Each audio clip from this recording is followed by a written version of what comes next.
to get stuff. And he really thought, you're doing great. That was his idea. He did everything perfect. Then comes a shock. His employees didn't turn up for work one morning, and they were unreachable for 2 full weeks. None of them picked up any phone. And already the first day, the client, because they were doing this, of course, on site, building these structures on site.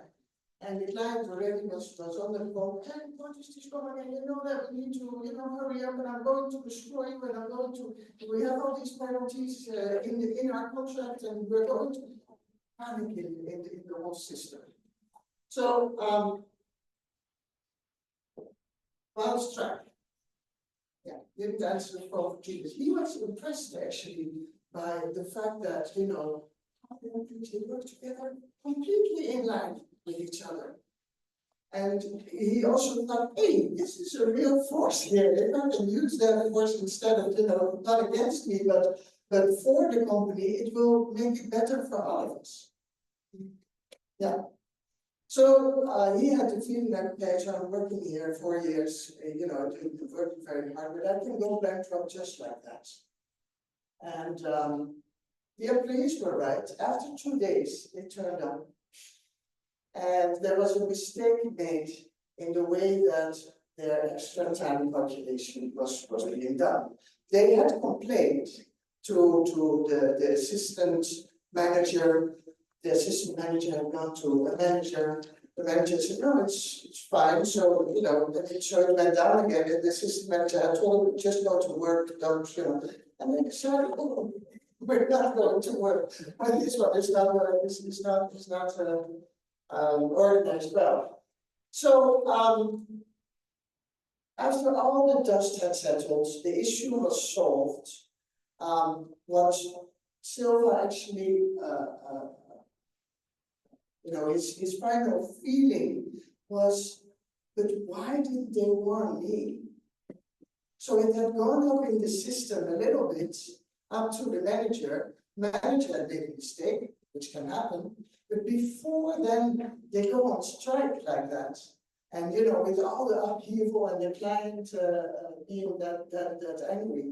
And of course, Rwanda is not that big of an economy either. If this client starts to complain to other business people in the system, before you know it, indeed, we're out of business. So he was really like, why does that information not reach me? That was his biggest question. And the people, they couldn't really answer that question. They were maybe also a bit intimidated, by the country manager, I don't know, but they, Vasco had the feeling, I don't get the real answer out of that. So to him, the gap between their world and my world hit me in the face, and it seemed we were living in different realities. That's how he felt at that moment. How could he prevent this from happening again? Now, sometimes that happens. What do you see here? Oh, A pond. sorry? A pond? That's it. A horse. That's right. We have to tilt our head a little bit to see the horse, right? So you see the horse? Now sometimes this happens. There's, in one image, there can be different realities. It just depends on how you look at it. And this was the situation in the company as well. There were different realities. And it just depends on how you look at it. But you have to do a bit of effort before you see the other reality. It doesn't come by itself. In this case, you just have to tilt your head. Now, for Vasco to understand the reality of his employees, he needed to do a bit more. So he actually started a cultural research. He thought, okay, I really have a problem with the internal communication. And the frontliners on the bottom here, They have a lot of knowledge, but you see the blue line going up. It doesn't reach all the way up. And he, as a country manager as well, he has knowledge and there's a strategy, but it doesn't reach down. And for them to become one company with indeed, alignment and everybody working towards the same goals, there needs to happen something on internal communications. So he started, indeed, he started actually by soul searching. He put up a mirror to himself. How much do I actually know about Angolan culture? How much do I know about the people and their worlds and their, who are working in my company? And what do I know about African or Angolan forms of organization, of leadership, of communication, which, and he actually found out, I don't know that much. I have a few anecdotes here, maybe he did one training a little bit. That's what CEOs often do. But he really found out, no, I don't know. So what can we learn from Angolan people? And it's not many country managers like him, especially coming from Europe maybe or the West, who actually really pose these questions. How much do I know? And they think, and even also maybe managers from Africa. Yeah. Huh? There's we use the modern management system, the modern management books and all that. But how much do we know about forms of leadership and organization, which have also always, of course, been here as well. So his objective was, after cultural research, he wanted to embark on a transformative change process that would be vested in simple, genuine, and logical local concepts, easy to implement in a lasting way, and hopefully not relying on any fundamental change on any side. Change the culture of people. They have been ingrained in it, they grow up from early childhood. You cannot ask from anybody to start behaving completely different as if they have they are in another culture. People cannot change like that. Some of the ingrained values and how they communicate, how they think, and how they lead as well, is ingrained in people. So really not depending on too much change from the other side. But of course, for confluence to take place, a bit of change is necessary. In the end, we will see, okay, what actually happened from both sides. So indeed, from African side, but also from the Portuguese side in this case. Now, the cultural research that we did, it's a bit complicated. I will not go all the way into it. There's two ways of doing cultural research. It's the ethic way of doing research, and the emic way. The ethic way is when you take like a helicopter view and you compare cultures to each other. For instance, with the question, how important is hierarchy in this culture? There's differences between different cultures. Or for instance, the difference that we all know between individualism and collectivism. Huh? So that is taking the helicopter view, and I do a lot of training actually on the 6D model of Hofstede. Hofstede did a lot of research on cultures, and he came up with 6 basic differences between cultures. Now, if you know the 6 for different countries, you can have a feel for, okay, probably it's going to be, with collectivist cultures, people communicate more indirectly because the harmony of the group is more important. Yeah? So you can see that there's a certain patterns if you see those things. That's one thing he did. The other thing he did is really going to ask people from Angola about their culture. And so you take one culture, let's say, and you dig deep into that culture. And it's not if you're making a comparison. No, it is digging deep into one culture. That is amic research. He used Genshi Genbutsu. That is from the Toyota way, from Japan, actually. It's a Japanese term, and it says, go and look for yourself. So that's what he did. He actually started to have conversation with his Angolan business partners. He was part of the Lions Club in Rwanda.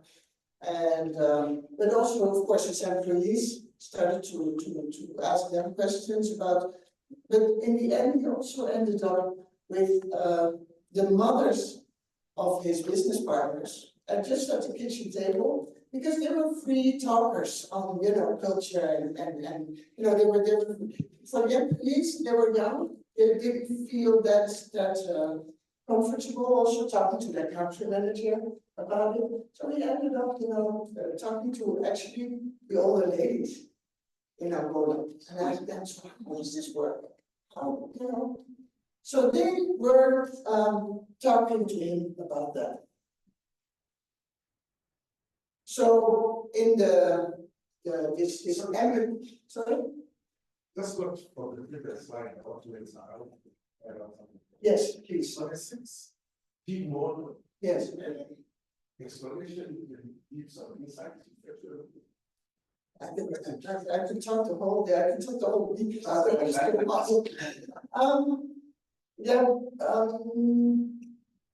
Maybe in the end I can give you the different 6 dimensions that what you were looking for. I can do it by the top of my head as well, of course, but I don't know. Well, let me do that right now. 6 differences, 6 basic differences between cultures. Hierarchy is one of them. How much hierarchy is there? Is it okay to just go to your boss and say, hey, sorry, but I don't agree? Or is it better to show more respect to your boss? Maybe you can say you don't agree, but you have to be a bit strategic about where do you say that. Do you do it in public or do you do it in private? How do you introduce that? How much hierarchy is there? That's one. The other one, indeed, individualism, collectivism. It's the West that is actually individualist. That is, when we talk of the West, that is really what distinguishes it from the rest of the world, actually. The rest of the world is collectivist. In the Netherlands, we think we are normal, right? We are the exception. There's far more collectivist countries than individualist countries, where people are more bonding, they're more, it's important to have a relationship first before you start doing business. In the Netherlands, we start a mail and we say, hi, did you manage to do this and this? Or where is the report? Very direct. The Dutch are the most direct people in the world.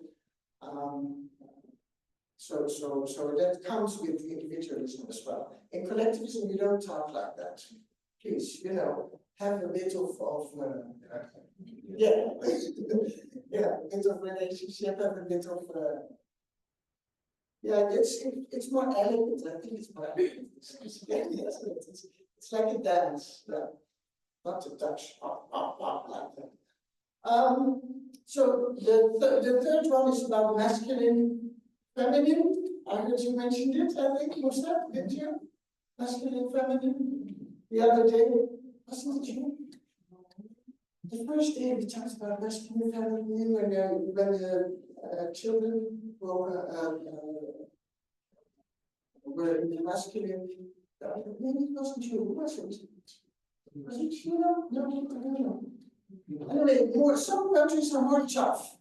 They call it tough as well, and other countries they are more. No, it's about the quality of life, let's say, and do you, when you don't need an employee anymore as a company, do you just lay it off, like they do in the US, for instance, far more easily, or do you say, okay, well, we'll find a place for that person. After, let's take care of people more. There's a bit more caring. And others are I'm not responsible for this person. So that's another difference. There's long-term, short-term orientation. China is very long-term. China is already planning its its strategy of the companies, but also the government. Very long-term, 250 years from now. 200, that's right. Canon, one of the Japanese companies, I think, Asia is very long-term thinking. Canon was a company that started between the First and Second World War. They made a business plan for 150 years. It's not even finished up to today. Oh. You see? Okay, so we want our company to be there in 150 years. That is thinking over your own death, right? You'll be gone by then. Everybody's thinking that was actually established. So very long term, they're only a small piece of the whole company or the whole machine. They're a human being, it's just a small piece of it. Generally, advertising more short term. Yeah. Huh? Yeah. Short term. Very short. Very short. That means also, enjoying the day more, because the Chinese, they are disciplined. You have to discipline yourself today before you get to reach that goal that no, you can enjoy the day a bit more. And that's all these things, whether you're in long-term, short-term, individualist, collectivity, there's advantages and there's disadvantages to all of them. None of them is better or worse than the other. There's just advantages and disadvantages to it. And you cannot change consciously like that. People are great in it. I see things, or for instance, even the boundaries of the Roman Empire. You can see those boundaries back into those scores. So it means it's not something that changes easily. We've been brought up in it, we've been groomed in it before. Unconsciously, it becomes very unconscious. Unconsciously, we give it on to our children, give it on. That's how cultures, work. Of course, there's changes, of course. There is. But there is an undercurrent which is quite strong as well. And work with the advantages. Instead of trying to change, you go to work with the advantages that are there for you. One other one is, how does a culture go with the unknown? How does a culture treat the unknown? We never know what's going to happen in the next 10 minutes. An idea, we don't know.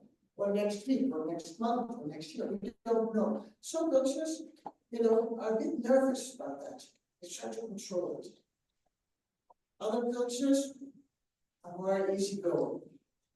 There's less rules in these last cultures. So, those are, if you know the 6 dimensions from a country, it will make it easier for you to navigate that culture, because you understand more about the environment. Is that an answer to your question? And I'm glad that you posed a question in between. Indeed, that's nice. For others too, if you have questions, please do. The question of line for plastic, you say please expand the local concept. Local concepts, yes. Thank you. Please expand the term local concept was the question. Yes, so people explain themselves through their own concepts, right? In their own words. And words matter. Words have power. If you say chief, already it has a bit of power. If you say, what is it in Botswana? The word chief. Post. probably if you say that word, you were from Botswana, it holds even more power for you. It has all these associations with it. And what is a good host? What is a good leader? What, you know, so there's associations within, maybe you have images in your mind, you know, you have expectations. So a local concept, a local word, that is, a concept is a word, but then there's all the fact that it's a concept, there's all kinds of associations with it. And if you use those local concepts, those associations are being touched upon through the people. And that is what also happened in this case. In Angola, the word for leader is soba. So they started, and Vasco learned about the soba through the ladies, the older ladies, who were, you know, at the kitchen table, were telling him about the soba and what a good soba is. And then Vasco started talking with his employees about the soba. And he saw that, you know, it started resonating with them. And they were enthusiastic. And yes, that is us, that is me. And I recognize this, not me being a soba himself, but I know what good leadership is, because I know what a good soba can do. So that is why a local concept is important for me. If you use these words, it will resonate, it will start getting all these associations, and people will start behaving accordingly, and that is actually what happens in this case. So, I hope that answers the question. So, there's this, in what they call African management philosophy, there's this search for local concepts. There's this search for what is our own management philosophy? We get all these books, we get all these ideas, we get all these theories from the West especially, but what is ours? And how do we manage, actually? So of course, the word Ubuntu has started to become very big. Huh? That's a local word which speaks to people. That's a local concept. Hello, what you want to this series reportage you're reporting live from He's a philosopher from Ghana. He passed away already as a philosopher in the last century. But he wrote a lot about tradition and modernity. So there's this modern side and there's this traditional side as well. And how do we merge it? And he always said, oh, there's really enough knowledge in our own traditional ways of doing things for us to become a successful society and have companies and have, you know, so he really said that there's a lot in there. Mamadou Dia, I don't know whether you know him. I think he's from Senegal. He was part of the Senegalese government at a certain moment as well. And he also writes about this reconciling the indigenous and the transplanted institution. Of course, Africa has a history of, you know, having institutions transplanting on top of it because of the Europeans and the colonization and everything. So how do those two systems, how do they merge? Where do they merge? And up to today, there's many in African countries, you see everything has like a modern version and a traditional version. Huh? There's the modern government with the ministries and everything, but there's also traditional government. There's kings and courts and chiefs and everything. But you have modern law and traditional law. You have modern medicine, yes, and sorry. Marriages, yes, marriage, yes, and food and dress and medicine and religion and all of them, and they're both sides are alive and kicking. It's not that one is taking over from the other, no. Huh? So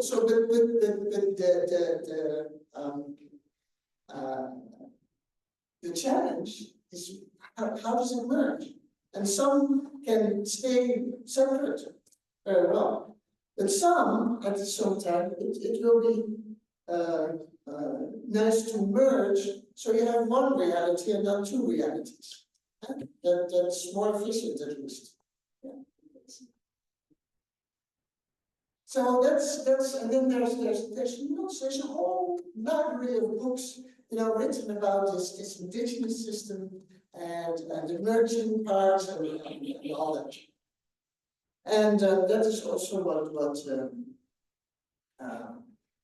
Vasco was looking for. So you have all these words. Yesterday also we had a list of words. It was a bit different again than this one. The Jama, the Gorcha, of course, here in Botswana. It's one such a traditional system. In Darla, Watu, so in different countries, all countries have different words, different local concepts, but they work for them, and they have people have associations about it. Now, after all that research, Vasco came up with a number of buildings. Here's what Dr. Vuya, I think when you know the ideation starts as well also. Like, okay, so we do all this research and he started to understand far more about his context and his employees. And he said, okay, now I need to sieve out a few building blocks which I can use for my organizational change. Now the building blocks that he came up with is the following. Yes, the communal spirit based on collectivist principles. So indeed, like I said, he was impressed by the fact that his employees during the wild strike had really, aligned themselves. They were one group and they were very firm in standing as one group, which he thought, this is powerful. Then the representative roles. He found out indeed that if in collectivist country, people always represent their group. And if you're part of this bigger group, either your family or the tribe or the country, and you walk the earth and you get a question, you will answer what your group thinks most of the time. And you're always representative. And something you do wrong will reflect negatively on your whole group. In individualist countries, it's not like that. It's far more me, myself, and I. Yeah? And I will answer with my opinion, and not so much. So there's people, they have these representative roles all the time, representing the community. And he was going to use them. So respect for the leader. And that's one of the reasons why they didn't go to him. Yeah? They went on strike instead of, telling the negative news to the leader. And they said, no, you cannot just call him. And so the need for the leader in countries where there's a bit more hierarchy and more respect for the leader is the leader that actually needs to go out to get information. Because people will not easily walk into your room. In Ghana, we had a country manager, and the country manager said, "Oh, I have an open door policy. You can always walk in." No one came. No, but he needs to go out and ask how you're doing, and gets the information. So that's what Vasco also had. Oh my God, I had expected people to come to me, but they would not do that. And then the personal relationship in individualist countries, the relationship between the leader and the subordinate, it's a bit like a contract, right? In Africa, it's more personal. Here too, get to know people and see the whole person. Not just in individualist countries, there's more difference between private life and personal life. No, see the whole person. How's the person doing? I liked your comment yesterday about, the feeling, the emotion also being there, the whole person who is sitting in front of me. Yeah. And take time to get to know people. And then also, and I mentioned it already yesterday, a little bit this formalized spaces where people do speak up. Like I mentioned, the traditional council in the village that I was in, but also, if there's an issue, there's a family gathering. It's so justice. Speaking justice actually starts within the house. So there's a family gathering, the elders are there, everybody can speak up, and then the elders decide, okay, you have to apologize to this person, for instance. This is much. So it is somehow a bit. Everybody is involved, so it's personal. At the same time, it's a bit formal. And Vasco, and I recognize that myself in the beginning when I came to Africa, it was a bit strange to me. I had to get that feel of it. How does that work? Because having the family gathers, to me, that's very personal. But here it becomes also formal. And that combination is, I don't know, it's beautiful. I think it's a beautiful way how we do that. And that is what I also found out. So we thought, okay, how do I create such a space within my modern company? How do I do that? Okay. And then indeed the local leadership of the SOBA, and maybe that might have looked like that earlier, but today it may look like this. I mean, when we use the word tradition, it's not like tradition is static. It is, we're talking about, they also say contemporary tradition. And it is, yes, it comes from way back, but it has also evolved and it also changes. It's not something that you are stuck with. So that's it. Also, when we say it would be nice to merge or to take tradition along, it's not to say that you need to move backwards. And you don't need to take all tradition without change. We've talked about women and the role of women. Maybe those are aspects that can be changed from some of the way that it was done in the past. But it is going forward, but taking the inspiration and some of the forms of communication into the future. That's what it is. So, sorry. The ladies were explaining, and also the employees, so what is indeed a SOBA? And they were explaining the selection criteria.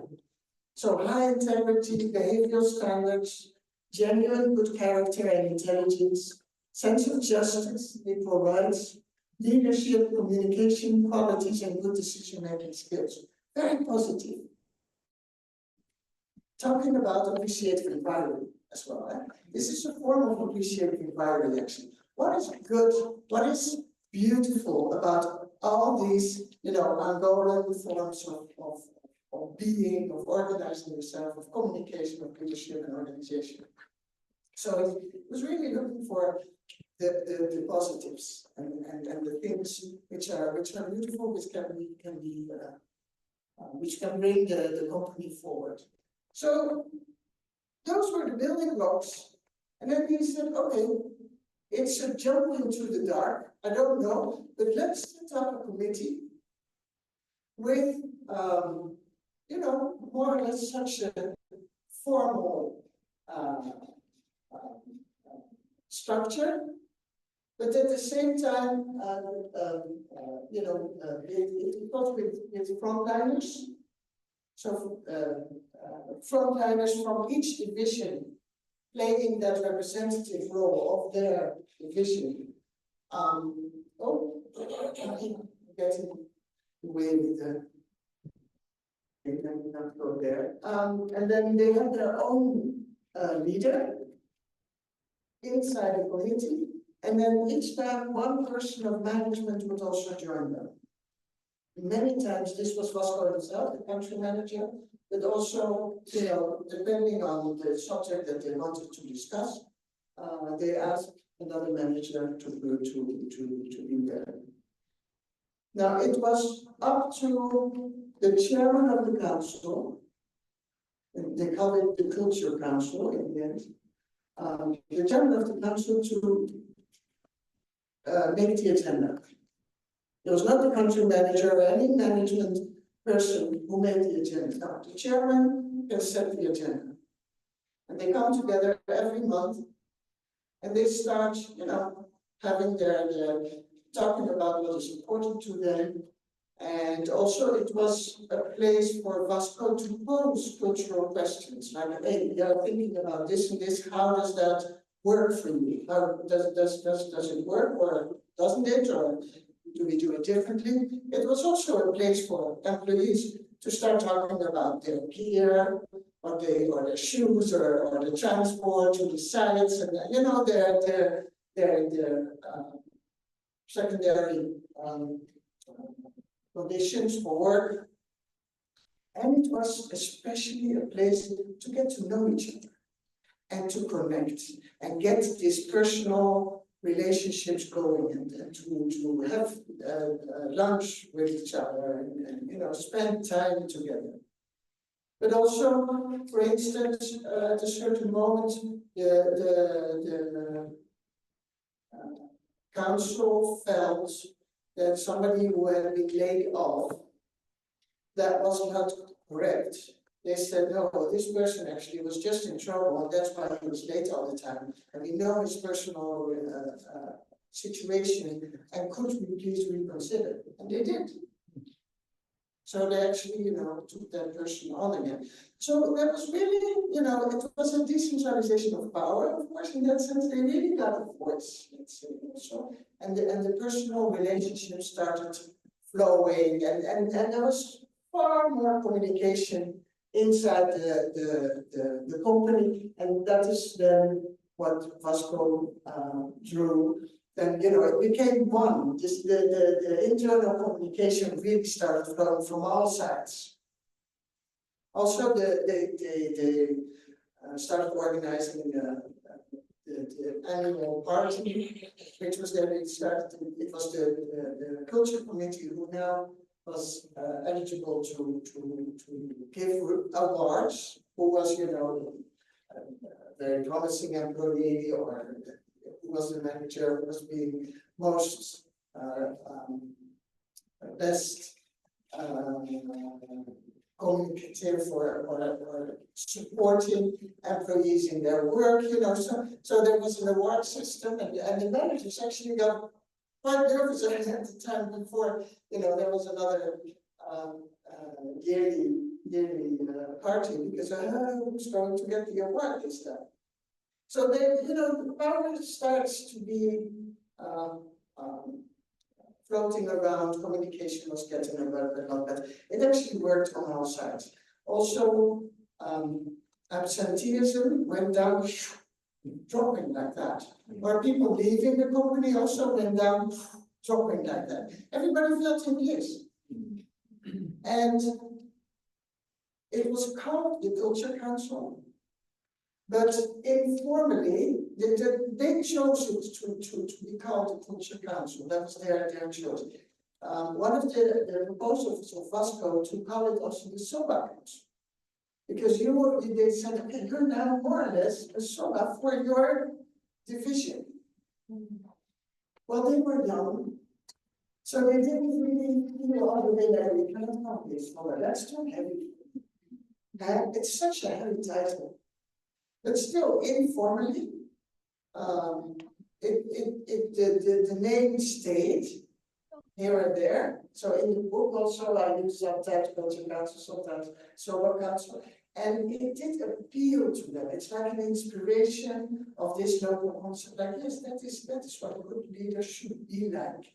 And they started enacting it. So they became really also very responsible. They started explaining all the rules and they started discussing the company values and the company strategy with the whole, with their own units, with their own divisions. So everybody started to get on board. We were now really aligning, you know, this case. So it worked very well. Now this is what you may call then, you know, when indeed we talk about the merger of the traditional and local systems and the modern systems. Some people talk about the hybrid space. So it's, you know, this is a lady from Nigeria as well. She's in the UK, Evolvo, has written an article about that. But like I said, the Nigerian philosopher, he says, no, let's talk about the confluence of culture. How do we get things really mixed like that? Now, you may say, this is like a works council, right? But I think there's a few real differences between a works council and this culture council that he came up with. Because a works council, it is also a concept from the West, from the indigenous countries, and it is organized to organize the contra power. Let's say it's like a negotiation. Yeah, it's like, okay, we have management, and then we have employees to now go against management, and then the negotiation can start. This one, it was more a body of dialogue. It's like, no, it's not us against them. It is together we will rise. That is the difference. And that is far more a collectivist principle, actually. Let's do it together. Okay, we are at different levels of hierarchy. Let's do it together, let's dialogue. Instead of, you know, this against the other one. That is a big difference. One is indeed, it was also a culture informative body. So Vasco or other managers were there to pose questions. How does that work for you? What they didn't know, for instance, what Vasco didn't know, and also his whole management team didn't know, is these systems where employees, they form groups of 4 or 5, and then, you know, all salary goes to one person this month. How do you call it? Then you have that system in many different African countries, again, with different words, local concepts. They didn't know an idea, they didn't know that. Okay? So it was through the council that Vasco actually found out those things. Like, okay, is that one thing like that? They had wanted to set up a loan system that you can take a loan before the salary. And they were surprised, Vasco was surprised, and together with his management team, which was largely Portuguese as well, that the people didn't get those loans. And until they found out that, you know, that there's a whole system in place. So it's a culture informative body as well. And the culture council is meant to develop personal relationships, which is very different from the works council. That's not what is done in the works council. And then the chairman, he mentioned the following when we asked him about the difference. He said he was in doubt at first. Shall I take this position, or shall I do this, or what's in it for me, and how does it work? And the works council, he said, is easily corrupted. That was his idea of what happens to a lot of works councils, because then it becomes, it's not their own, so it becomes like a sorry? Yes. And a works council is easily corrupted, he said, representing only a minority, but in the culture council, we truly wanted to present all plans. And indeed, he did a great job, because of course there was some pushback as well. Some of the said, oh, there are stitches. You're talking with what are you doing there? You know, people can be jealous because they got to go out on lunch, and you know, so it was quite a step for the chairman of the council as well to take this position. But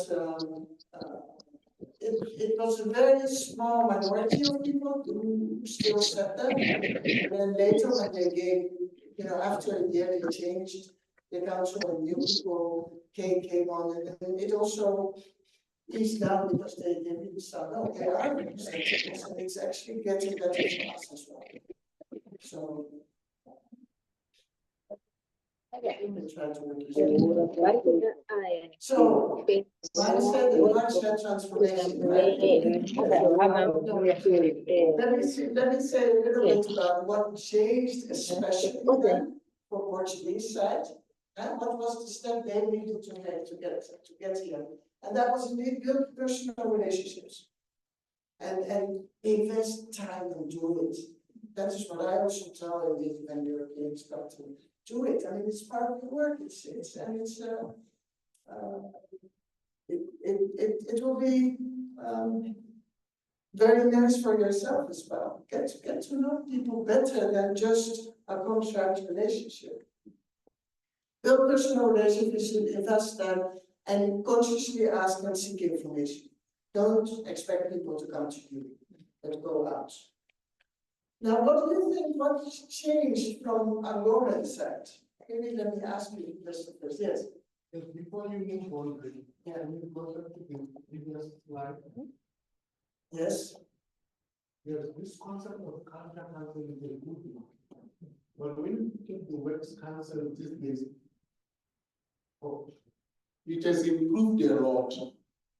Because there are two concepts in that Works Council. You find that you have one which is adversarial, where the two parties are competing, and there's another one which is cooperation. It will go back to the Culture Council. Yes. So unions these days and government have realized that if you do not have proper conflict resolution strategies, which will borrow from the Culture Council, you are going to have a lot of litigation, which is more costly than resolving matters at conciliation level, mediation level, before you can go to the courts. So I like the concept because it's like when you look at Malima's party. Malima's party in South Africa, it's adversarial, it's competing, he beats you, he doesn't want to cooperate with you. And that's why we have seen him losing the numbers of people going with him, moving to Congo because that's when you are always fighting. That's right. So I think within the Works Council, the ideal aspect will be a cooperation than adversarial. Thank you. Sure. Thank you. Yeah. That's very good. Thank you for the addition. So, yes, then from Angoran side, what changed for them? What concerned them? These are their own. I don't know whether you have an idea. Just give it. Because they also had to adapt to this. Adaptation from both sides. That's very confident, yeah, confidence that it is. Yes.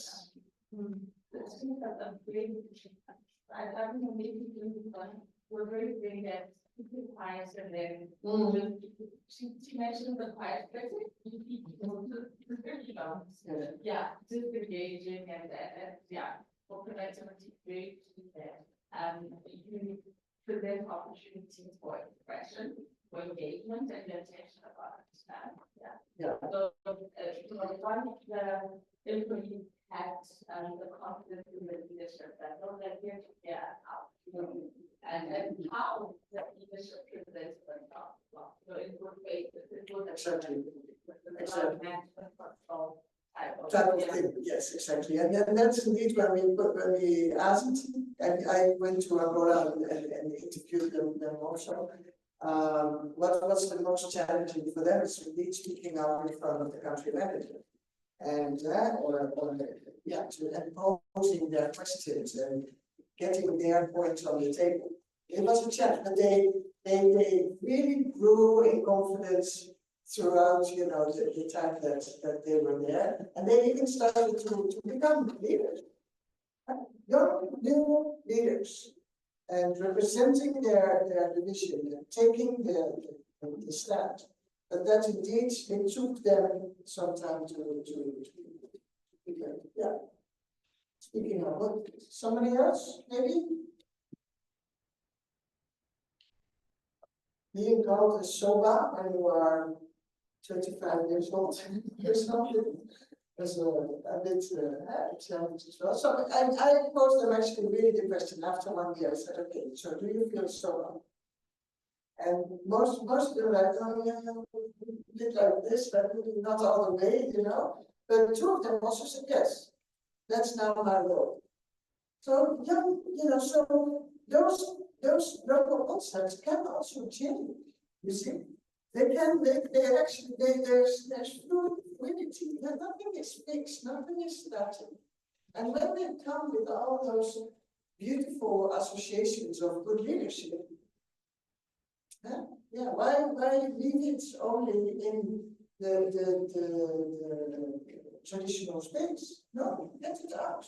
And so they became so much in this modern international community. A bit, not all of it, because that is a big change. Thank you so much. This has been very interesting. So the whole the younger generation and their identification with this leadership role and the level of almost like discomfort with it, right? Is pretty interesting because again, if you place that in a totally different cultural context, Exactly. they will run with it. Like, in the US, you will on the Western side of the world, that's something that, the younger generation, they're ready to be your boss, right? And embrace it absolutely. And, you might have been their boss before, but they're ready to take it on and they'll run with it. So I think some of that also comes across in the individualistic cultural, perspective and settings and all that. So it's interesting to see that dynamic. Yeah, pretty interesting. Thank you. Yeah. So and we have to do it these days. Youth is Fine. yes. It's shall I give the last ones for you? No, but go ahead. Let me at least give them. Or maybe you wanted to answer the question. I don't know what you want. Let's go. I believe that we have 2 different types of settings. We have the formal setting, and then we have more similar to the scuba one, which we call the contract. But things like for instance, we have 3 different types of locations that way. We have the blue area, the green area, and then the red area. So in terms of the silver type of council, the one that we call Okonda, this is whereby now we move out of the green area, go now to the blue area, to the blue area. Blue. Yes, the blue area is like a freestyle. Okay. So what happens there is that we also the meeting normally is held sitting on stools rather than these formal chairs. So what happens is that the stools are a bit uncomfortable and they're very short. So at the local is a freestyle, everyone is at the same level, including management. So in that aspect, what happens is that everyone is to talk, unlike a formal setting where the managers, seniors, and all that. I think it's the same with the same concept. Yes. That's great.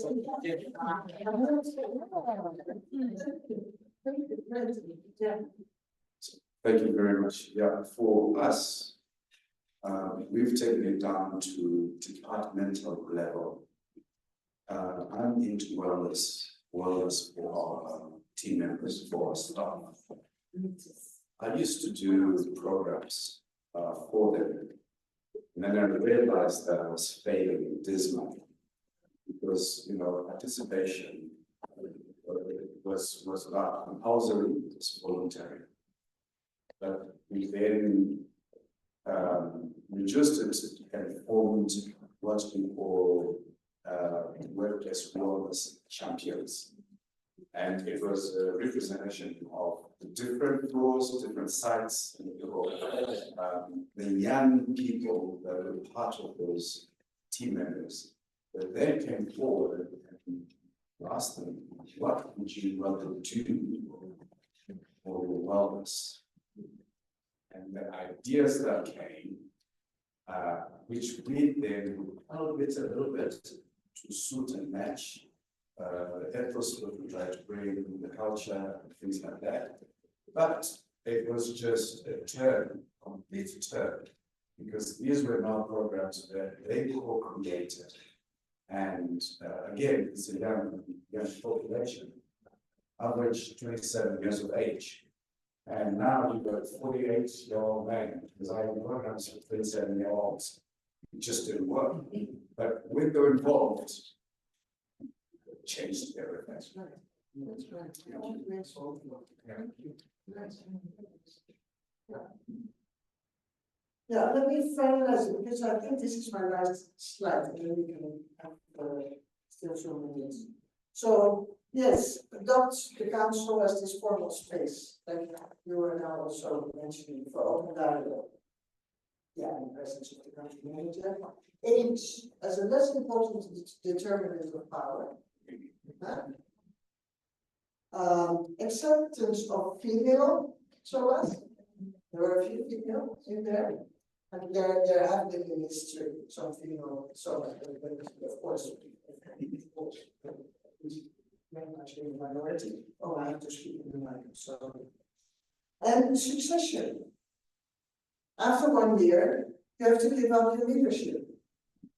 Very often, of course, this was not, and they really had to discuss this, because that had been said at first, that was the proposal of Glasgow, but when the time came, that was an open question. Do you think you should do that, or should you stay on? And they found at first, they said, no, I mean, we only have this much of a chance to really, you know, take this position and be here, and we should continue with it. It was hard for them to at first they actually decided we are going to stay. But then the next council, after 1 month, they thought it through, and then the majority of them said, no, we can't do this. It was promised that we handed on to the next, so they decided, no, we have to, and then they decided, I think, that one person will stay. So there's some continuation, at least, but the rest will have to, you know, give it out to another person from their division.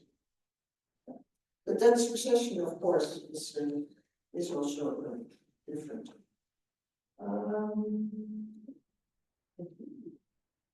Yeah, well, maybe a question for you. If you take in mind one of your own contemporary traditional concepts in leadership, maybe decision making, if you have to describe it like this SOA was being described, what would you? I mean, you really probably have to sit down and really describe and what is the characteristics, goals, maybe selection criteria, like SOA. Then those are the things that you can use in contexts, not only in the context where it was in. Yeah. So it's an exercise we shouldn't do it now, but it would be nice to do an exercise for yourself also. Just when you are, you know, in some sort of what is there to inspire and to use and to, you know, get the organization further, because there's so much inspiration in there. I'm sure there is. Okay, that's what I had in mind. This is one of my similarities unite us with differences. Oh,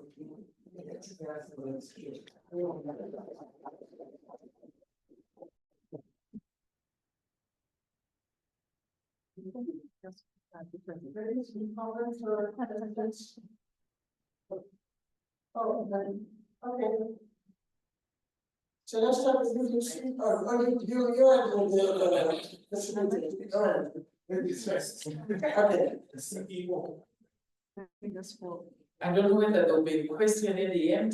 We start with some comments. I was just listening to the way things are done in Angola, and I would just pick some similarities even with the way probably we do things in this part of the world as others were commenting. And I do remember my predecessor saying to me when I was starting my journey as CEO that you have a weakness of getting to know people and becoming too familiar with them. And for me, this is just the way I relate. It's just who I am. I want to know the whole person. I want to know how many cats and dogs you have. Because I believe that if your dog is not feeling well, you're not going to perform and work you're thinking about the welfare. If I take care of that, then you can give me 100%. So I always say, jokingly, I do it for very selfish reasons, so that you can give me 100% attention because you're not worrying about your child and everything like that. And I realized that it's I don't know whether I should say it's an African thing. We want to be cared for, so that we want to feel that our superiors care for us. Maybe there was that innate thing in me to be cared for, which is now expressing itself in me now trying to do that. I think one of the times when I was introducing a new manager, I was with Blessing and the new manager. I went around to my 5 branches. Like I said, we had 210 employees. When I got to the 5 branches, I could introduce every person to the new person, to the new manager. I would get there and I would say, in the room, I said, no, let me introduce you. I get there. I got there maybe 3-4 times a year at most, sometimes once, but I could get there and name every person. And sometimes I will even know who their husband is, who I've never met. I've only seen it on their personal files, but I know they're married, they have 3 children, and so forth and so forth. But why am I saying this? I'm just saying that I don't know. For us in Africa, it means something. We want that personal touch. We want to feel that somebody actually gives, thoughts to me. I'm more than a tool of work. I am a human being, a complete one. And because of that, once we feel that warmth, we are bound to go beyond, even to give that extra mile. I'm sure even in this case study, had your friend done that, the strike would never have happened, even though there was miscalculation of them over time. That personal touch would have made a difference. So that's what I guess this is what we need in this part of the world.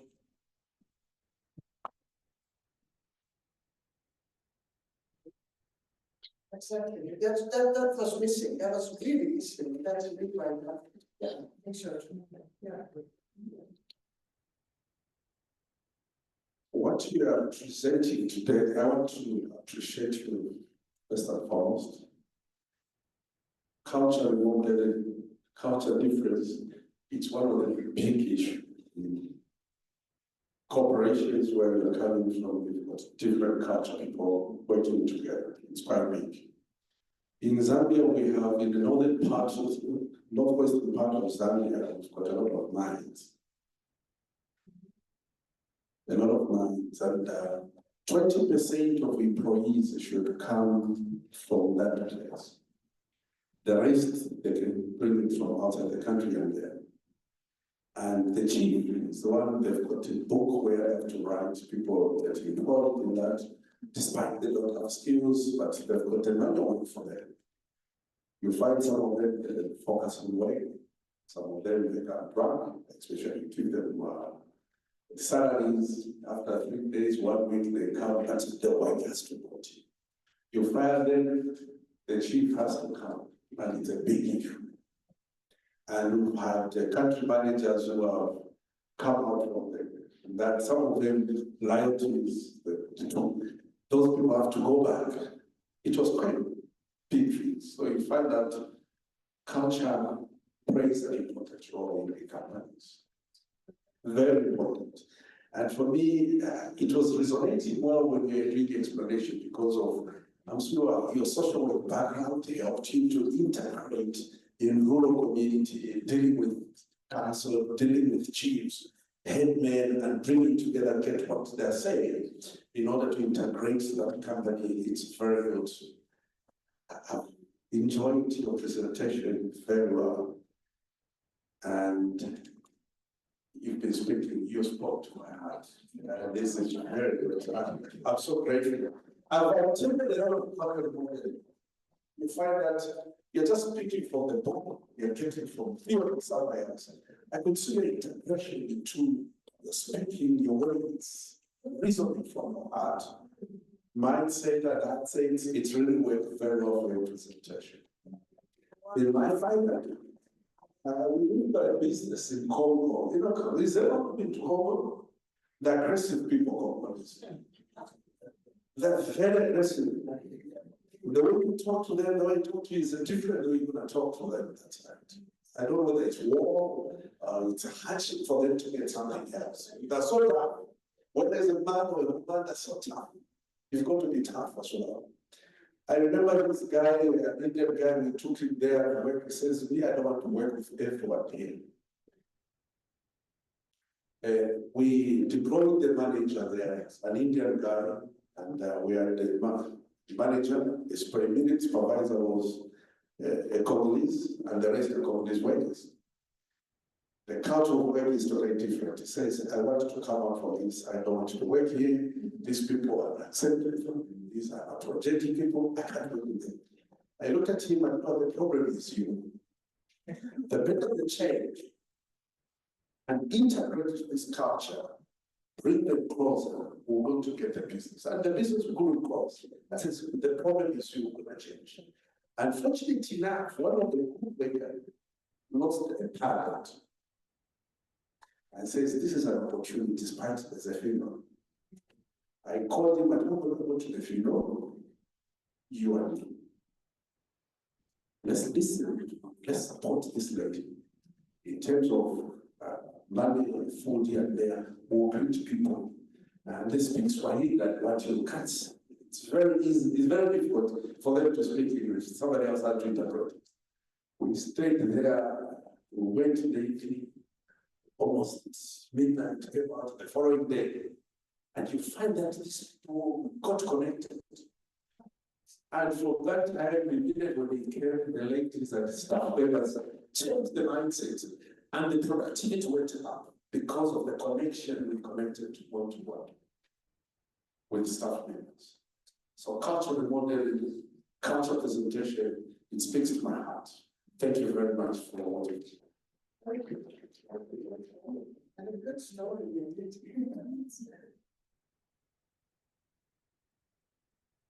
Well, thank you so much for the wonderful presentation. Mine is not a question, but just a comment to say thank you so much. You beautifully simplified intercultural conversations, because as you were talking, it got me back to my previous employment, as I mentioned at the pre-dinner registration, conference dinner registration. I mentioned that I was an HR manager. I was fairly young, so I wasn't really I learned on the job. So I was HR manager for Botswana, Namibia, and South Africa. And yes, it was quite hectic because I was only used to just my local people.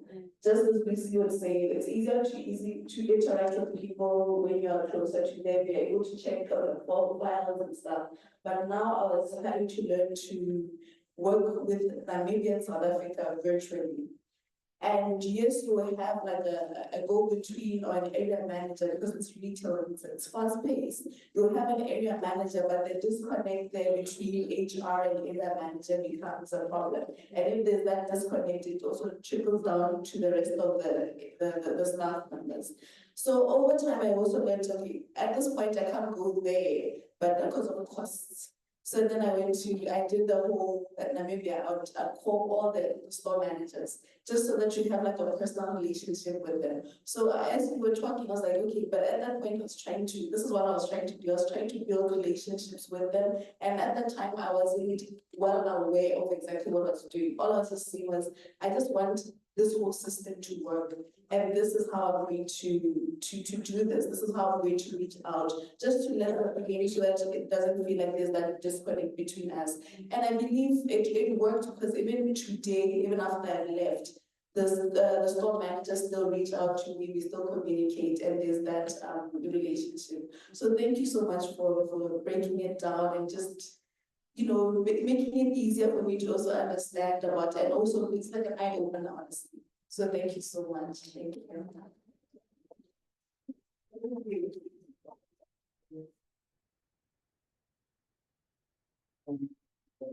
I just wanted to have a remark and a question that you can help me navigate. When I was promoted to a position of leadership within the organization I work on, I discovered that there was one, I think like an estate manager, whose cultural background did not allow him to take orders from women. And I had to go in and tell someone else to tell him. Because if I didn't, it just didn't work. But now we've sort of established a rhythm. I can communicate with him, and I find a way to say it to him, like a suggestion, and then he says, oh, okay, so maybe we need to do this and that. So I try to manage it by not giving him a direct order, but putting it forth as a suggestion. So that cultural influence within the African context of men getting orders from a woman is real. It's subtle, but it's real. And you can tell the resistance, and you can tell that behind the scenes they can work against you because you are daring to be a woman, and it goes against the cultural frame. But then I also realized that there is mischief. There is genuinely the cultural aspect, but then there is the mischievous aspect that you can get an element of humanism rising in certain, and then they would hide it within a council's kind of thing. And you can tell that this is outright mischief. This is not a genuine concern, but they are abusing the systems and the structures like work councils and organizations to try and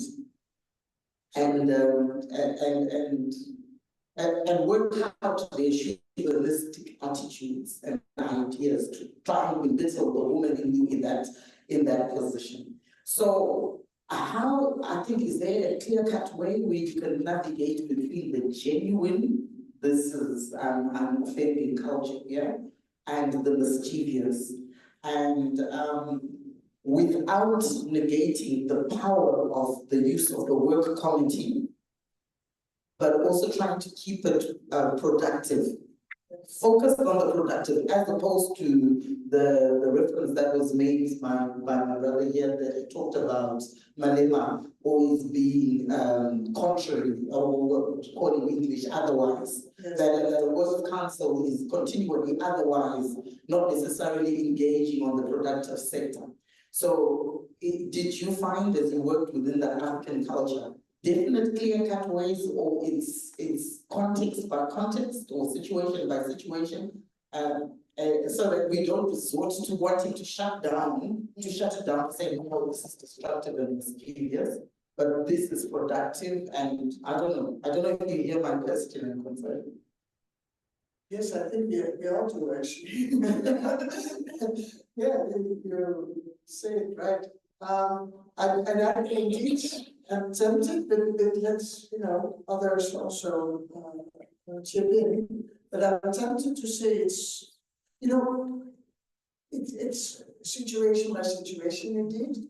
I think cultures generally, in every culture, if you take it in totality, there's lots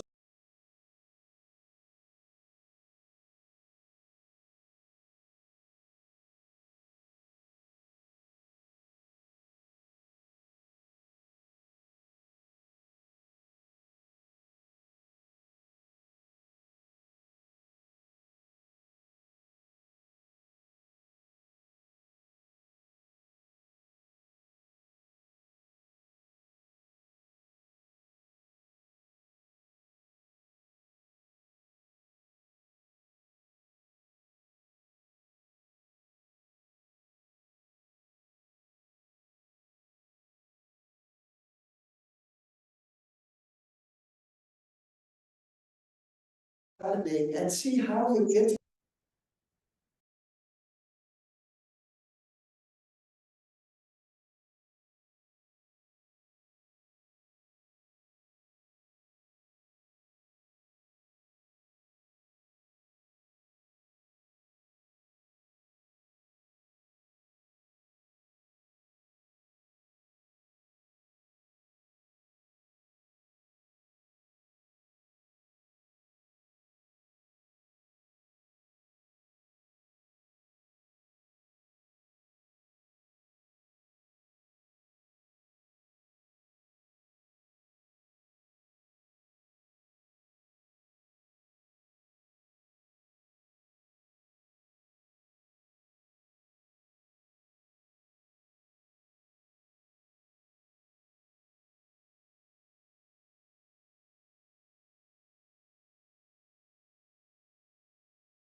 Morning, team online.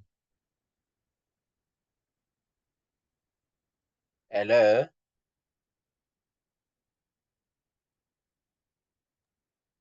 Good morning. Morning. I was asked to moderate your session, but I'm not sure if the team in the room can hear us because they were breaking. Yeah, I experienced that too. Okay. Let me see if I can get in touch with Dr. Justin. Okay, they are saying They're they can saying. hear. Oh yeah. All right. So Limpo, can you hear us?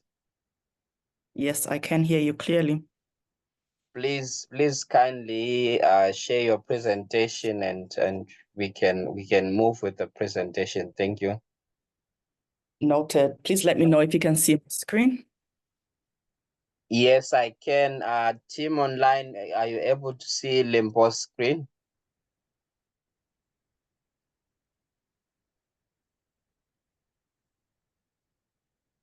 Please give a thumbs up or you can unmute and speak.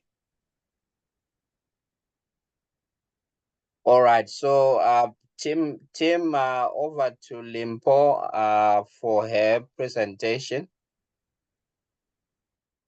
All right, thank you so much, Michael, for moderating the session, and greetings to everybody, and also noting all protocols observed. My name is Limpo Chinika, and I am Zambian. Maybe a bit of background to me is I did undertake an OD course with Dr. Justin and team the other year. And so it's really intrigued me, and I was actually eager to actually learn a lot more because it was also something that I was doing in the work that I was doing before. I am a PhD candidate. I am studying development studies, and with a focus, my thesis is focused on menstrual hygiene management and looking at the policies that exist in Zambia, and I'm at data collection stage at the moment. I am also working for an international NGO, and I am country manager. And so part of the work that we do is also granting to certain organizations, and obviously hence why I actually decided to go ahead and discover the world of organization development for purposes of bandwidth and looking at how our internet is currently in Zambia. I will just switch off my video for purposes of making sure that you're all able to get me and making sure that I'm audible enough as well. So I will be giving a presentation on fostering sustainable transformational change and development from a feminist perspective. So I decided to give it a little twist and focus and provide the feminist lens to organization development in Zambia. So basically looking at the Zambian landscape, currently we do have a number of NGOs that are existing in Zambia, and obviously my focus mainly will be around non-governmental organizations and not really delving so much into the business aspects of organization development. And so more or less, the Zambian landscape is obviously characterized by an urgent need for innovative approaches to foster sustainable and transformational change. I think in the NGO sector, this is something that is evolving, and also looking at the certain landscapes that we have, and also the contextual issues currently in Zambia, looking at the fact that we have a drought situation at the moment and a lot of load shedding. So I think for NGOs, this is where there's need for innovation, innovative approaches, and also just a lot of work that needs to be carried out to ensure that people and organizations are still able to have certain programming, and also ensure that there's the aspects of sustainability and also transformational change. And so obviously, by centering on feminist principles and empowering women as agents of change, the OD Learning Hub has the potential to capitalize and also capitalize on meaningful, long-lasting transformations, obviously looking at addressing complex development issues in Zambia, because remember, again, I did say I'm focusing this presentation around non-governmental organizations. So why is this necessary? And we're obviously looking at transformation. Obviously, I think even from the presentations from yesterday, we all know as OD practitioners that change is constant and change is very necessary. And so looking around sustainable transformational change within an organization obviously looks around aspects of being comprehensive and also enduring processes or fundamental shifts, obviously looking around aspects of strategic direction, the operational practices and organization culture, more or less also looking at the governance systems within an organization. And so this aspect also requires looking at it from a holistic perspective, and also making sure that it's well aligned to the organization's vision, goals, and structures, and obviously looking at it from an aspect of embedding culture around agility, the learning, and also collaborative leadership. Organizations can also navigate complex challenges and capitalize on emerging opportunities, ensuring that there's positive impact for all stakeholders. And why is this necessary? I think for me, it's the aspect of looking at it from the perspective, obviously, of working with an organization and allowing them to transform that direction of how they want to go, obviously working with them to ensure that their strategic plans are in place and all necessary aspects of visibility are also enhanced, and also just looking around what shifts and what changes need to be made. Another aspect, obviously, is looking at the challenges that exist. I had said already in my preamble around aspects of the drought situation. So when you get around that, there are all these aspects that come into play around development, and then the aspects of the economy starts to, to struggle a little bit. I think my Zambian counterparts on this call can also confirm that as well, and also share some practices of how they've gone about working in this present economy, because there have been a number of shifts that have happened in terms of the drought situation. So a lot of businesses, a lot of companies, NGOs have had to create that shift from relying on ZESCO, on our power utility company for electricity, but also now relying and looking towards other sustainable measures, and also getting into solar and having other alternatives to energy. So this does create a toll on companies. It does create a situation where it may not have been something that you were looking at procuring for the year. So obviously there are all those shifts and also the challenges that come into play. And so this is, I think, a way that having this approach and also working with organizations and all people can be very impactful in looking at what measures need to be taken into consideration as well. So looking at aspects of fostering sustainable transformation through a feminist lens. So this is obviously looking at the concept of focusing on feminism, which is rooted in the recognition that development efforts often overlook the unique needs and perspectives of young women leading nascent organizations. And I think from a little research I did myself in Zambia is the fact that we don't really have so many young organizations that are being led by young women, especially local organizations. And so obviously looking at aspects of centering feminist principles and empowering women in leadership as agents of change can be able to be a very transformative journey around learning and development. And just picking a quote from Babia 2021 is around how the transition towards sustainability is a social complex learning process that is behavior patterns, values, and aspirations that dramatically change. So I think for us, as OD practitioners is to also be able to accept that change is necessary, change is needed, and also looking at aspects of how do you make that transformation, because obviously it's not an all size fits all, for instance, and also it isn't also something that can happen overnight. So I think it's a journey that needs to be taken. There are certain measures and certain steps that need to be considered, and obviously looking at the fact of managing emotions and managing aspects of if someone thinks that the change might end up having them lose that job, maybe if the organization structure is changing. So it's also about looking at how that is also managed as well. So the other aspect obviously is centering on the experiences, knowledge, and leadership of women, challenging patriarchal norms, and also empowering marginalized groups to drive transformative change.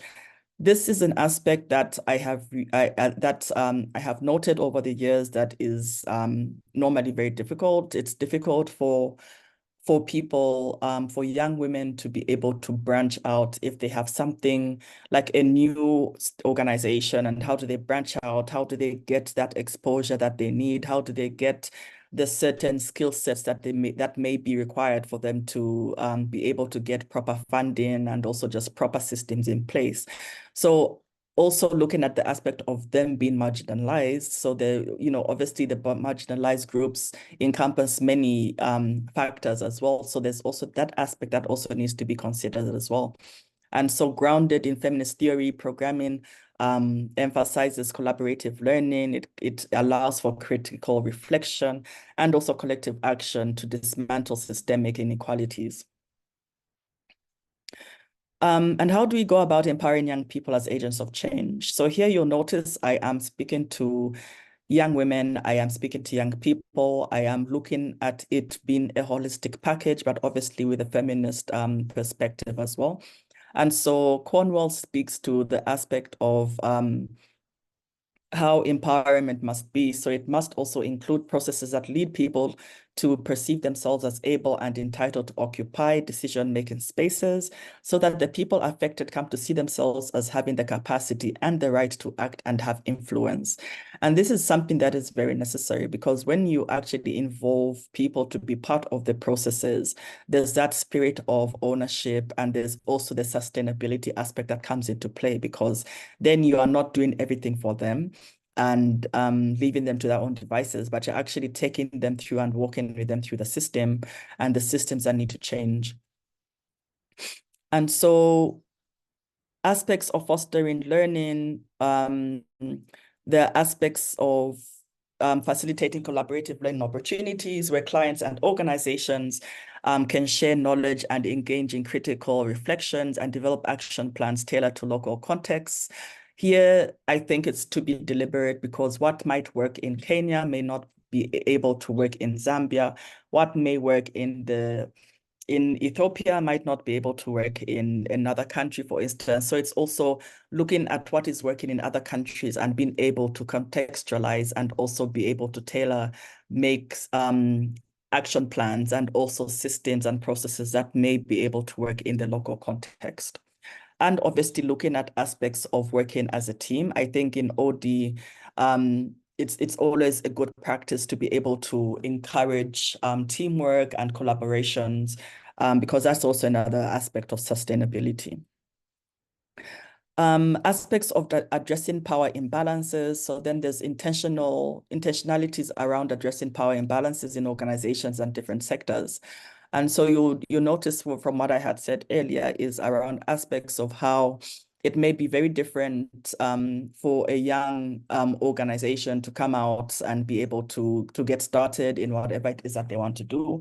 And you'll notice sometimes looking, obviously not being, looking at it from an equality perspective is how the power imbalances actually come into place. So you'll find that maybe a young man who has the same aspirations may find it a little easier to get by, whereby a woman may not, a young lady may not be able to have that opportunity to also get by. But obviously also looking at it from the cultural perspective, because in Zambia, culturally, also depending on where certain programming happens and certain organizations are, there's also the cultural aspect that also needs to be considered. So it's also about embracing and appreciating the gender diversity, equality, and inclusion of where we're at. And Malcolm Forbes speaks to diversity as the art of thinking independently together. So I can have my thoughts, but someone else will have their thoughts, but it's how we come together to actually make it work as well. It's also another aspect of promoting holistic feminist organizational development.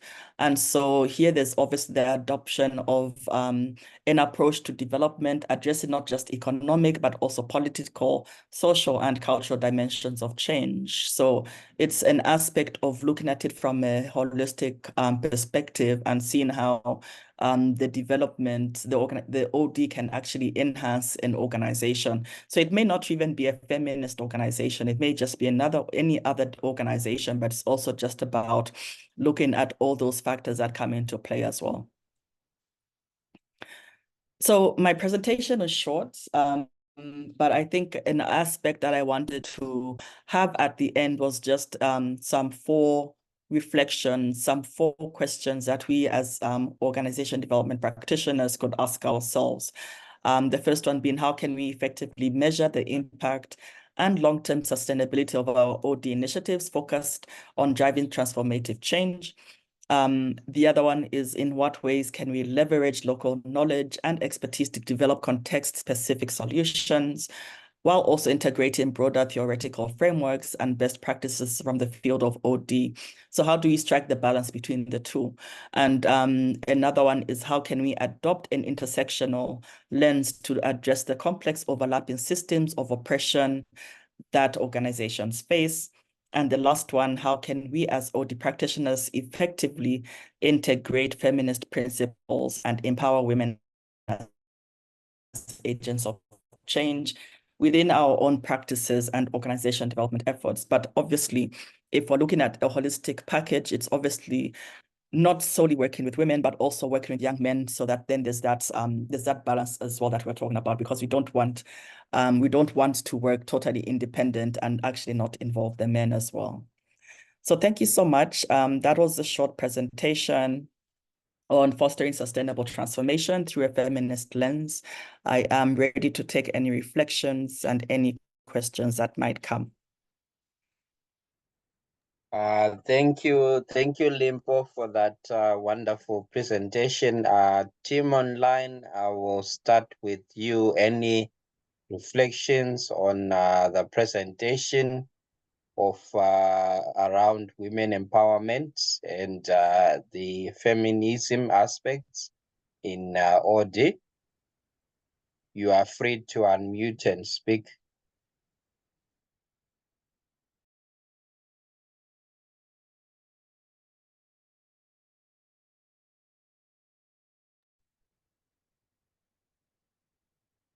Hello. The moderator, can I Yes, speak? go ahead, Clement. Thank you. Limpo, that was a short and a powerful presentation, which picked up quite important aspect in our country, Zambia. I'm coming from Zambia as well. You touched on the aspect of drought, and it's one of the troubling issues in our country. A lot of companies have been affected because of energy. SMEs, they cannot operate properly, and we find that most of household and business have been connected to power grid. and you find that we have the challenges with we have the challenges with power. So you find that people cannot operate in optimum. Yeah, so it's a serious issue. As OD practitioners, we need to dive into that and look at the challenges affecting the country and women folk and see how best we can provide solutions to the current challenges and problems. And Limpo, you sit at advantage position to navigate from angel world to together how best we can start offering practices. Thank you for that, Clement. Wonderful insights there. Any other contributions online?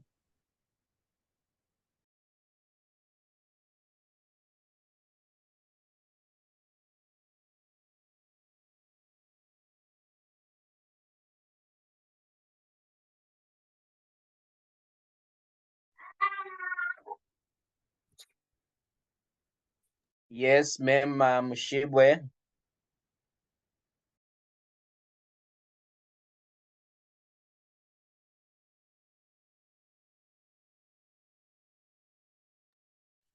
Good morning. Good morning, ma'am. You can go ahead. No. I think it was a mistake. My mic is on. Yes, thank you. All right. Any other insights, Dr. Justin, for the team in the room?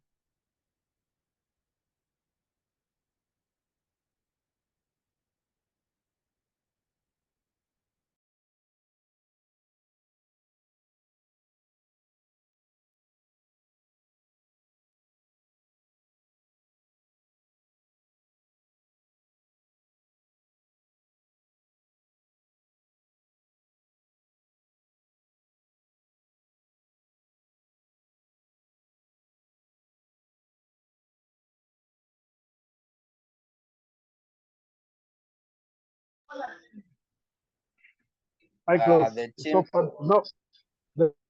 Yes. Do you want to say something again, Clement?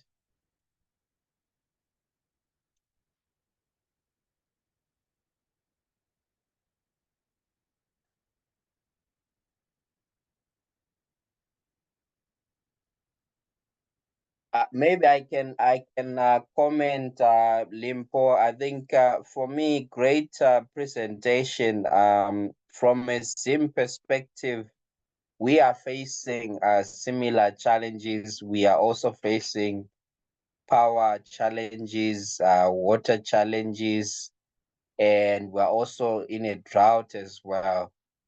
With regards to women in leadership, yes, the issues are also similar.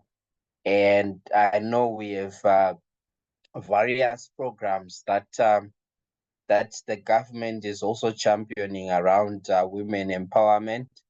We have actually then done a further work in terms of even setting up a ministry of women affairs. So yeah, there is a lot that is happening in the public space, and all took note of around menstrual hygiene issues, and we also have NGOs that are championing that this side. I think there's an organization called World Hunger that is championing such initiatives. You might want to look them up. I'll type them in the chat, but otherwise, great presentation. Thank you so much for that. Thank you so much, Michael, and thank you. Thank you for the comments, Clement. All right. I think for now, according to the program, I see we are meant to take a tea break. I'm not sure with Dr. Justin. Are you back, sir? Yes, Mr. Michael. Thank you. We were done with the presentation. I'm assuming there's a tea break now. Yes, 10 minutes, 10 break. All right, team, 10 minutes tea break. Thank you. Back to you, Dr. Justin. Thank you, thank you.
Can we start?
Once again, colleagues, let's get ready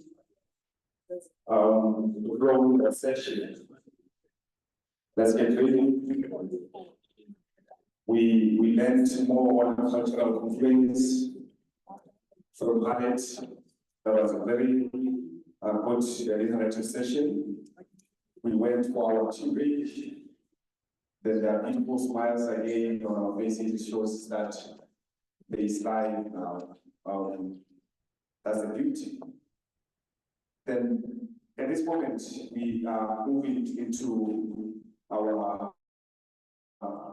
next session on systems thinking and organizational change.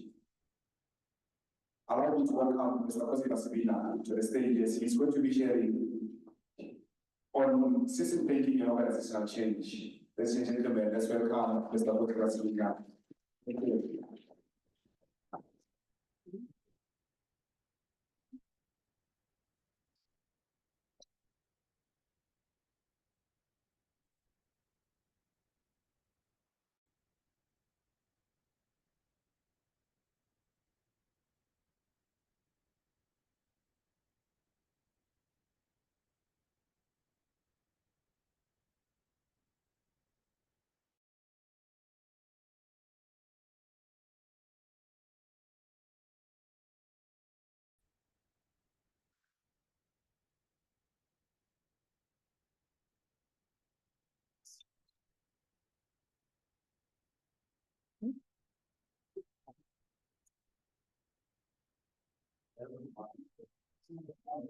Good morning.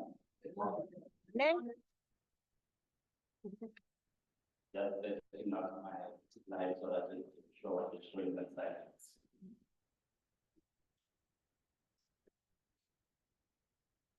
Okay.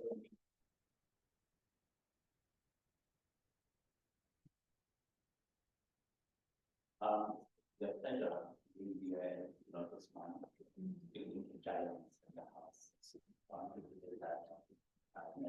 That minds again. So, but I'm going to share my piece so that you also can understand what I'm coming on. As you mentioned, my name is Pedro Selena. I do HR, as major practitioner or working in a hospital. In sustainability or in sustainability, then it's one of the best. It's the oldest kind of hospital in the country. Right now, we have about 500 plus. So I think the topic of certain thinking falls into place in mind with what we are doing in the hospital.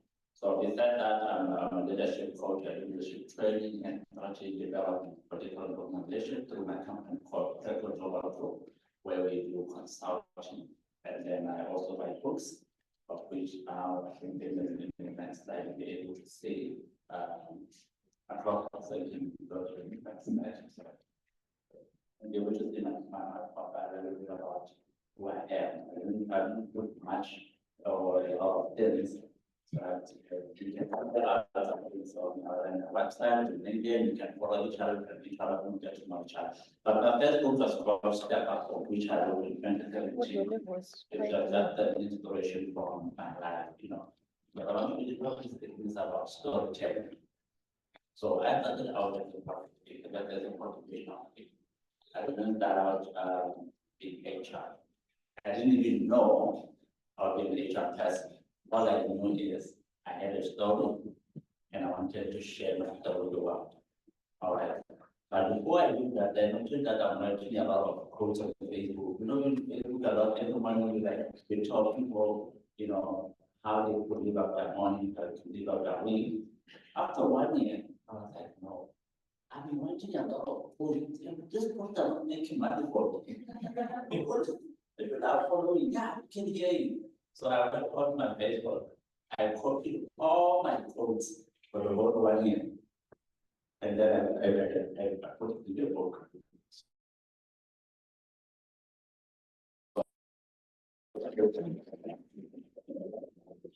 The second book that is not here, that's called Writing Out Your Writing Last Life. All right, I sold my prize area this year from the book because I was really one of my mentors called the book promoting. All right, so along the way, I decided to start the highlights of the book so that I can develop the ownership of the organization and the elements. That second book is out of my radar. It's on business, let's give it a chance. Then the third one is consent. Consent also is the sense of everything that I can go through as an individual and so the holes in the life challenges and stories. I think when I'm talking with the they're telling about how it's being slow. I need to speak that slow. And besides speaking slow, I had something called speech pattern, where you can really put words together well. And it's not really difficult to talk. Only because along the way of growing up, I lost my hearing. So I'm losing hearing and will have kind of pain or the ability to really communicate with people. So when we interact with others, they're able to speak that very well. Because of that, so I got my hearing there back, and then I kept on trying to develop everything people sleep. So yeah, hearing I'm thinking of it in lips. Not that I can really hear you very well, just continue to know. I don't talk much about people who know about people that don't know, because that everything so good. I'm not letting body language in lips. And also I'm wearing something like that, also to manage the sound of the world. But when the too much of recording is, it becomes a big problem for keep out the other sound. But it's so good. We are here and it is one of the testimony to show people that no matter who you are, where you come from, your background, what you can live at the neighborhood, you know.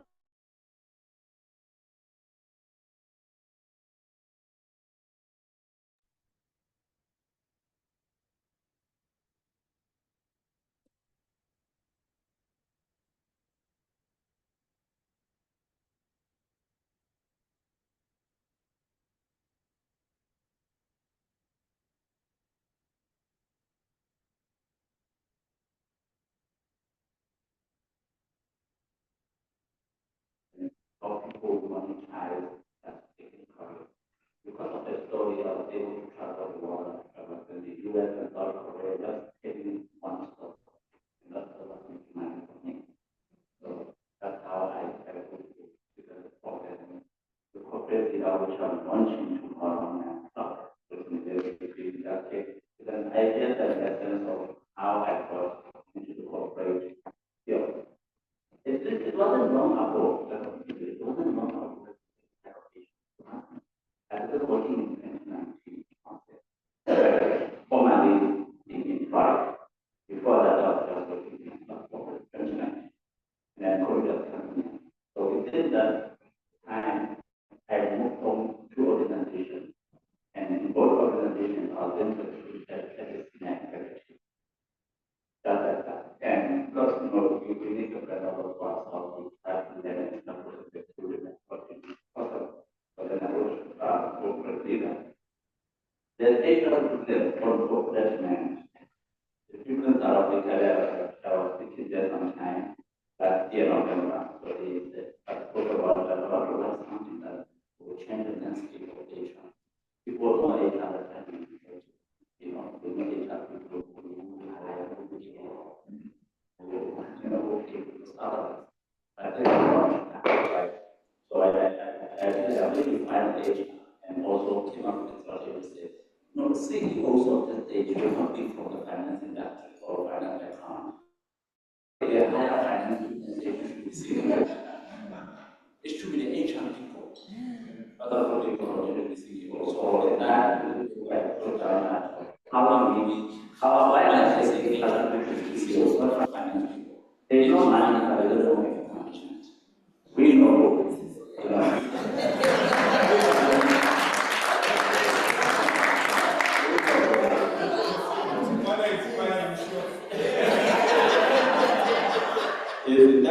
So that has been so this year we have awarded top 100 HR leaders in Bhutan. Of all the HR leaders in Bhutan, I think that may have been one of the 100 in that top 100. Yeah, after we got also implemented in executive side, GCH, that is the director of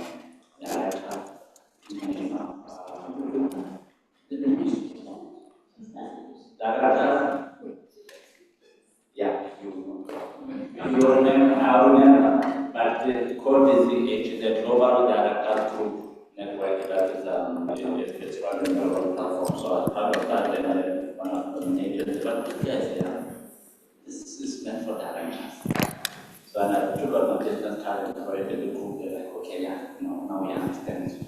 So that's how I go. Yeah. So let's jump into what we were talking about today. Let's jump into what we were talking about today. That focus on system thinking, focus on organizational change. So the overview of system thinking, that's something we're going to really dive deep into, understanding what is it. Most times we talk about design thinking. We've seen organizations doing workshops, doing programs on design thinking, and then they focus more on the human-centric, center.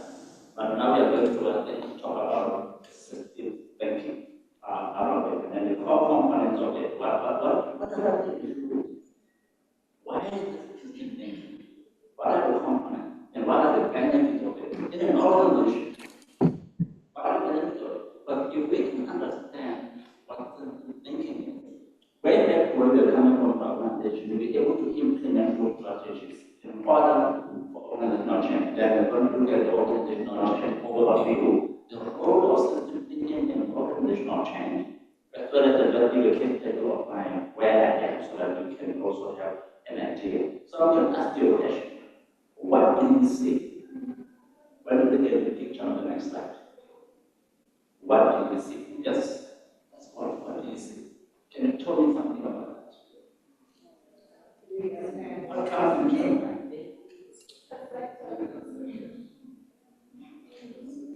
I see a rope, a tree, I see like almost like, oh, no, now I see what I see. I see people around the elephant, they're thinking about different things. So one person is thinking about ropes, the other one is thinking maybe it's a tree, bricks or something. I wonder if they're all blind and trying to say, what is this that I'm touching? Because I'm touching the field and it feels like a rope. I'm touching, so I'm wondering if they're touching the same thing they can't see, but they're perceiving totally different things depending on what they touch. Definitely. Thank you so much. Anyone? No one sees the whole picture. Come again? No one sees the whole picture. There's no one who sees the Everybody right. Yes, everyone. And then, so this is the definition of system thinking. The whole definition of it. Well, So nobody sees the other one. in the way of dynamic relationships between the brother and the sister. Organization is a whole system. It has a different parts. But it's only after you understand the interrelationship, what is happening when you touch each part, each component of the organization. Most of the time, you focus on one area of the component. When the component is not doing well, you are focusing on dependency. Right? Because organization we are looking so well, so we're trying to come up with financial strategy to put the company. And we forget about other elements that are interconnected. But the company will do well if the people are not doing well, right?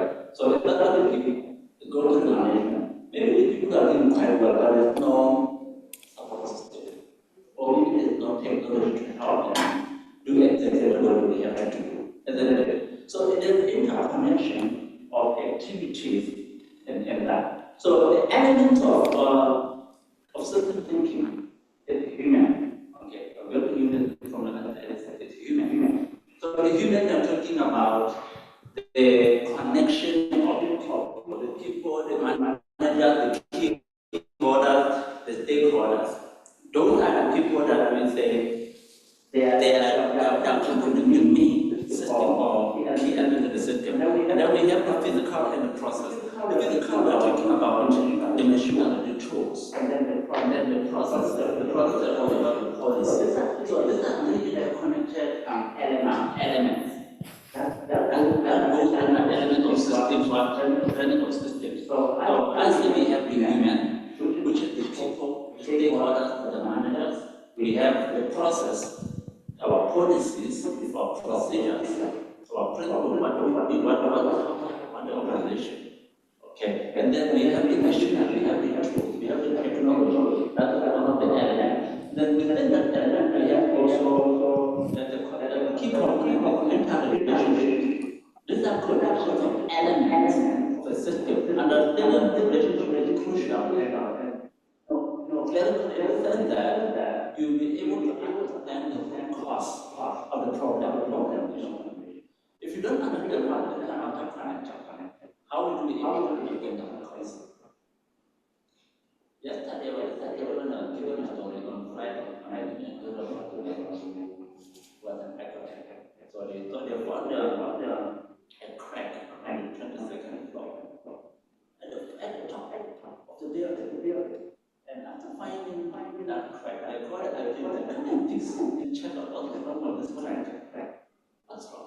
So this guy, the whole management team went up at the top. When they went there, they couldn't understand. Like, this guy's supposed to be here, but this is where the problem is. I want to find out that someone told them that this guy went down to the basement to try and locate the problem. So they went down with him and they're like, what is the problem here? Why are you in the basement?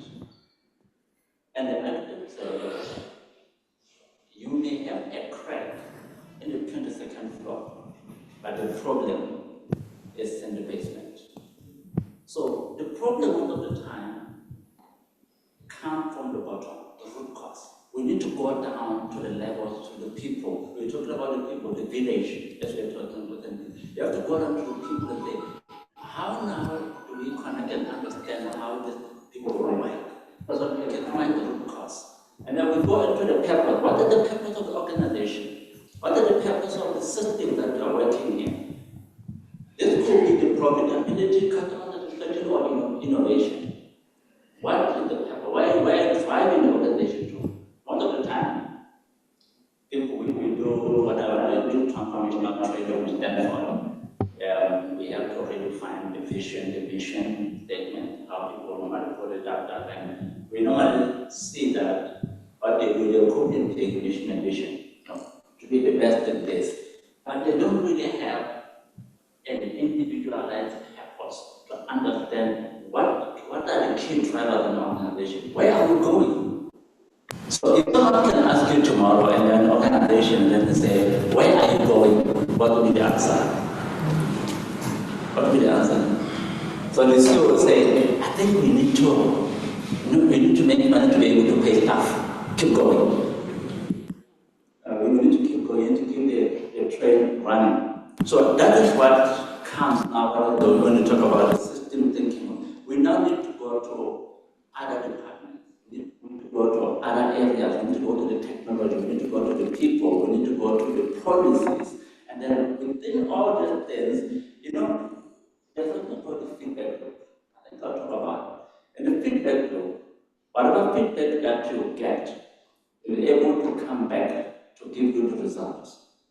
All right? And then it goes back into the future. So the feedback that you get from staff, are you getting the result out of it?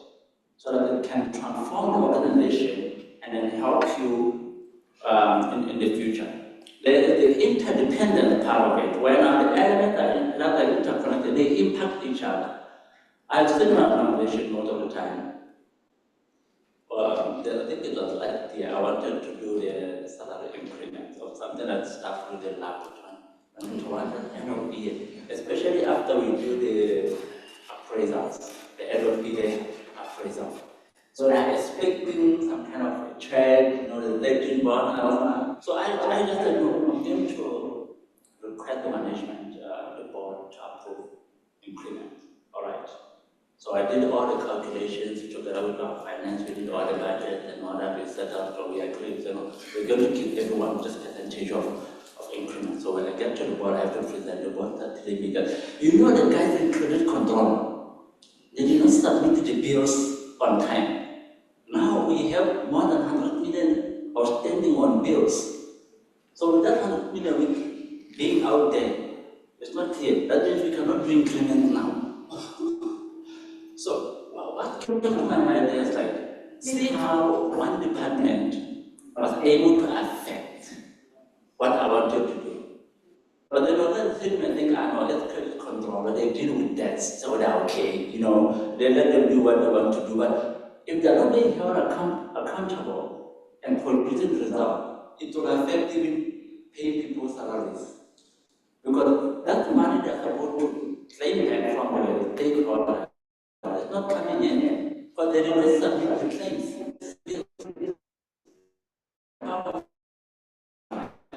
If one, it will affect the HR department. And just, that job there, and me, I'm an IT, like our IT.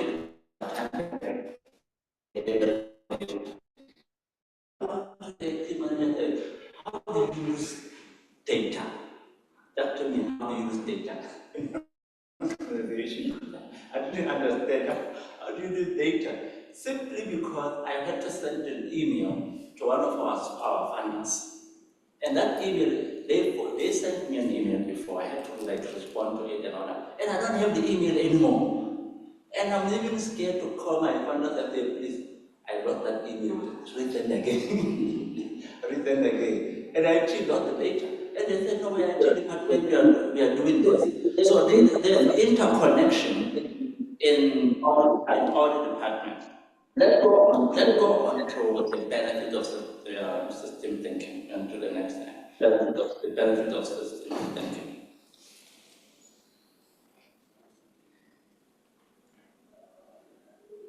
Number one, which is enhanced problem solving. If we were to think that the departments or the systems in our organization are interconnected, and we do everything to understand how they impact each other, then we have what we call enhanced problem solving. Identify the root cause of problems by examining the entire system rather than just individual parts. We're not going to analyze just, the HR alone, and then we leave out the finance. Or we are going to analyze the finance and then we leave out the IT, and then we leave out the policies. You understand? Imagine, let's put this into picture. Imagine the organization is doing so well, they pay people well, everything is doing well, but then they have a flaw in their policies. They have a flaw in their policies. And once you have a flaw in your policy, you are likely to lose all the money because there will be lawsuit against you. That you pay a lot of money. We see that it happens a lot in Botswana. People know how to go around finding loopholes in policies of companies. So when the person resigns, they go to industrial court. Or when they go to industrial court, they start using constructive dismissal strategy to say, no, I'll dismiss. Because they realize that the management had a way of responding to people after 3 months. You send an email, a credence email right now, it's going to be responded to you after 2 months. That, yeah, we acknowledge it, we have seen. So that person will keep on sending emails, and then the third time the person resigns. But he noted that there's a flaw in communication, and they take advantage of that. So in problem solving, when you're looking at the whole system thinking, you're going to identify where is the root cause? Communication. Where is the root cause? Policies. And then with that also, it helps when we call it improved decision making. The organization can make more informed and aligned choices or decisions for their long-term goals. Because now you understand how departments really work together. Being in the HR, I'm privileged to be in the strategic board also. Because I get now to manage and understand what other departments are doing across the hospital. So when someone comes to me and say, our medical ward, we are having shortage of nurses, but I say, no, the ratio of nursing per night is supposed to be 1:1 because your patients are not critical. If they are critical, you send them to ICU. You understand? So now having to understand that, they're like, okay, this person knows. Why? Because they just want to call more people to do unplanned overtime. Just overtime. So, the staff, they go to their manager. You know what, this month I don't have money. So if you could give me more overtime, so just call me more this month. Make sure you call me more. Because you will have someone giving 20,000 overtime alone. Then I'm questioning, how did this person, out of 5 people in your department, only 1 person is getting this amount? What is happening? I said, I don't know this. There was a lot of white. The only person who was available. I said, so for the whole month, because they have that. So coming in down to understanding the department, what is happening in each, it helped me know that what is happening on ground. That's why I said earlier on, I was just yesterday that I don't want to go out to departments. Sit down there for an hour, have a chat with people, understand what happened. So tomorrow they tell me we are busy, then I know they were really busy, or I know they were not.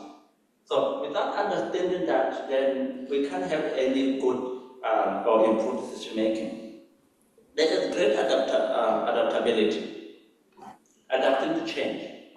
I think one of the things that I'll talk about in the next slide is it's resistant to change. After you do your system analysis, then you now want to implement strategies and all that. That element of resistance to change, because they know, we don't want to be part of it.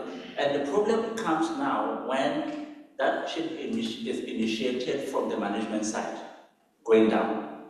I have a feeling and the belief that the change should not start from the top. You initiate it from the bottom, going up to the top. To the top, you just approve. Say, no, we are done now. I understand what people are doing. It doesn't have to come there. We sit in the board as managers. Because I had an experience with that where we reviewed what you call, there's something called committed availability allowance for those people who are working with shift and all that. So we decided, no, this is a benefit that the company has the discretion to withdraw or to do anything about it. So we sat down and we reviewed it as management. Review, okay, now this is how I'm going to increase it. To increase, then we send a memo to staff. A memo. From this date onward, your committed availability allowance will change from this amount to this amount. And they came to question us and say, so you are increasing it, so you are increasing this, but you did not take into account that if you increase that, you are also increasing the tax. So the more you are trying to increase, you are trying to do good, but then the tax is pulling more now. Do you consider those things? Then we step back and say, ish. Yeah. Should we have first gone to them to understand the challenges, how we can do it? They could have maybe come with a better idea. We say, you know what, don't increase the step. Because afterward, we went back to them, after we retracted the memo, we went back to them and said, so how best do we deal with this? And they said, don't give us the committed availability allowance. Instead of putting it aside, just measure it with the salary. Then you can just pay overtime and pay the extra. So, okay, cool. So then it worked. So that is how you have great adaptability in terms of system thinking.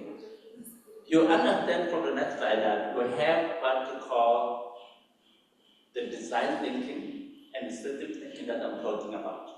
That is holistic. The system thinking is holistic, it's analytical. You don't just go on one area, you go to touch one part of the, I came to understand this. I have a 10-year-old, I mean, not 10-month-old baby, all right? I have a 10-month-old. And sometimes what she does is that girl, I don't know if all the babies do that. She will touch her knee, all right? And then she'll cry, only to find out the pain is in the ear. Oh, I will say, hey, and she doesn't want me to say, hey. She will start holding her head as if I hit.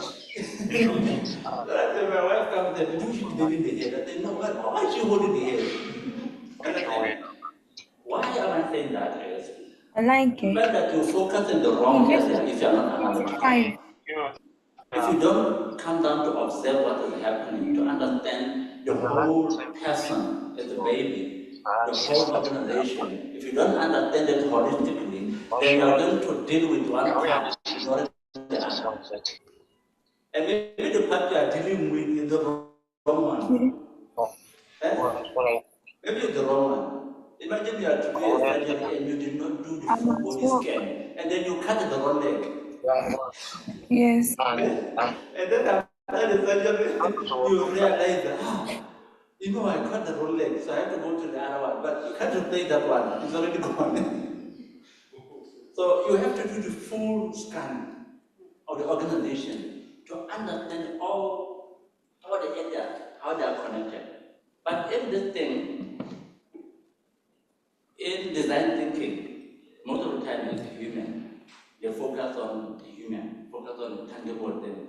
They focus on action or they are all action oriented. They don't focus on other areas of the systems and policies.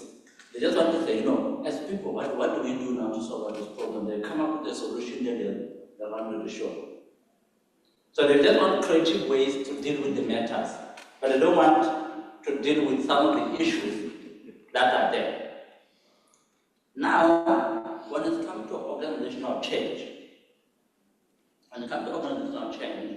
we're going to understand that the process of transforming organizational structure strategy, that is why we get consulted. These days I've been seeing a lot of companies releasing out tenders on organizational change. So, you know, we are having restructuring. And one company told me that we are doing restructuring. I said, why are you doing restructuring? They just want to reduce the numbers of people working in their lives. I said, but that's wrong. How do you know? How do you know you want to reduce the numbers? Because you're not doing so well financially. You understand? Then I sat down with them and said, if you're going to give me a job, let me help you analyze the problem. So first of all, I did the employee satisfaction survey to understand what's happening on the ground. To understand. At the end of the whole system, analysis and coming up with a solution, we realized that you can actually put people on a 2-tier shift and then do flexi hours for others. You don't have to retrench. Because you're going to hire bankers cost also. If the business is boosting now, you want to hire them. So because it's not doing well in this period, you feel like you can cut off people. So let us put them on a 2-tier shift. Let the other person start from 7 to 10 or to 11. Let the other person come from that time until 8 o'clock. When the others knock off. And then when it's the peak hours, call more people there. And then when now the hours are related and everything, give people flexi hours, let them go home, call them when you need them. You handle the situation better. But it's because now you are just interested in I'm restructuring. A lot of companies these days, if you hear the word restructuring, you know that people are about to go. But it's not about that, isn't it? It's about trying to see how the organization can be restructured today. How best can we move toward one goal as an organization? Not to focus on saying, hey, people are going. So the structural change, that's the first part of the organizational review, is the structural change, which involves altering organization hierarchy, roles, and responsibilities. That is structural change. That's one that we sometimes look into. But we have positions that are supposed to be, that are top skill. Even in HR, if a person called HR officer, what are you doing? What are you doing? We need this data. I believe we live in a world where we do what we call specializing. If you're an HR, what do you specialize in? If you're a nurse, what do you specialize in? If you're an engineer, what do you specialize in? So restructuring now allows people to become to be where they're supposed to be, based on their competence, their skills, based on their knowledge, based on their interest. When I did the structuring for the hospital, the government on the trained nurses. Okay, I'm going to use that as a case study because I'm in the hospital now. So when they are training nurses, they train nurses to be able to function in every department. So from the school, they are able to work in the medical ward, renal ward, everywhere. So every 6 months, they are being put in different wards so that they gain experience in all those things. So when we put up the advert in my workplace, we don't look for general nurse anymore. And we normally tell the nurses, don't come here and tell us that I just want to be a nurse. You can put me anywhere. Because we don't have anywhere that side, isn't it? We don't know what to mean when we say anywhere. Anyway, maybe we can give you the support services, the people who are the cleaners, we can give you the support services to go and take care of them. That is anyway. Isn't it? But we want you to be specific, to say, I'm interested in being in the ICU. We put in ICU. So at the end of the day, you become an ICU nurse, not just a nurse, isn't it? So restructuring or structural change allows the position to be brought down to a need, to a specific area where we know that they will be fully functional. Not just the position that you normally see, so many big positions that with big names, and then you see, what do you do in the organization? No one, I do everything.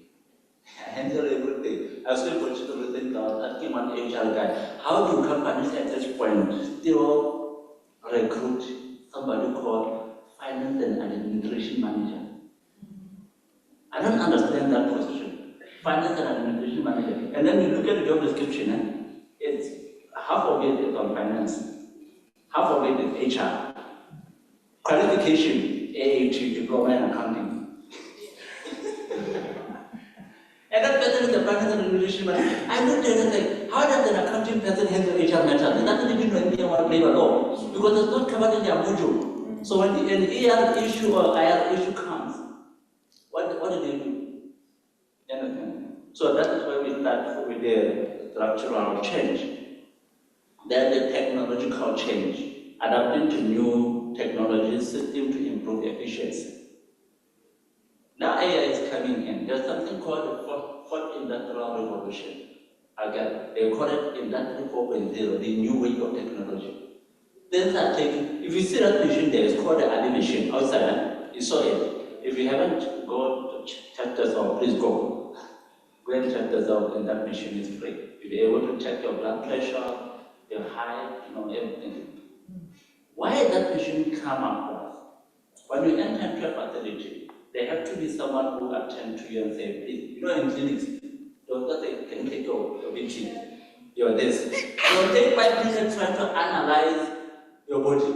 And then they put in small yellow paper report again. Then they send you to the doctor. And there's a queue of patients who want to see the doctor, not due for temperature. And you are wasting their time on the temperature part, which is important for the doctor to understand, but again, you're taking a long time analyzing that. We put up this machine and say, when the patient comes, just go into that machine, just press, within 2 minutes, you're done. It records everything, then it sends that to your phone, to your email, also to the doctor.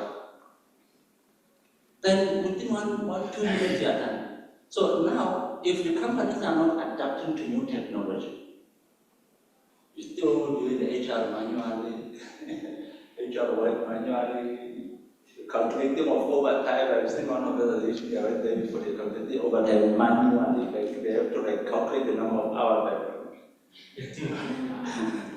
They write down 5 hours work, but if you work 192 hours a month, then hours beyond that becomes your overtime. So we adapt to that technology. That is where now also the organization should invest in. Then, the conversation that was happening this morning, cultural change, shifting organizational values, beliefs, and behaviors. Cultural change. We have, I think in my organization we have all the people from different cultures. Dr. Zimbabwe, Zambia, Malawi, Ghana, Congo, US, Chinese, Indian, everyone we have in our facility. Everyone. And guess what comes there? Cultural shock. Cultural shock. Because the one who were coming from Serbia, we had one lady who was coming from Serbia, she left within 2 months because she couldn't understand what people are working here. And what? We're coming from a war zone, that side. The war zone. And here, they know that everyone is a threat. Here, people are hackers. They are friendly. Who just want to come and hug you and greet you, but it's just not trying to read it. Where we are coming from, everyone is a suspect. If someone say hi to you, oh, you look beautiful, that person is a suspect from that side. So, they're suspect. Try that in Nigeria, you will know what I'm talking about. You don't have to people in public. So that cultural shock, but then to change it, we try to come up with activities that allow that interconnectedness to come. For them to be able to understand this is how the locals work. From where you come from, what kind of culture are you bringing in? But one thing I can tell you is there's always a connection in all the cultures and all the beliefs. There's always where we link. There's always something we believe in together. We always believe in an element of respect. And that's where it starts from. That's where it starts from. You don't go, when I'm doing inductions for new stuff, I tell them that don't see someone who coming from a different place, looking different, and you try to compliment. Look at your hair. Hey, it's beautiful. Just don't do that. Why? Because we receive cases of sexual harassment for someone who was complimenting a lady, you look beautiful in the workplace. Like, why does she look beautiful to you? In the workplace. She's not your friend. They are not related. Yeah, they are not related. But the thing of culture, they don't take it that way. They take it like you are trying to pursue me. Or you are trying to, you understand? So you don't do that. Especially if you want to know that that is very uncomfortable. If you want to know and test for yourself, please leave now and go to China. Then you know for yourself that that's very uncomfortable. Because they'll come and touch your head. It is real.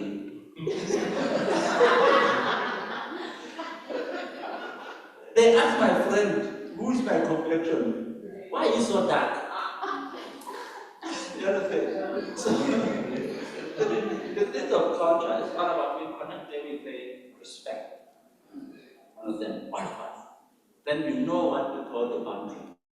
So we try to create, when we're doing the team building platforms, we try to have the different people from different cultures in one group. And then we do a team building for them to see how they react. And one of the things that we did was to observe, to see how they work. We could see the other ones connecting with the other group because they're coming from one. Well, in terms of conversation. And then the other ones, they are avoiding other people. You know why? When you find out why? Only because they think the people from, I think it was that doctor from Australia, they thought they speak too fast. So they could not connect, so they decided to reserve themselves and go, this guy speak too fast. You get it? But then you put them in non-communication activities that help them connect without talking. So those are some of the things that you come across in an organization, especially in a big organization that have a lot of different people from different backgrounds. You have complaints on day-to-day basis on how things are done, how what somebody said, how somebody looked at another person, this one treat. Some people are not fond of treating. They just go into their workspace, they sit there and start working. So you greet them up. So that is a cultural change. The role of system thinking again does not change. The role of system thinking does not change. You need to align change with organizational goals. Align the organization's overall mission and objectives. By considering the entire system, organization can avoid changes that may benefit one part while harming the other.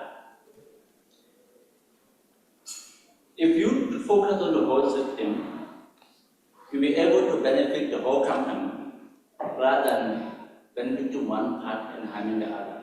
And most of the time in organizations, you find that we focus on trying to improve the part that we know that can make money.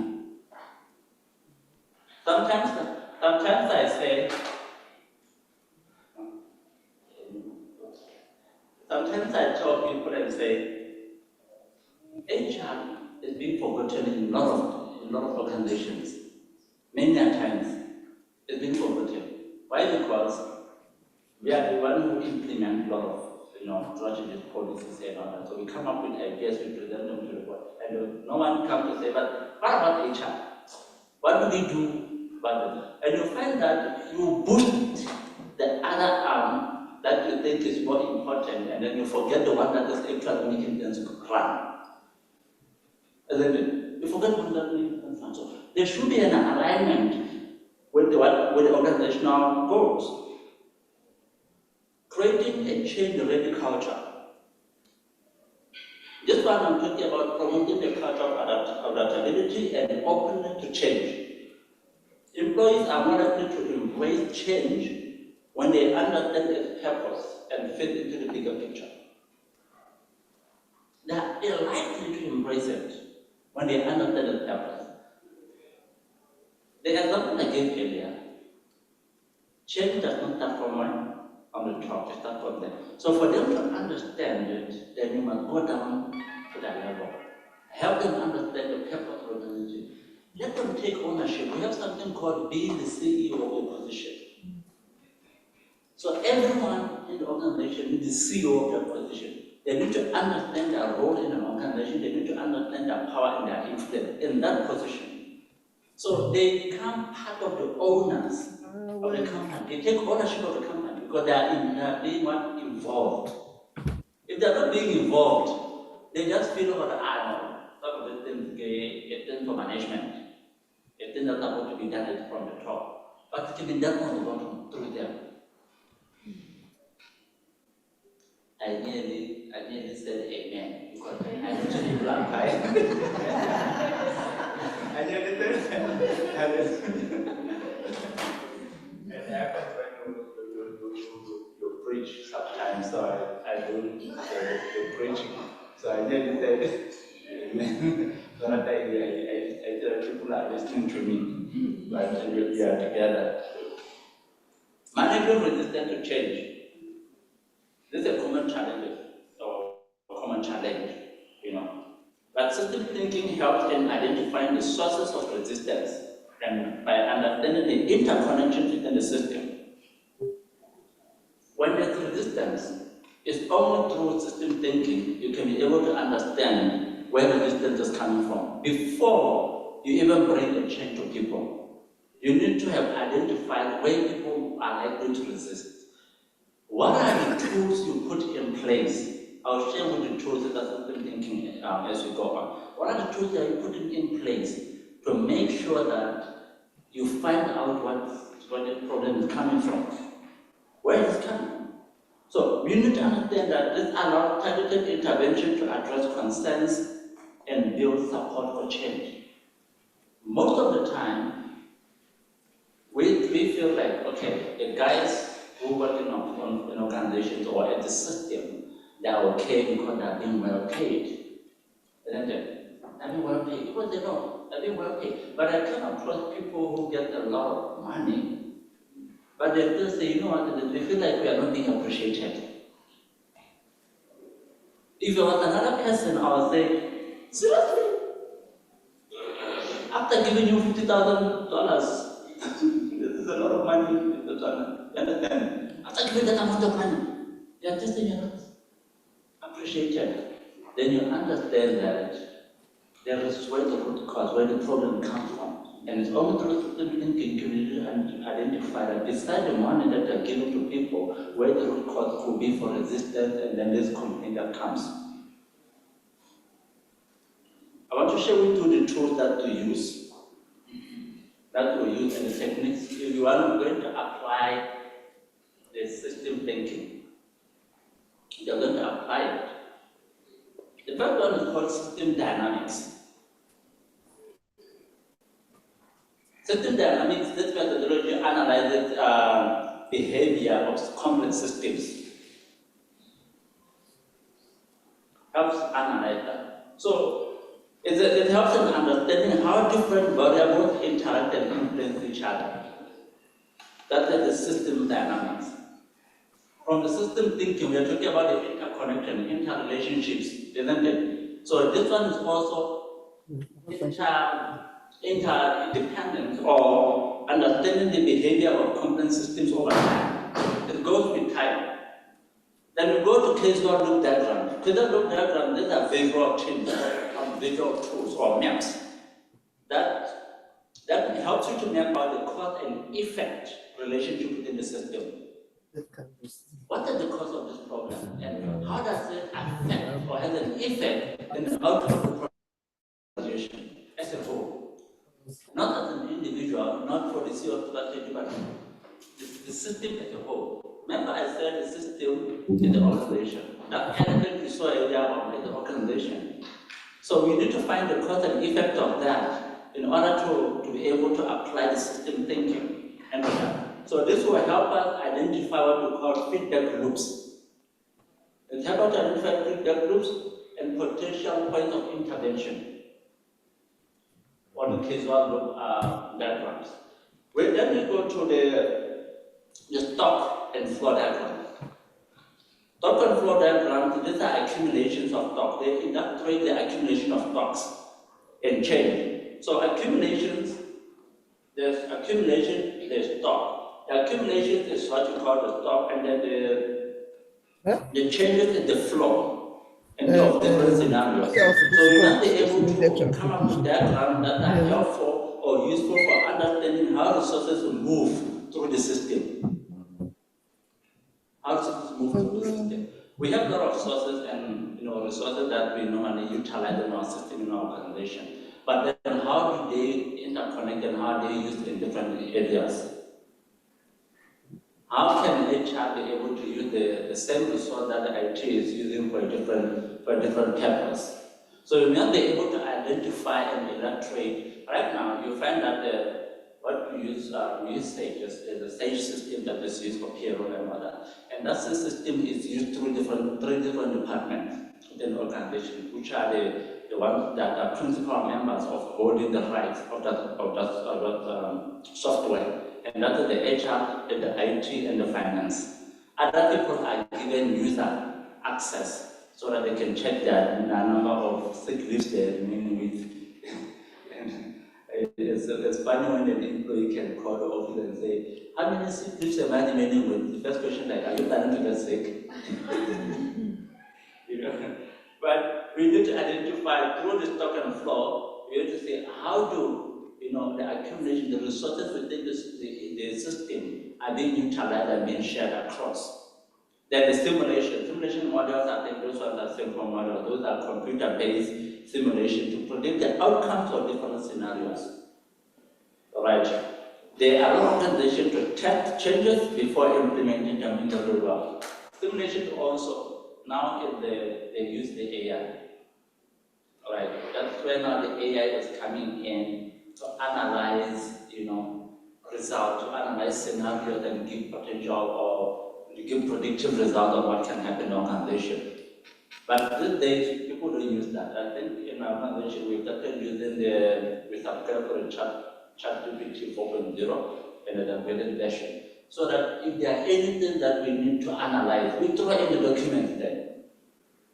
We throw in the document then. Recently, while I was doing the transformation strategy for the organization, I had to look at all the policies that we've been using in the past years and try to align them. I took my policies and threw them in the system, in the AI system. I said, help me regenerate it and figure out the loopholes and all that according to the Labor Act of Botswana. And then I take the Labor Act of Botswana, I throw it in the system, and then it generated everything for me. And it's like, these are your loopholes. And it's like, yeah, so if someone can figure out this loophole, we're in trouble. So those are some of the things that you use in order to test and see if things are going well. Then you have predictive results, then you know the outcome and what you can do with that. Adoption of that, or that adoption, or implementing system thinking in organization. How now are you going to implement, which are the best practices of what you're going to do? First of all, the training and development, which is critical. Then in Botswana, we have what we call training levy, where organizations can train people on any specialized topic or anything, and then they take back the money. The organization don't lose the money. Right? You pay the service provider, you submit it at the HRDC, then they pay you back the money at the organization. So companies are required to do trainings on systems or on strategies, on any other training that they want to do. And then they don't lose money over it because in their terms, there is what the training they be deducted from that tax. And then it goes to the training department. Every time you want to do training, you are free to coach and then do the training that you want to do. But the challenge was, companies didn't have the budget to do the training. I said, no, we don't have the budget for that. Why? Because trainings are expensive, isn't it? We don't have budget to do that. Then the government will make sure that you have training by force. That's how the training levy about. So training and development, educate people, but most importantly, educate the leaders. Isn't it? Educate the leaders. Because we have people at the helm of organization who have no idea what is happening down there. They have no idea.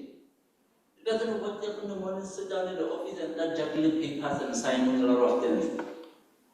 So, but we need to train them to understand what people are going through. So, we need to invest in training. And this can be done through workshops, through seminars, online courses. We can recommend online courses and all that. We have pilot project. Pilot project is a small scale project to demonstrate the value of system thinking. Use this project as a learning opportunity to refine an approach.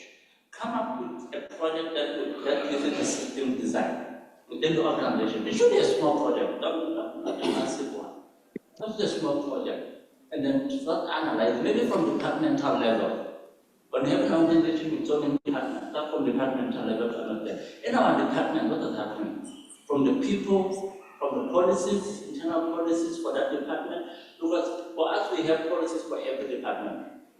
We have policies for every section in the hospital. So they are guided by the ethics or the policies of that area. When we call someone for a disciplinary matter, we don't only review or align with the hospital or the organization policy, but we also look at the department policies and procedures. We do follow the right procedure within the department for this matter to come here, so that we have a clear understanding. Then continuous learning, engage a culture and encourage a culture of continuous learning and improvement. I hear that someone said people they are being trained or empowered to live. Once you start, after you train them, they feel like they are better now, then they go. But how do we keep them? How do we empower them enough to understand that we empower them to play a better role where they are? They can live, yes, when they do, self-empowerment, when they are the ones who can just go out to school and do what we do. But then I like doing this on my own. If I want to go right now, I was completing my master's recently. So yesterday, as I left early, I was writing my final exam for strategic management. So the final class yesterday at half 6, so I should go prepare for it and write the exam. So I just believe in trying to increase my knowledge and understanding. But then the organization has to play a role in empowering the people and encouraging a culture of learning and development. We have what we call a role congruence. We cannot have any manager who sits in the office for 2 years without any additional certificate. We review their competencies, their KPIs. Yeah. So in the KPI, we have that goal congruence section. We want to understand what is your career growth. Once we appoint you, you fill up that goal congruence form. So we understand what is your career growth. Where do you see yourself in the next 5 years? And then we integrate that into the KPI. And we say within this period of time, you should have elevated goal for membership, something. You can't just be there and things are moving and you're just sitting in one position as a manager. Understand? So we encourage them to do that. And if they don't, they know what is on stake for them. Because there's no manager that will give PMP here. Anyway. We don't give any manager PMP. We give them short-term contract. So they don't become comfortable. When they start becoming comfortable, they start thinking of their pension. And they are not doing so much work. So you put them on short-term contract renewable, but then we have that KPI to make sure that they follow the procedure. Then we have very active managers, but they know what's on stake for them. And then it goes down the line now to say, how do we now empower others? In our organization, we have people who were cleaners, who went up to bring the clean. And then they grew up from being a cleaner to being in the same organization. They live in their own way, but we try to assist them to go. One of the best practices we do is engage with the stakeholders, involve relevant stakeholders in change process to ensure the buy-in and support, and ensure leadership support. That is, leadership commitment is crucial for the successful adoption of system thinking. Leaders should champion the approach and model the behavior they want to see in others. Isn't it? The leader must be able to champion it. Now, I think when it comes to leadership, you read a lot about it in my book. So one of the common challenges is the complexity. Complexity it can be difficult. Certain things can be difficult to grasp, to apply, especially in life organization with many interconnected parts. It it's difficult to apply and to grasp, and then also resistant to change. Employees and leaders may resist the adoption of new ways of thinking and working. You know, when you bring in new ways of doing things, people get threatened. When you started introducing a lot of our tagline for the facility where we are is where compassion meets technology. All right. So we are technological hospital. When you introduce a lot of systems in the place, people are like, oh, we are not used to systems, and we cannot operate in this because everything is systemized there. No hospital.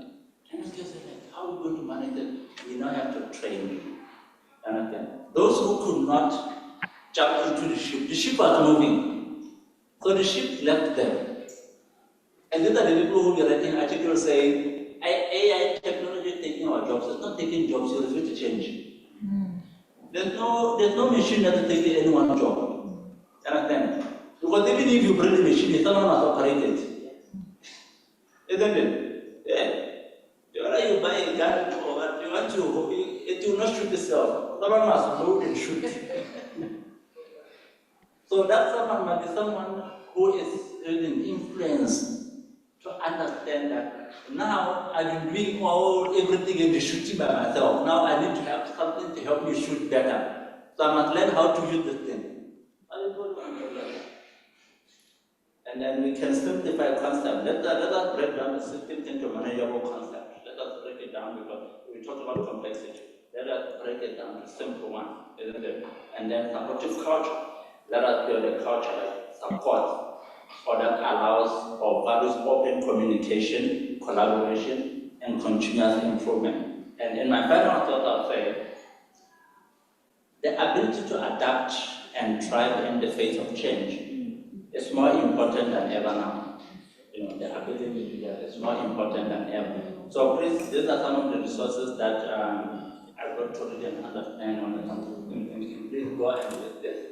The books that are there, the articles you can search for those articles and reviews, and then there are online courses that introduce you to system thinking in Coursera and edX. I do a lot of online courses and online study, so you can go and check that out. You can share with someone also who is interested in understanding system thinking for your own organization, so that you can also try to break down some departments, understand what is happening in each department and how they interconnect, come up with solutions that will drive organizational success. All right. So that is that. And I'd just like to, it's been a pleasure as well as a privilege. I think I'll take the questions and comments from the group. Thank you.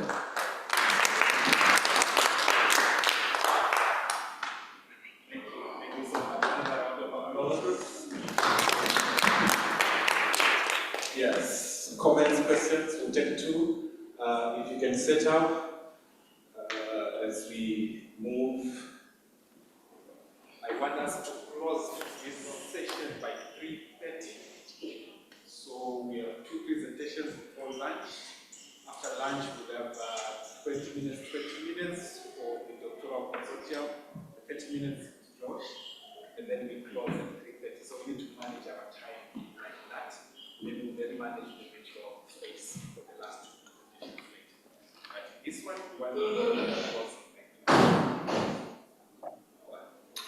Thank you, Cosimo. With respect, I'm excited to start because what you've delivered, we are together in HR. I've been practicing for some time. And allow me, sir, to trust your office, through you. When you delivered the Botswana 2030 agenda, mindset thinking, paradigm shift of Botswana to actualize the vision and the purpose of this country. The solution lies in this lady here, Fatma. This lady here, she's your member, bring her back. And the lady in culture, Alita Vok. Your officer should have what we call think tanks. You sit there them, you sit down once in a month to replan what you intend to do in a country, bring some people around, help you to foster the change and the agenda you want to do it. You want to do it alone. I came to realize the reason why God gave us 5 fingers. Every finger is very important. You cannot do it on your own.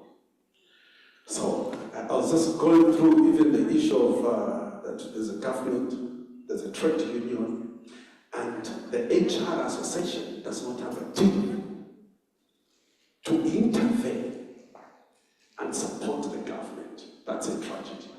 We're trying to sort out in Zambia. It's not everything like Jack is going to help performance management of the growth of the institute and the policies without intervention of HR. And where I'm so grateful, the OD. This man, Dr. Justin, with this combination, Botswana will never be the same. That's a thought I should address to you.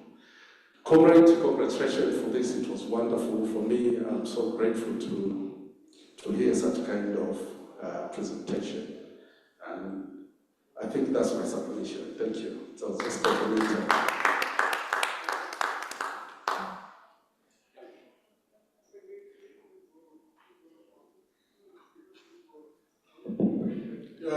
Thank you very much, sir, the previous speaker, for the submissions. I wish I had that influence. And you remember when I made my presentation, I made a disclaimer that no one should assume that I'm from government. I was presenting on behalf of global knowledge. I think people are conveying the same sentiments that you are presenting to government. So we hope and believe that they will take it and use it to improve. Back to Kosiba, thank you very much for the presentation, quite amazing.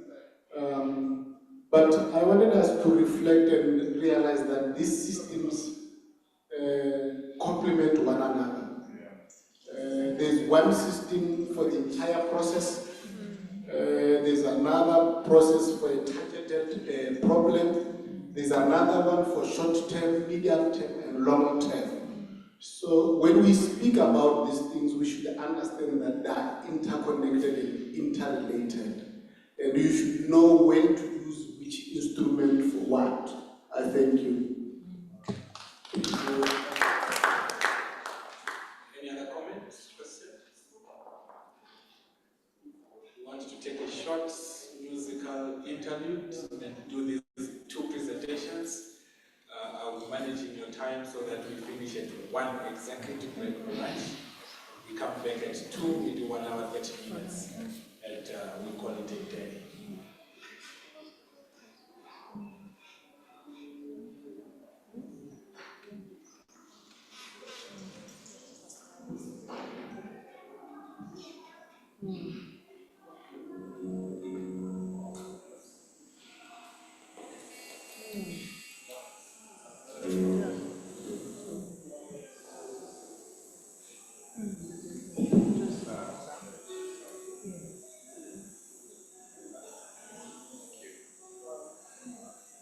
Thank you, Mr. Presenter, my brother, and HR. I have a small proposal. In our company, we have noted that HR comes with a stigma. Whenever you speak of the word HR, people think of disciplinary action, the people who always make life difficult for everyone, and KPRs and all these things. So we've changed that around, and we started to use a term called team experience. And what that has done for the young people that are within our constituency, it's brought them to know that HR actually exists to enhance the experience of the team whilst they are within the course of employment. Just wanted to put that across. Thank you. So change moving away from seeing people as resources, as capital, and most companies in the West are shifting from that vocabulary. We need a life-affirming vocabulary. And life-affirming vocabulary, people as people. It's a people departments. We start moving away from this resource mentality. We move away from calling people subordinates.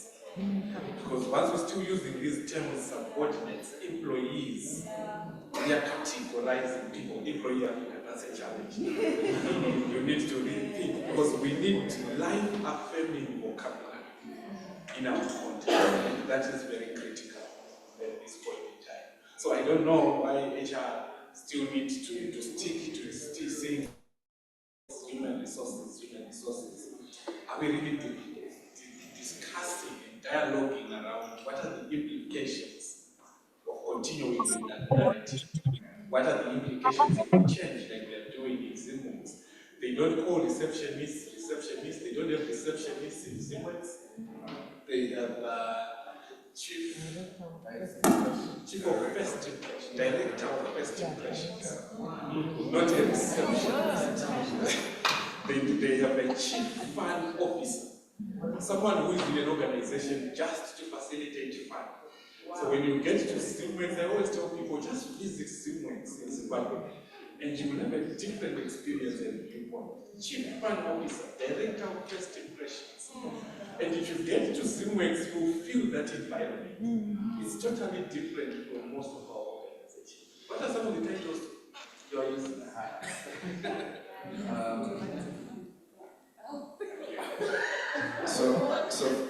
So for example, we have the cleaning team.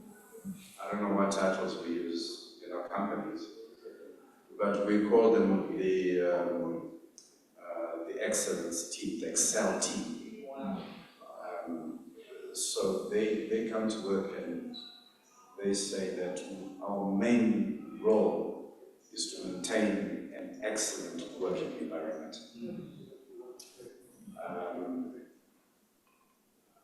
IT department, IT,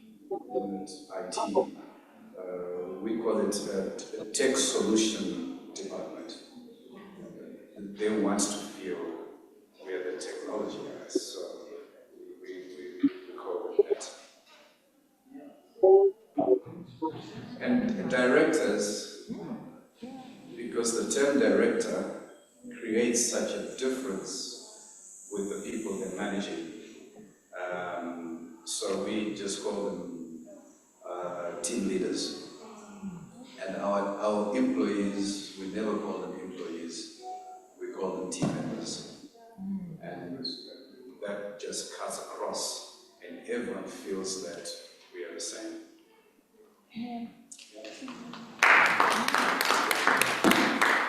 That's the Siemens philosophy that he was talking about earlier. And it does something to people. Like he was saying, I don't want to be called a CEO, I want to be called a team leader. It changes your relationship with people. It creates what Alex presented earlier on, that sober kind of leadership and ways of doing things. Are we ready, or we do after the next presenter? I need to manage the 1 o'clock. We're good.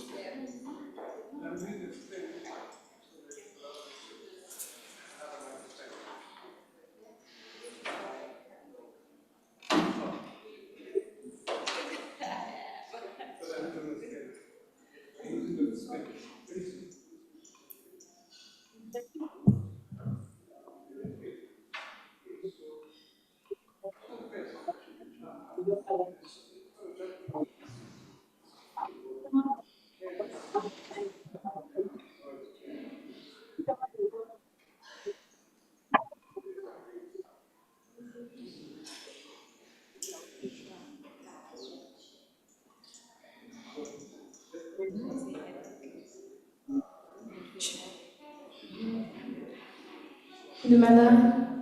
Dumela, hi, hello, in all languages.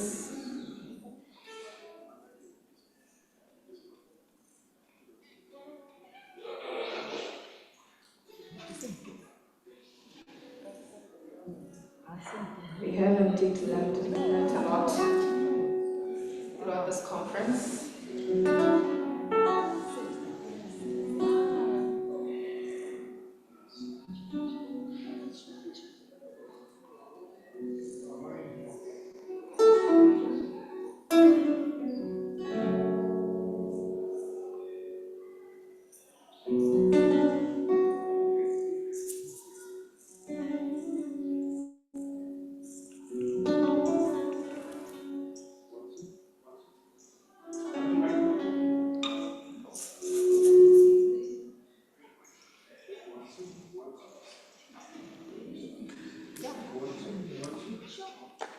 I want a photograph to accompany that.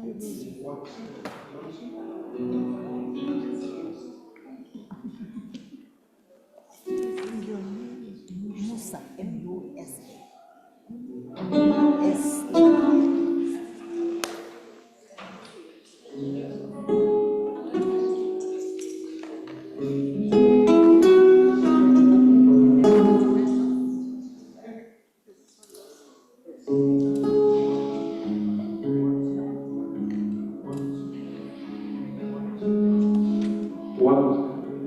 One, two.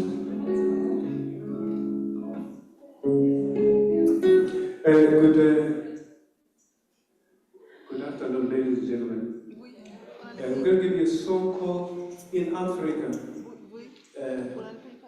We're sons and daughters of this soil. So, here you go.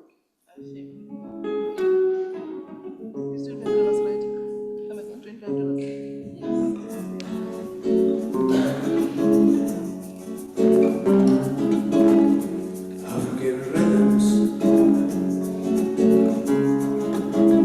and syncopation, yeah, yeah. African music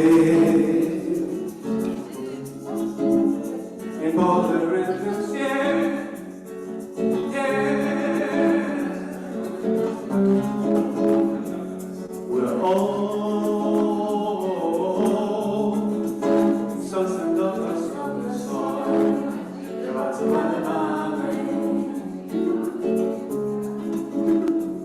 We're all sons and daughters of the soil.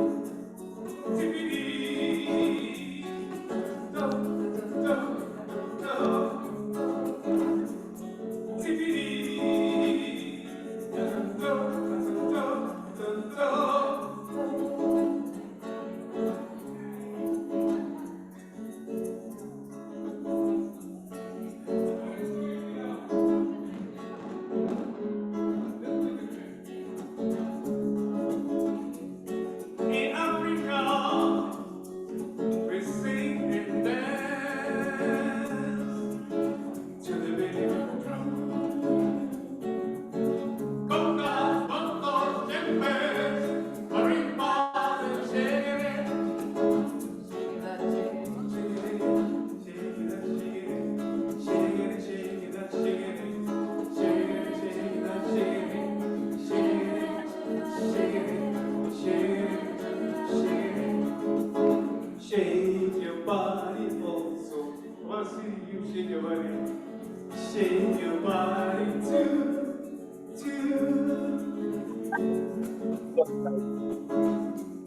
In Africa, we sing and dance to the bassline.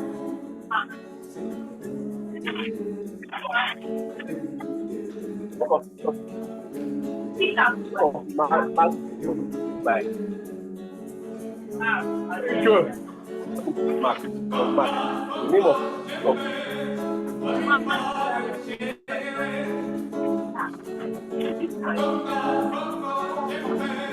of Africa. Thank you.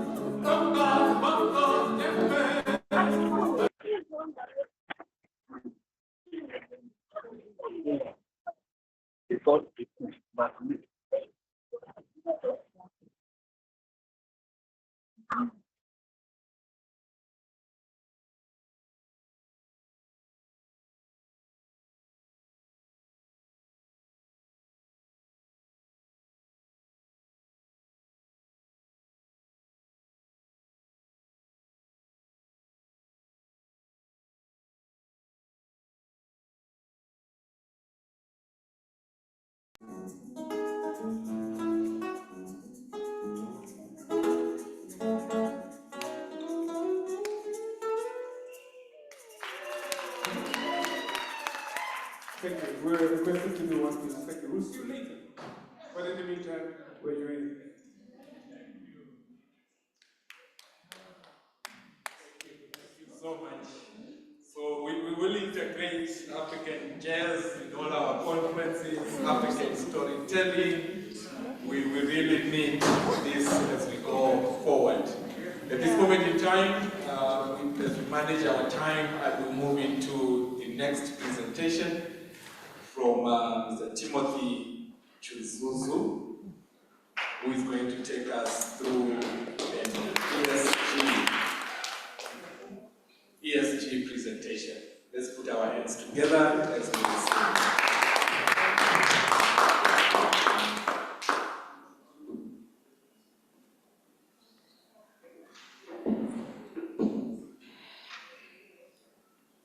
Good afternoon, everyone.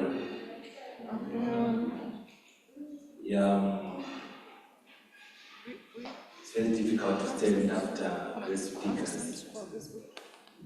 It's a mammoth task to stand and speak where big people have spoken. So maybe I'll start by introducing myself. I'm Timothy Zuzu. I'm from Zimbabwe, as you all know.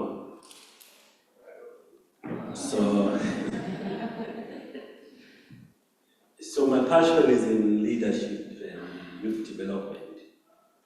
So as a young man, I started working at the age of 18 years, soon after my ordinary level. And I went for Minister of Agriculture as a general hand, research centers. I used to do farming, do planting, harvesting as an entertainer age. It was unfortunate that my father lost his work. He was fired from work when I was only 17.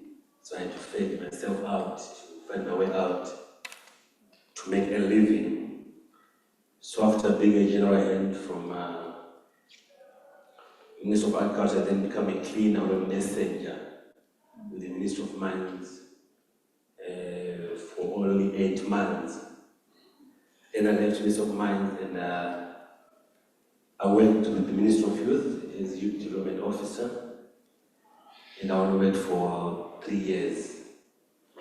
And I resigned from government at the age of 25. So from the age of 25 up to now, I've been an entrepreneur, a mining consultant, and I started developing myself from that age. For the past 17 years, I've been to school in and out.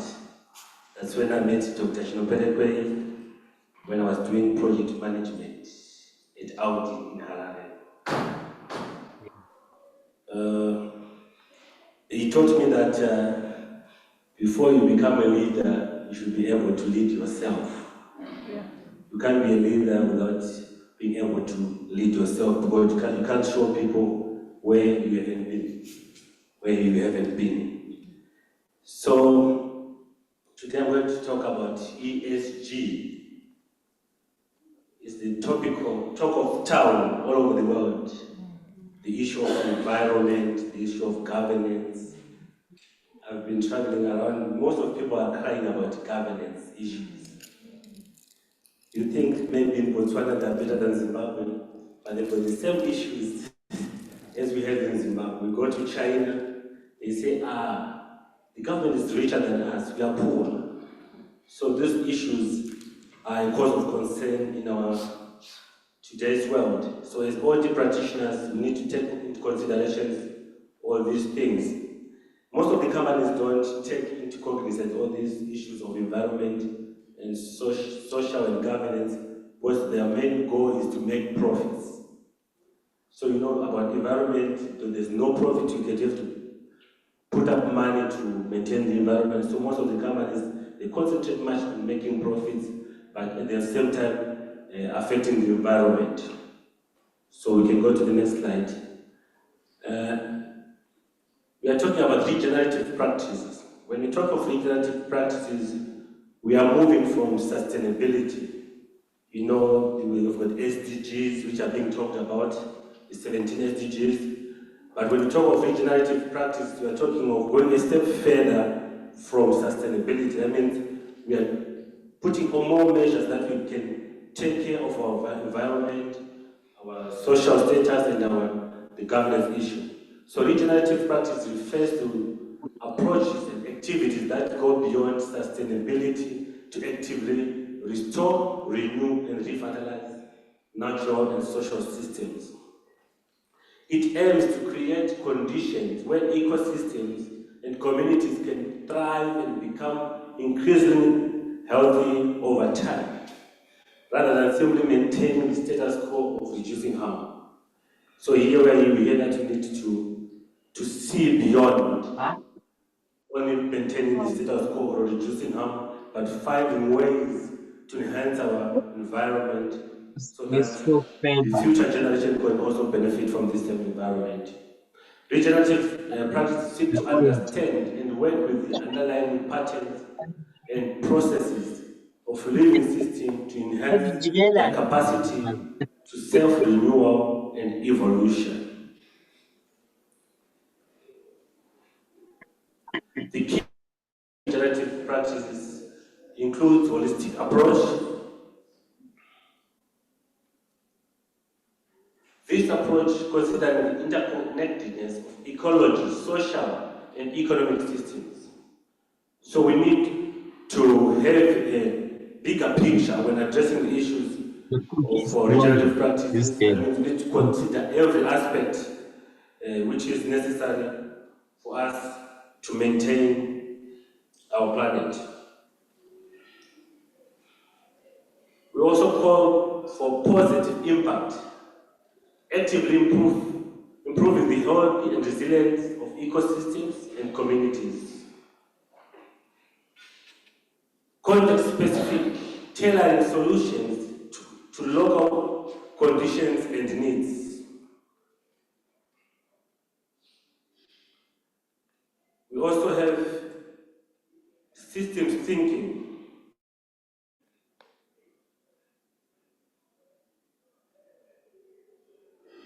Systems thinking, understanding and working with complex dynamic systems,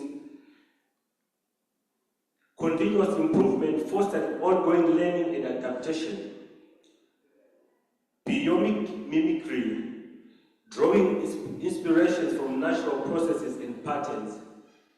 Here we have to look on how the natural processes happen when we're doing sustainability talk, that how the environment was created so that it can easily renew itself, change its course. You find out when there's a field fire, within some days or weeks, you find that the environment regenerates itself and starts glowing again, blooming again. So we could also co-evolution, promoting natural mutual beneficial relations between humans and nature. So as we do our business, we should not take into consideration the nature we are working on and where we are doing our business, so that we maintain coexistence between humans and nature. You see now, because of industrialization, urbanization, the ecosystem is being affected a lot. You find that in most areas, especially in Zimbabwe, they are now giving stands in areas in waterways, where we want nature to thrive. So as humans, we need to take into consideration that we need to live in harmony with nature so that we can promote sustainable development. The examples of ESG goals and targets on environment. According to Vision 2030, they are saying we should reduce greenhouse emissions by 50% by 2030. Did I skip anything here? Yes, skip some, sorry. The definition of biodiversity. Biodiversity means conserving and restoring natural habitats, ecosystems, and species.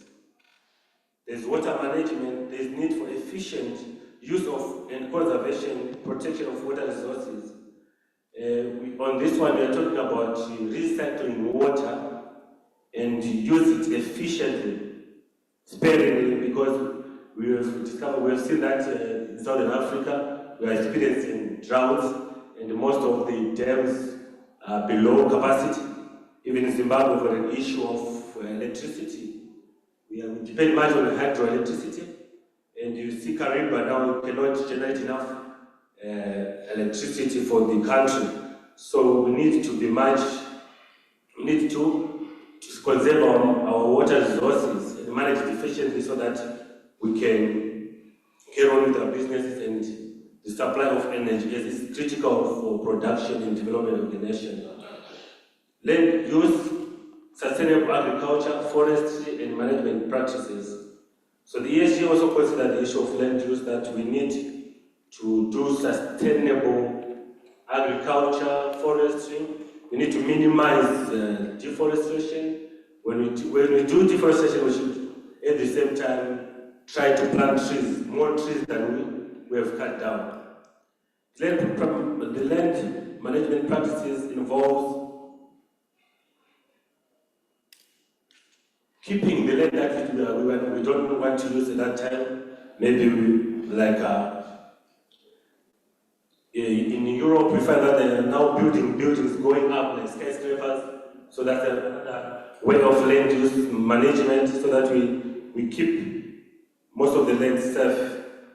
The need pollution prevention, reducing waste, toxins, and pollutants in air, water, and soil. This one is one of the major causes of climate change we are experiencing, especially in industrialized nations like the West and Europe.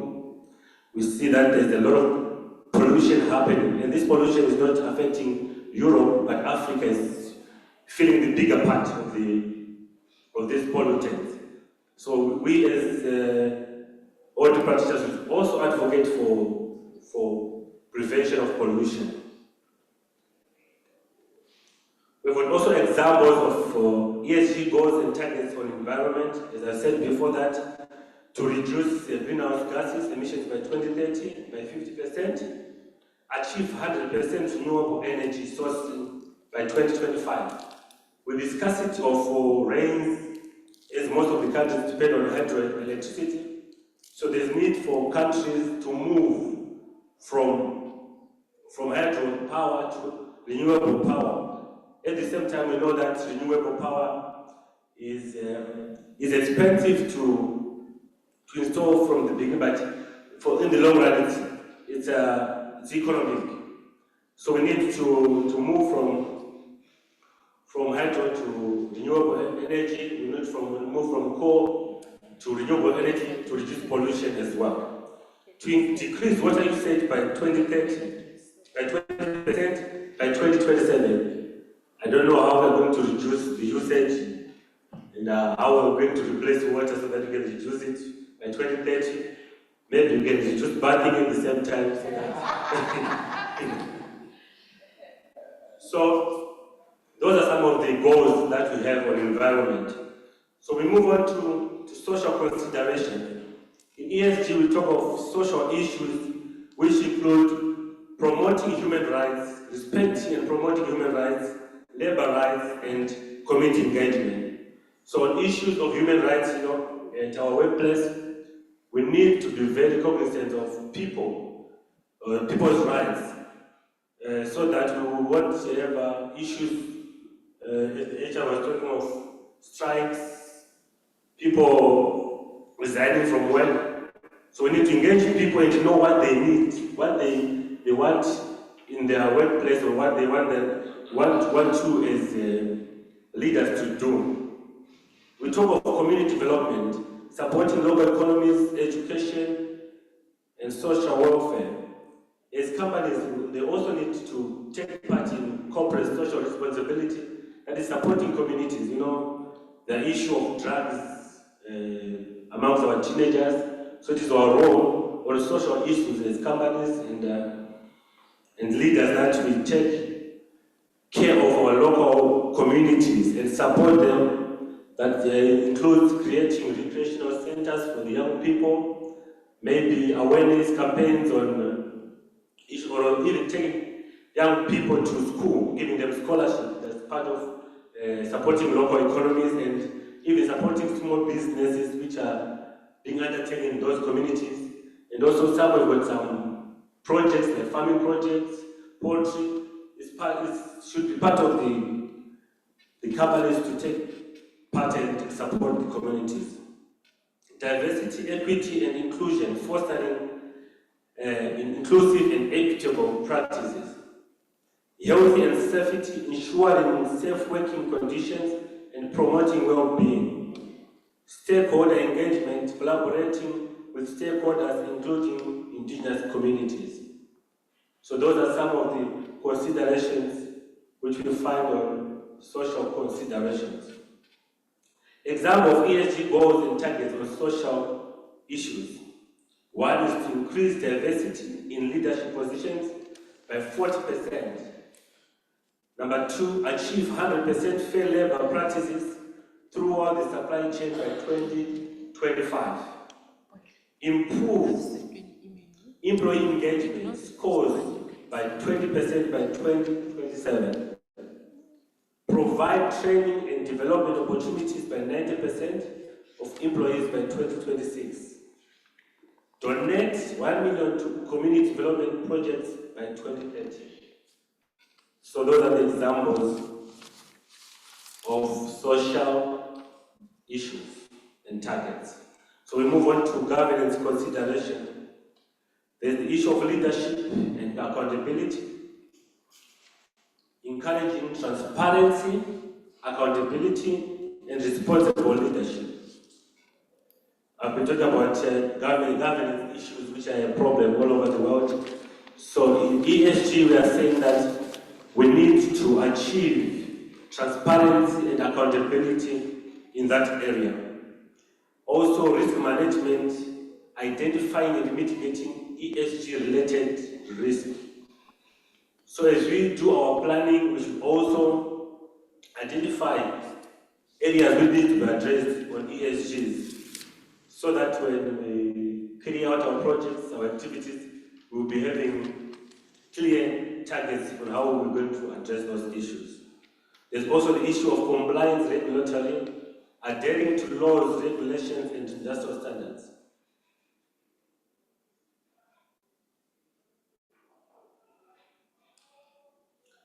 There's also the issue of transparency and reporting, disclose ESG performances and progresses. Stakeholder engagement, engaging with stakeholders, including investors, customers, and NGOs. So we've also targets for the governance issues. We need to achieve 100% board diversity by 2026. Implement a whistleblower policy by 2024. You know, this whistleblower policy will help in addressing issues like corruption, nepotism, which happens in our workplace. So there's need for a policy to address those issues.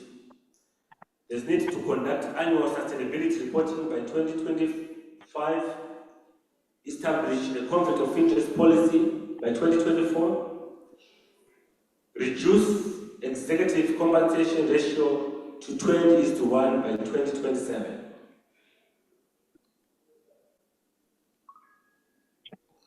Integrating ESG into regenerative practice. We need to assess ESG impacts and opportunities. need to set ESG targets and goals. We need to implement ESG practices and initiatives. At the same time, we need to do monitoring of the ESG performance as we go. And we also need to continuously improve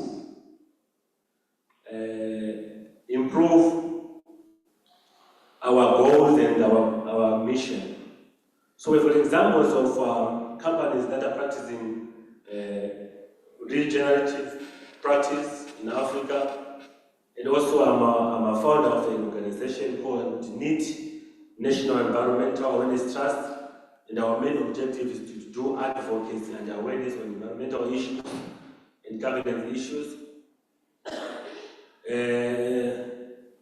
We've seen that I've been in the mining industry for 17 years, and I've seen that most of the associations or the groups we have are just associations for miners, associations for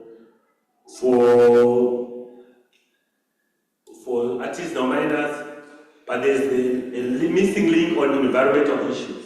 So I to come in and bridge a gap in Zimbabwe so that we can address the issue of environment governance issues in Zimbabwe. And we've also witnessed that Zimplats is platinum mine in Zimbabwe is also taking part in regenerative.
Model to ensure that you manifest that. That's why you did a presentation yesterday around aristocracy, because it's looking at that regenerative concept. How do we manifest? And it speaks to what Majabele spoke about yesterday around Botswana. And it's something that has been ringing bell to me throughout the night. We need to see the impact. We need to create value. And if we focus on that, it's just a higher purpose that Kevin is talking about when she talks about purpose in the organization. Are we serving a higher purpose, or we're just doing business for the sake of business? So when we start having this conversation, around regeneration beyond sustainability, and challenging each other, like presentation used to be, get more of this presentation and challenging each other to say, what are you doing in South Africa, in Zambia? And we dialogue around such issues, we manifest more value rather than just having theoretical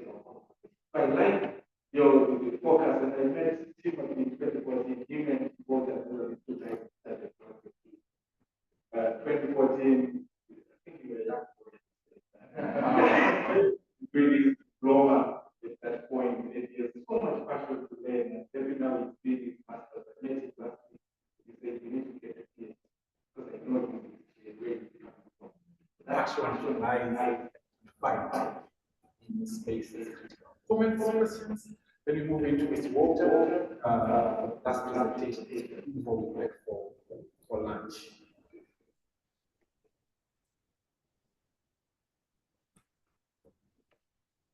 Thank you, my brother. Thank you. We journeyed together. It's amazing to hear what difference you're doing. I know we're into serious mining, but no one's thinking of the environment. I have come across lately the aspect of carbon credits. It's a big story, which, if we take into consideration, can really be very, very rewarding for organizations and communities. There is lots of money to be made, whilst at the same time preserving the environment. I think we have a lot of it already in place. Maybe it's something that we can consider as well, especially for the communities where we work. In Zimbabwe, it's starting to pick up. I know one young man who does consultancy of this all over Africa. And to be honest with you, there is loads and loads of companies all over the world that are looking for people in our space that they can partner with so that they can harvest the carbon credits. I think it's something that we need to explore, even with my sister talking about the tree planting and things like that. We can monetize this to a point where it can really be rewarding for communities at the end of the day. Thank you. Thank you. And, we have examples there that Michael is posting as well online around some of the initiatives that organizations are doing. So when we then say purpose-driven organization and we're feeding into Kemi's work, we need such stories because they manifest. This is a beverage manufacturing company, and yes, they use a lot of water, like the funeral company that Menon was talking about, which now has an initiative around planting of trees. It's tying all this to purpose and regeneration. And every organization has that responsibility. And we need to take that stance. Anyone else? All right, thank you. In the interest of time, I'll leave the space to Walter. And I know his presentation is short. That's why I stopped you, Josh, so that we break for lunch at exactly 1 o'clock. Let's go out.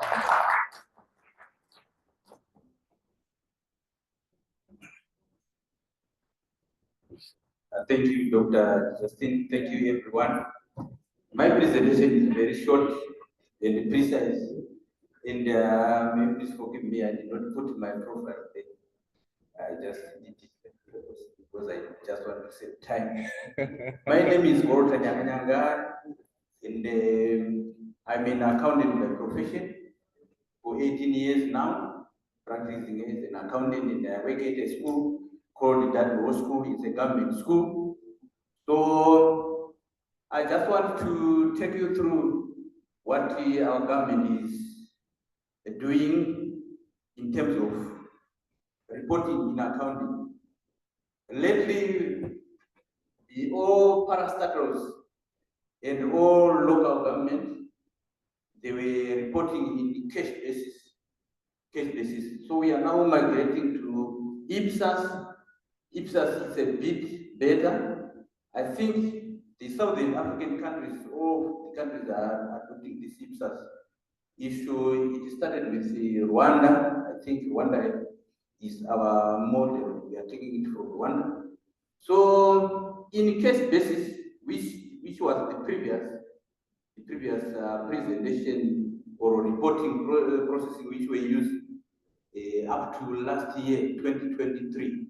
So this year, 2024, we are now starting to report in IPSAS. So the cash basis one is when we report is we receive. If we receive 10,000 today, we just report that we have received income 10,000. Then we have paid maybe our expenses, we have paid 8,000 or so, and then our balance we've got 2,000 in our coffers. That's how we used to report. But right now we are now reporting in accrual basis. So in instance, the accrual basis is just like when we are budgeting for the term or for the whole year. Let's say we are expecting to receive 1 million. So we will, or let's say 100 million, because 1 million doesn't make sense. Let's say we are expecting 100 million. We have to report it as it is. Then the expense we are expecting, we have to report them as it is. Whether we pay or we are not. And any other expenses, is they okay? Let's say it's a water bill, we are not yet paid it, but still we have to report it as an expense in our reporting. Let's go to the next slide so that I will move fast. Then, according to this plan, the government of Zimbabwe targeted to complete the implementation.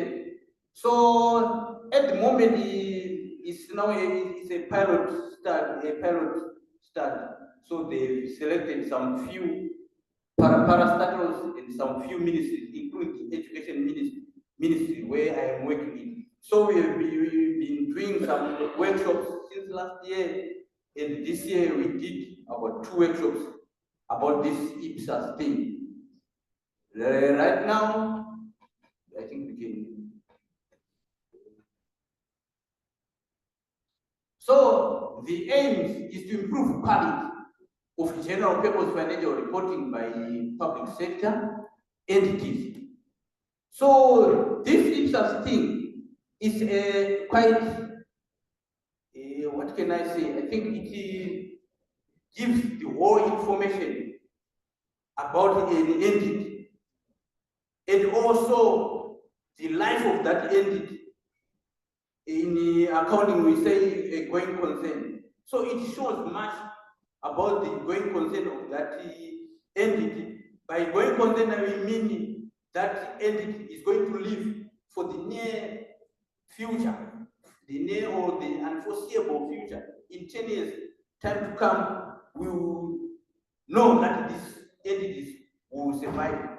So that's the main reason why the government is migrating to IPSAS. Then the objectives is they are being laid out. I think you can all see.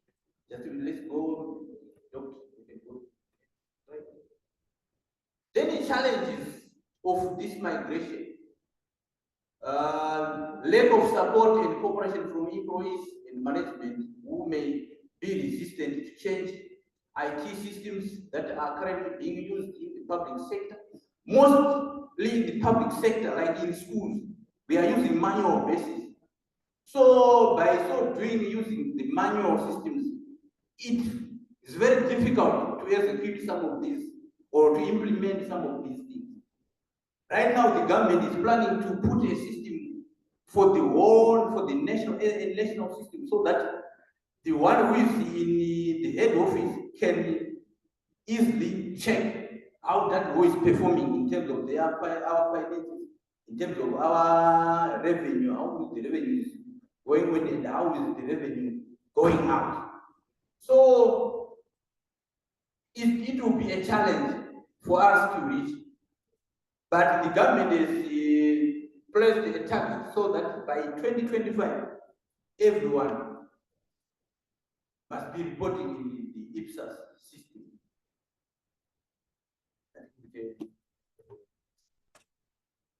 So the difference between the cash basis and accounting, of accounting and accrual basis, accounting based in IPSAS cash basis, of accounting not based on IPSAS accrual. And number one, revenue is recorded when it has been received as revenue.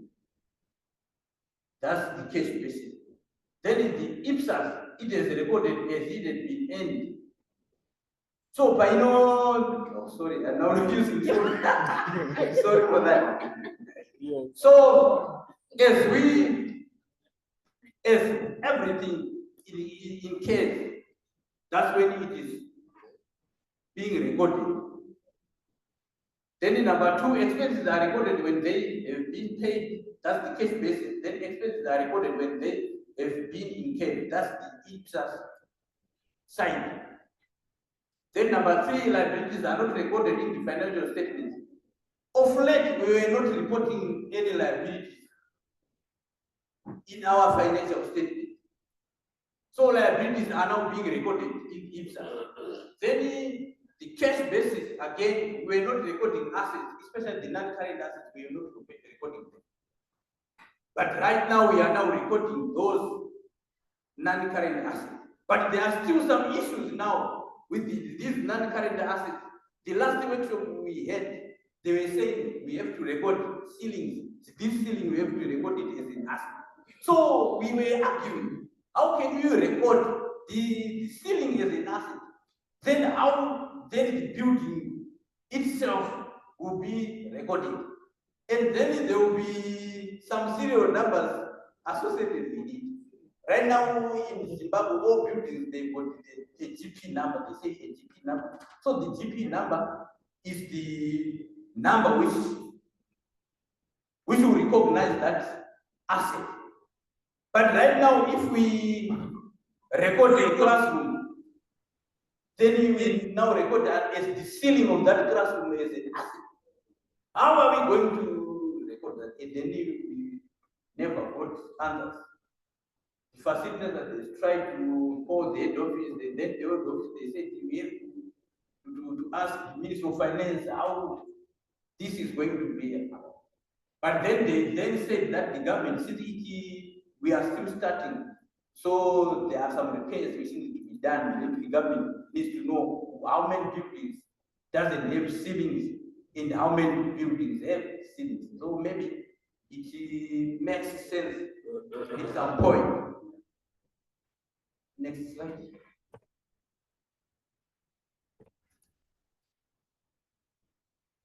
So in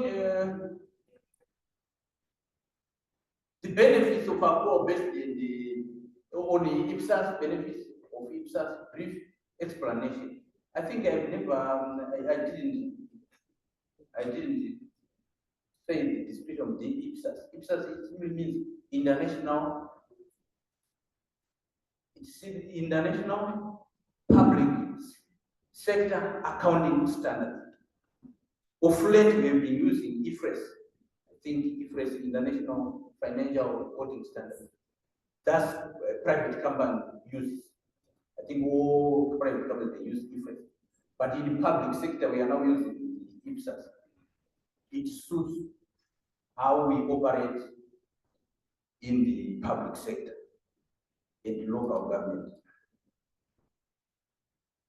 So it is to improve accountability, transparency.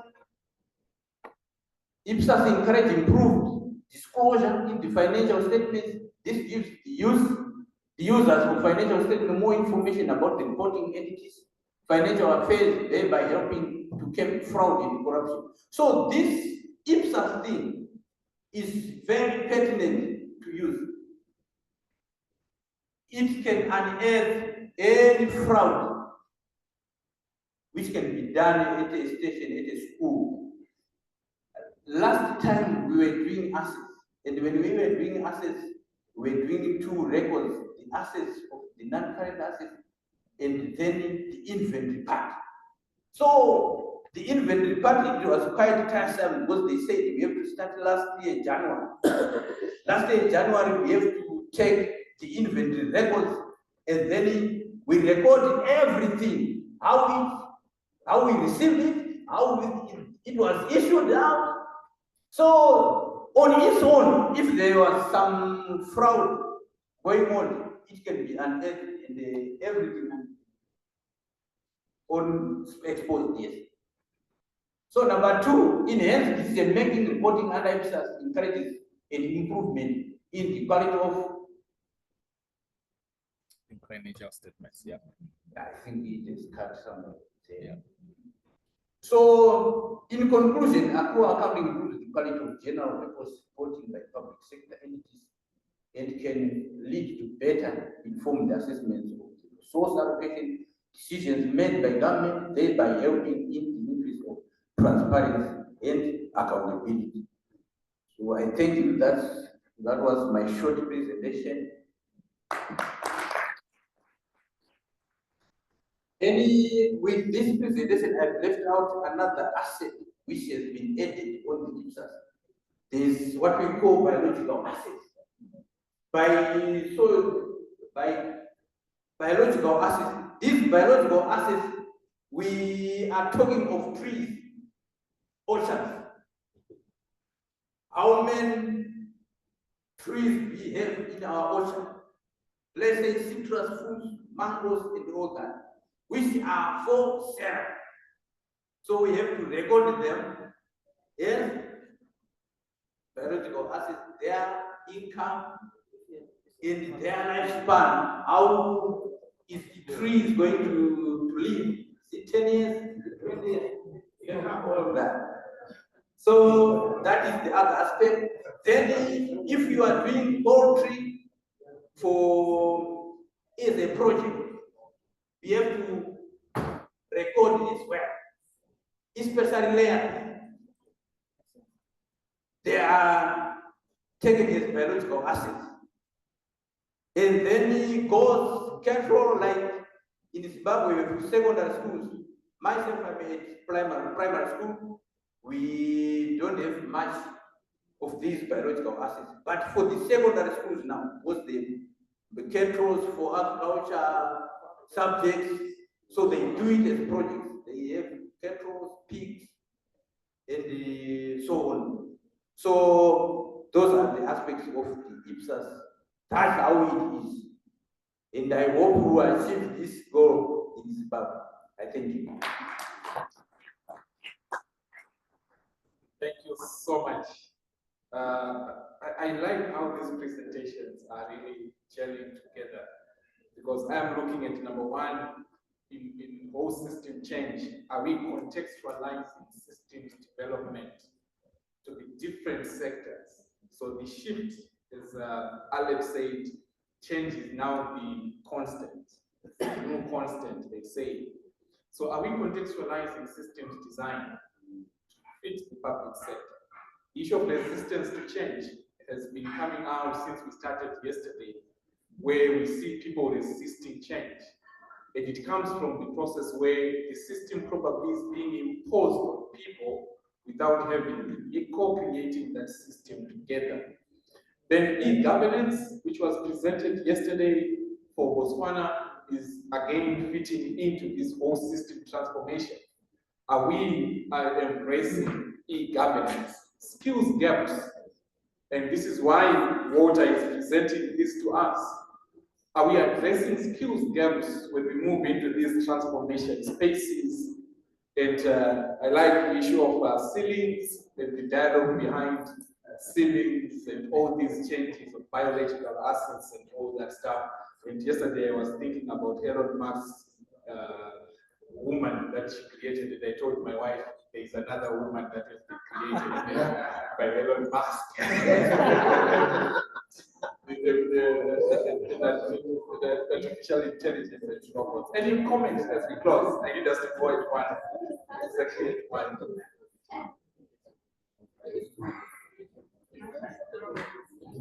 Thank you very much. That was a powerful presentation, but it leaves a lot of gaps here and there. One, because I'm Zimbabwean, I can feel the pain that you guys will go through. If we have to count how many oranges we have in the orchard, how many orange trees are there in the orchard, and school children, very school children, when they are getting ready, if they were just talking about the maintenance of the trees, that's different. But the actual food makes it extremely difficult, because children will always be children. Isn't there a better way of trying to account for this? Like you said, if we have to go to all government schools and check which classroom has a ceiling, If we are just giving numbers, that one is G1, that one is G2, it's different. How then do you take your concerns up to the government? Because this might be tricky. We might spend another 50 years trying to come up with the right way of accounting. Thank you. Thank you.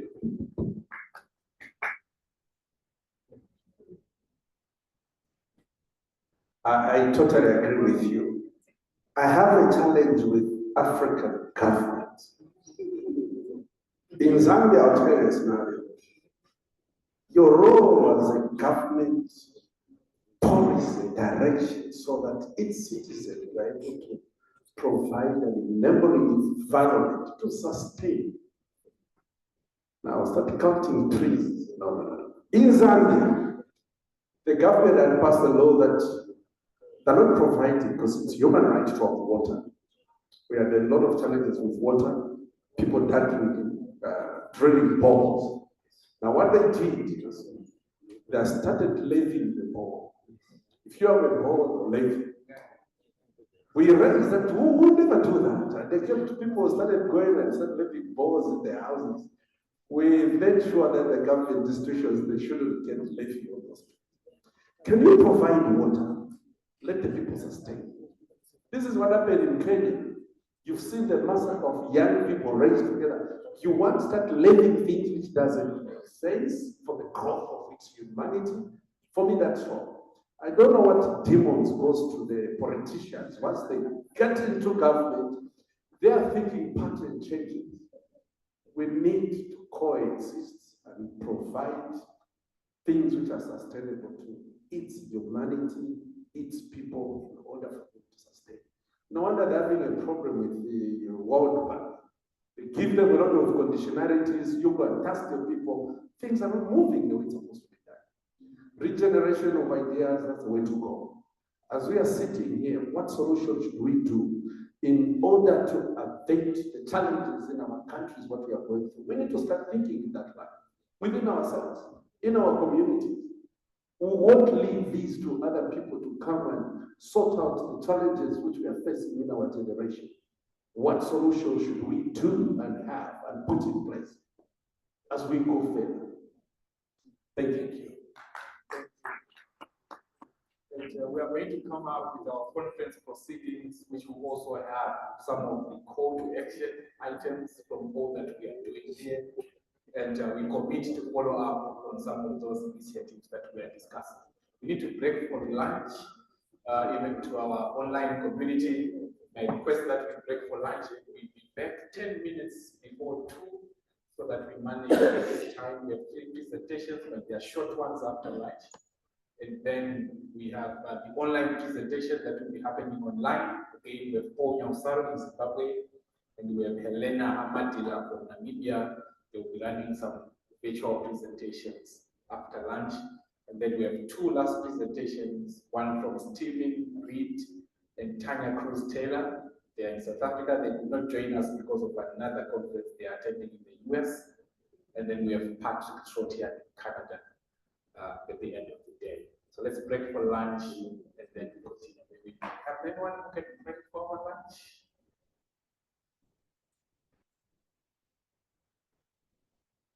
Let's pray. Heavenly Father, we thank you this afternoon. We give you glory, we honor you. We thank you, Lord, for the session that we had. Thank you, Lord, for taking us this far. As we are breaking for lunch, oh God, bless the food and let us eat and be full in the name of Jesus Christ. Amen. Thank you so much. So the online community, we continue at around 2 o'clock or after 60 minutes. Thank you.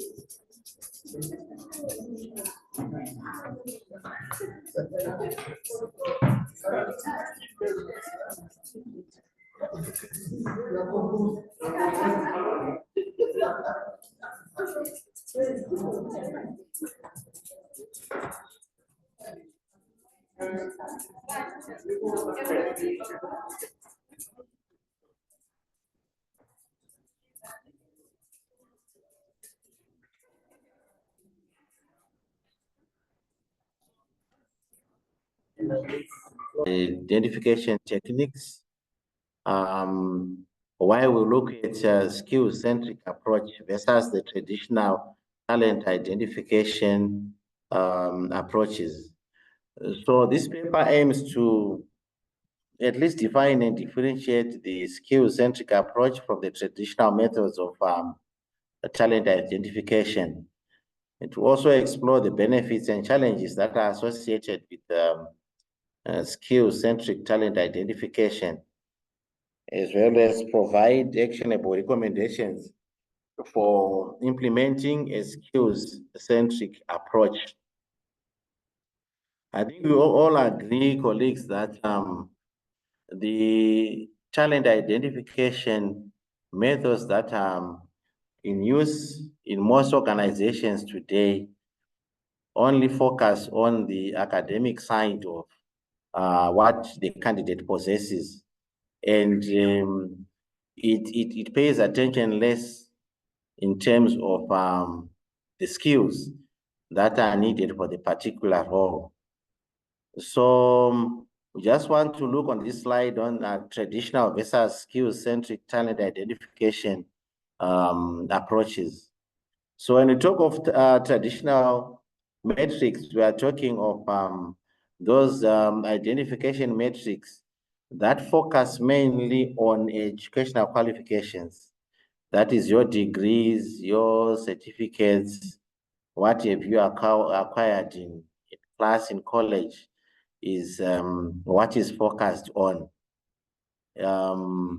It also focuses on past job titles, what previous roles one has played, how many years experience one has in a particular area, and also historical performance. That is what achievements is one amassed over the years in what roles. This then becomes the focus, and it really then looks at what exactly will be coming out in terms of that area. So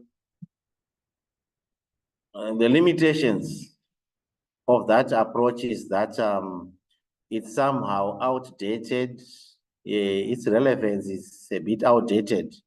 Your educational qualifications and the roles or the titles that you held may not really be reflecting on your current skills needs. But you find that in most circumstances, when we're recruiting, these are the things that we look at. We think that if someone has got frightening educational qualifications and they've got those huge job titles, it translates into performance, or it will translate in one being very, very skillful in that particular role. In traditional identification models tend to attract a narrow talent pool, as it only focuses on those key issues that we mentioned, and it excludes some candidates who are talented, but with non-traditional background. So you'd find that there would be someone who might not have those those qualifications, those brilliant qualifications, but they've got the skill to really perform as expected or just beyond what is expected. So another limitation of the traditional approach is that misalignment, which is always there. You may not accurately predict the future job performance through just looking at the qualifications and what one has done over the years in a particular role. It will not give us what we can look into, what we can get from the particular person when we look into the future. So I find that it's quite difficult in terms of predicting whether the person can really fit in terms of articulation of the strategic direction in which the organization will be going. So let's now look at the skill-centric approach or metrics. What is their focus, or where really do they pay the attention to? Number one, the focus is on the technical skills. It focuses on those specific competencies that are relevant to the role. So we are saying, apart from one having a degree in a particular area, a higher certificate in that particular area, that person can possess competencies that can be relevant to the role. So the question is, how often do we pay attention to that? Someone would not have presented any educational qualifications to support that. We throw them away and we say, no, they are not qualified because they don't have a particular degree. So skill-centric metrics also focus on soft skills, those personal skills like communication, like leadership. Yes, they are taught in business schools, they are taught in universities, but the question is, are they then transferred into the real working life? Or most of these are learned in school, but when you then go into the real working environment, you find that there's no practice or there's no link in terms of that. But you'd find that you might have someone who naturally has got these soft skills and who can really then marry these to the technical skills they have to become more effective.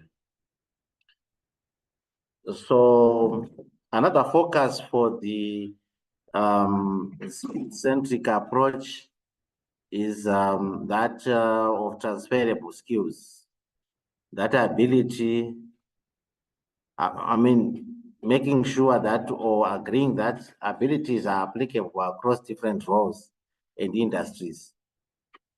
So it's one key issue that is very, very clear.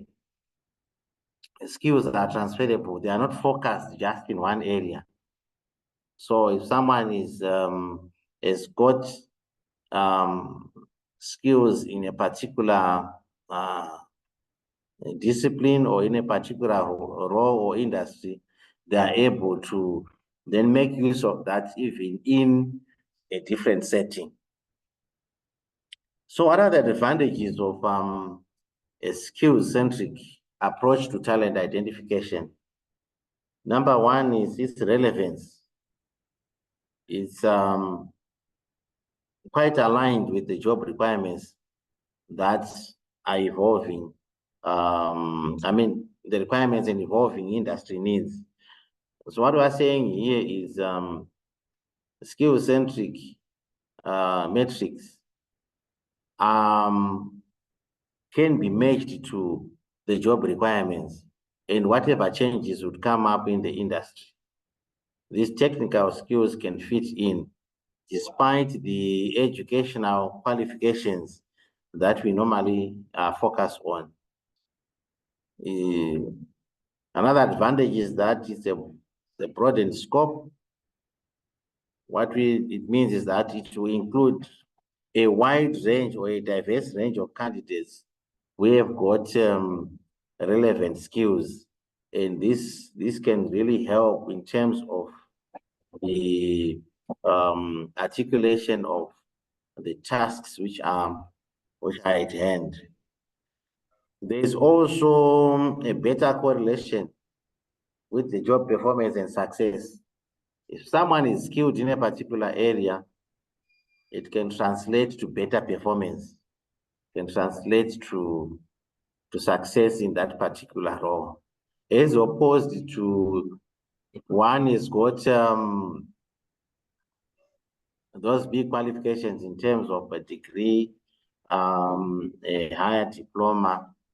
You'd find that in most cases, take those people, place them in a work environment, they don't perform to the level of the grades that they attain in that particular area. And in most cases today, you'd find that most companies are complaining that the graduates that are coming into industry, some of them can really not even come up with a very, very simple communication instrument. Suppose we're talking about they are not able even to come up with a memo. They can't communicate. So what we are saying is, when you are focusing on skills-centric metrics, you are focusing on that which is relevant for the attainment of that particular task. You are talking of the ability to then come up with a particular product, or the ability to then execute a task in a way that that really shows one is able to perform. So if you look at that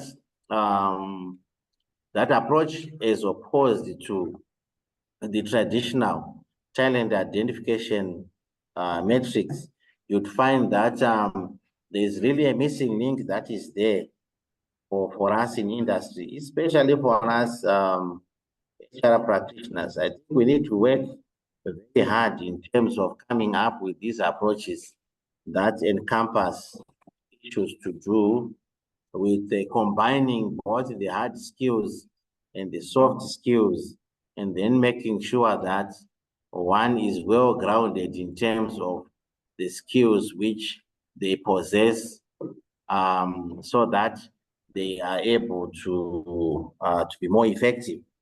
So that slide is just showing the two elements that are very, very key in terms of making sure that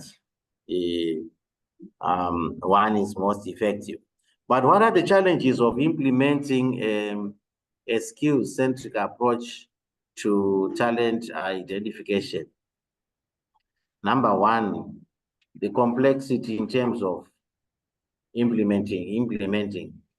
So a skill-centric approach would require significant changes in the job description, even in the recruitment processes, and even evaluation methods. So here, where we're talking about changes in terms of the recruitment processes, it means we need to have a combination of both the traditional approach and the skill-centric. Yes, we want to see the qualifications that one possesses, but we don't want to miss out on the skills. So our recruitment approaches should encompass the two. Yes, we can talk to the candidates, we can review their qualifications, but we also want to see what exactly they can do in terms of executing the particular task at hand. So it might mean coming up maybe with some simulations, coming up with some models that they can be looking at, or which they can come up with themselves when we're looking at the particular job that we want them to be doing. So rather than just focusing on what they possess in terms of educational qualifications, we need to then also look at the other side. We can come up with modalities of extracting that. And then another challenge is that of measuring the skills measurement. We need to develop an accurate and fair method, or accurate and fair methods to assess skills, but this can be challenging. So what instrument are we using to accurately assess that the candidate has got the desired skill, the desired skills in a particular field? So it then means that maybe as industry, we need to work with the academia in trying to come up with these skills measurement methods, so that this begins when the candidates are still in college. So that collaboration between the two will make sure that when the candidate or when the student then completes their college degree and they get into industry, they are able to possess the skills that are necessary for them to perform on the go as they get into industry. Integration is also a challenge. That's aligning existing HR practices with a skill-centric approach. This could require substantial adjustments. And this adjustment can also be the mental adjustment. We are used to the traditional ways of identifying talent, but we then need to readjust and rewire to relate to the theme of the conference. So if we don't change our mindset and we think that the traditional way is the best, then we lose out on the best that we can have.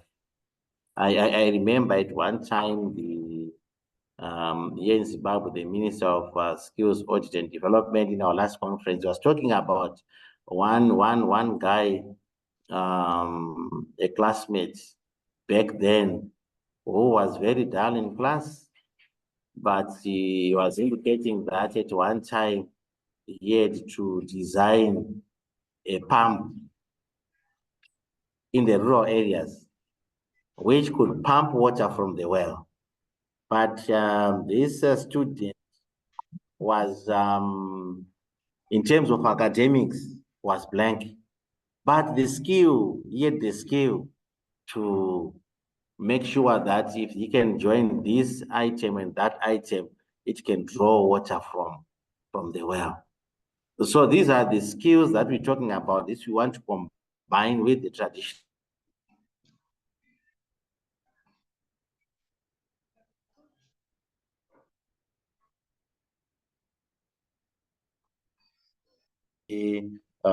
This can really be looked at, and they can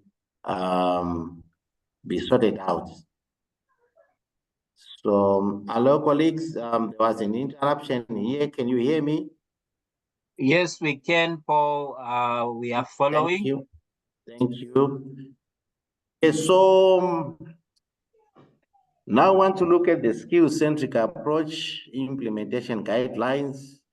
How can we implement a skills-centric approach to talent identification? Number one, we need to define our job descriptions. Here we mean that we need to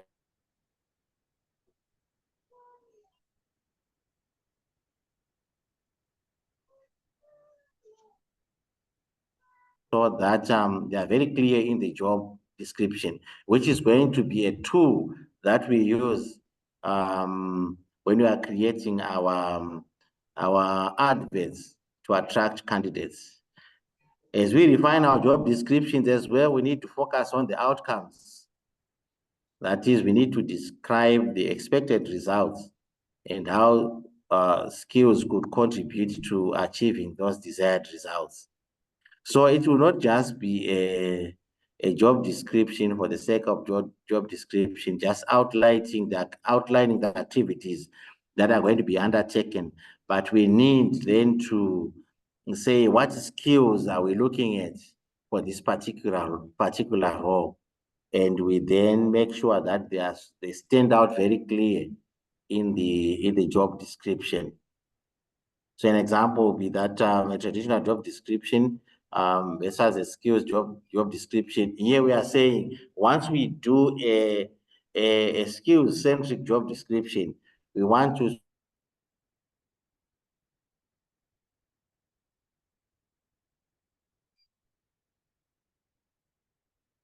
Hello, Paul. You are breaking.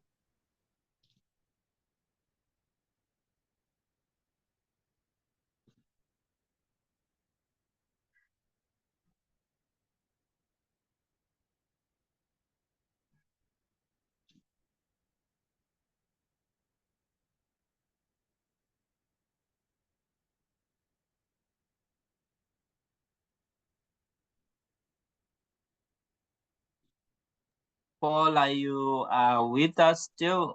We can't hear.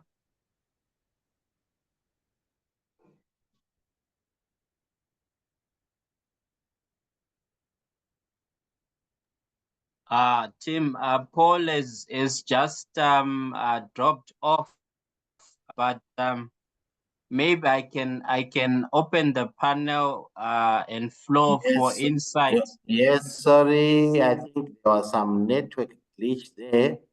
Let me just share my screen again, my presentation again. Okay. Sorry for that. Okay. All right, we can see it now. You can proceed. Apologies to the online team.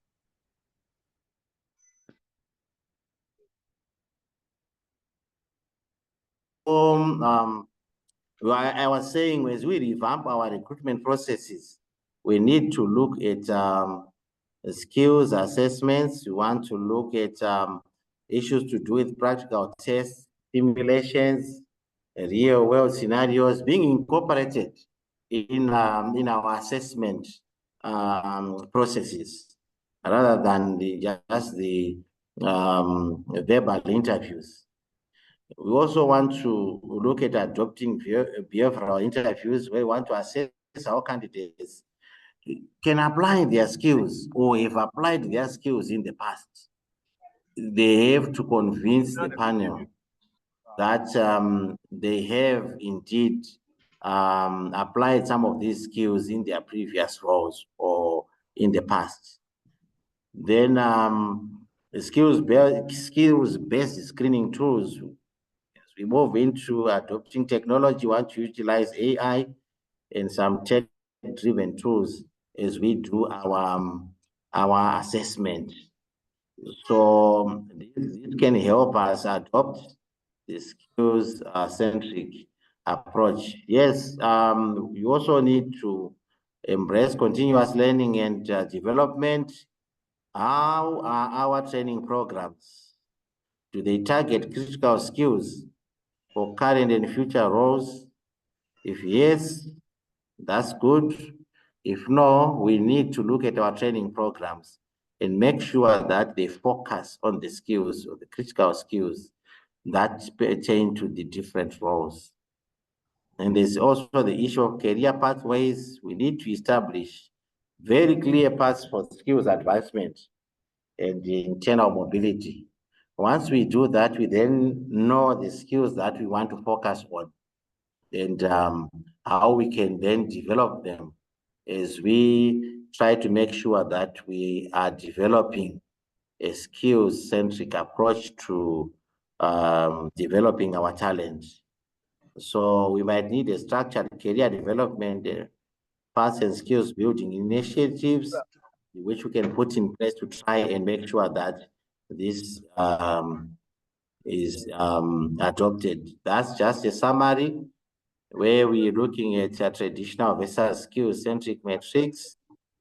On the focus area, the traditional metrics would focus on educational qualifications and past job titles, yet the skills-centric metrics will focus on specific skills and competencies. So this is just a summary of some of the things that we were talking about, which we really need to consider as we compare the two. So in conclusion, the shift towards a skill-centric approach in talent identification would provide a more relevant and effective means of evaluating candidates.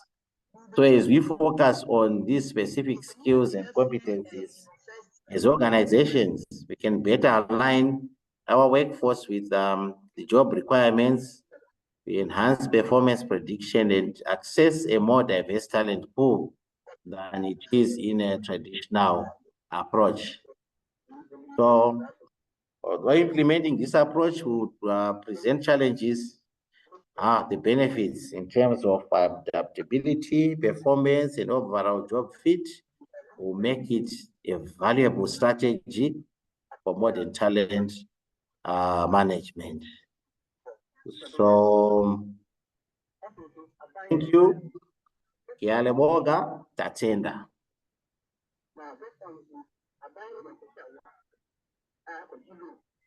Thank you so much, Paul, for that deep dive into your traditional versus your skill-centric approaches to talent identification. At this point in time, I'll open the floor to the panel for discussions and insights, and any questions maybe the team may have to Paul. The floor is open.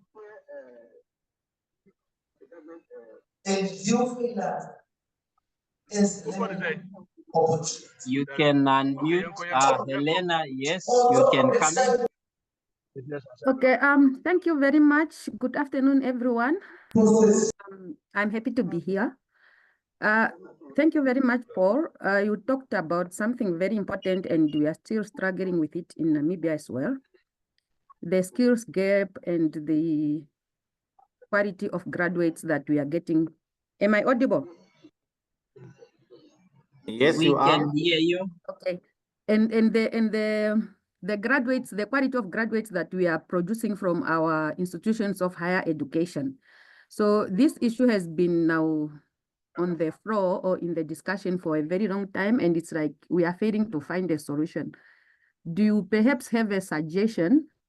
Because like in Namibia, when we develop new programs, we consult industry, and still after graduation, students are unable to be employed. So I don't know whether there's anything that we are not doing right, or is something that maybe we are missing, so that we deal with this thing once and for all. Thank you. Thank you, Paul. Would you want to take that one? Yes. Yes, let me attempt to respond to that. I think it's a challenge everywhere, where we are saying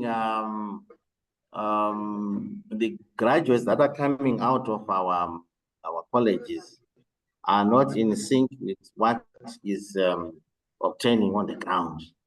And I'm happy that in Namibia you consult. Maybe I think what I was thinking about is I think we need that further collaboration between the two, between our educational institutions and our industry. Maybe it could go further, where we are saying we have got times where industry comes into our institutions, maybe to really be part of the teaching process, and they teach from the perspective of industry, and also to have times when even our students are free to get into some of these companies at specific times, maybe over the holidays, not just when they are doing their attachment, but they must be free to be getting in and getting acclimatized to industry, and also seeing things in action, and also maybe being given an opportunity to do those small tasks in industry. I remember in Zimbabwe, at one time I attended a particular conference where a shoemaking company in Bulawayo indicated that they had partnered a particular school, and they would really take time to teach the kids on how to make shoes when they are still in school. And they were saying most of these kids ended up making their own shoes, and they were not buying. So maybe there's more that we need to do in order then to push in this issue of a skill-centric approach to talent identification. Thank you. Yeah. Thank you. I see there's a hand up from Dotun. Please come in and contribute. Thank you so much, everyone. Thank you very much, Mr. Paul, because you have actually dealt with important topics. And just as you to what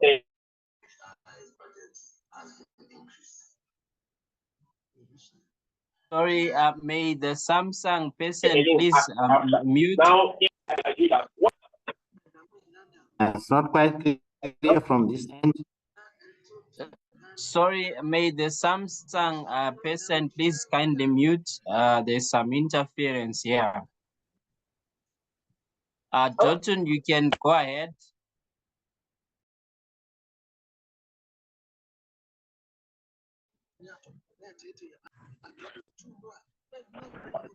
All right, as I was saying, if we look at what actually affects youth, we will understand that when organizations actually come into exist, they have purpose.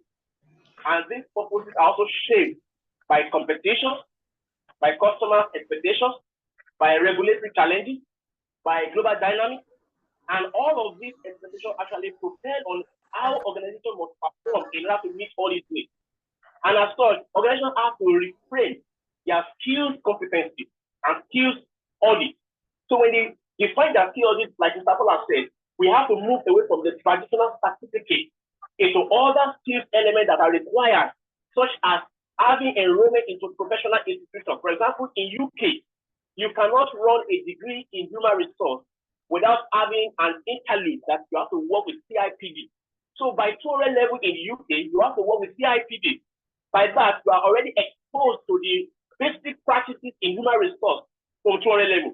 By the time you are graduating from university with a degree in HR, you are already employable because you had an instinct with CIPD. If you come back to most of our organization or schools in Africa, we really don't have that. Like Mr. Paul said, the only thing you have is the internship.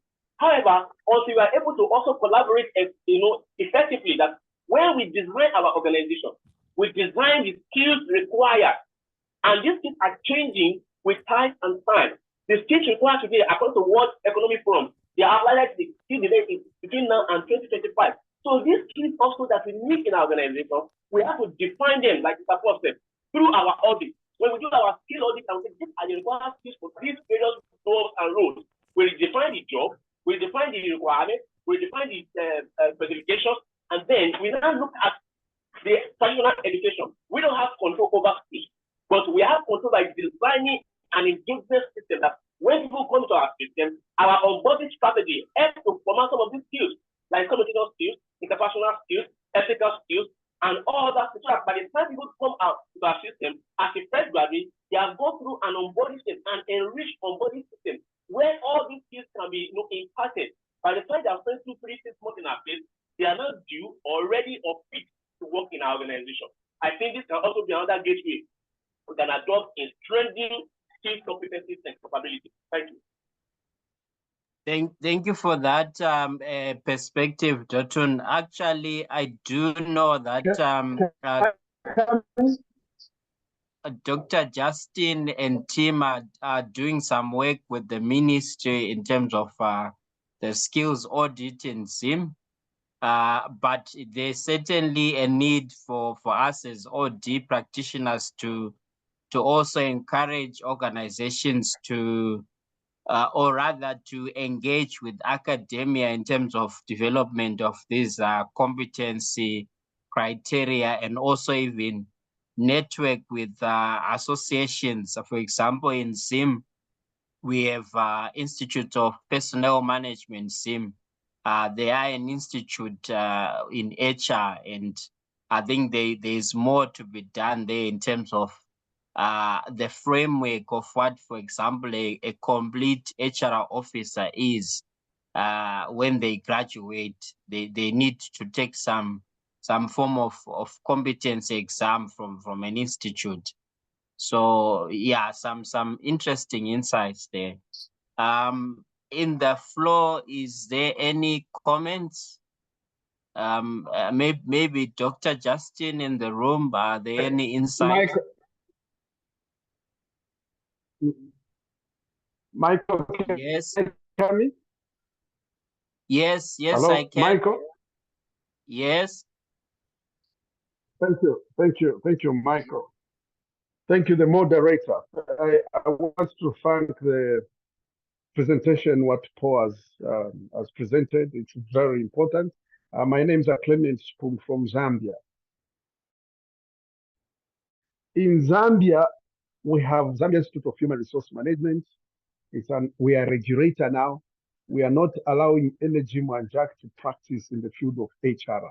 You've got to be registered with us in order for you to practice in the field of HR in Zambia.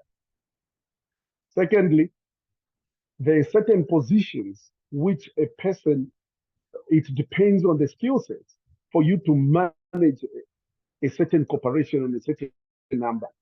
We've got some categories, a full member, at least with a degree, a full member, and master member, a fellow. These are the people who are supposed to be in management, managerial level, and director level to manage a big corporation. We are not allowing everyone.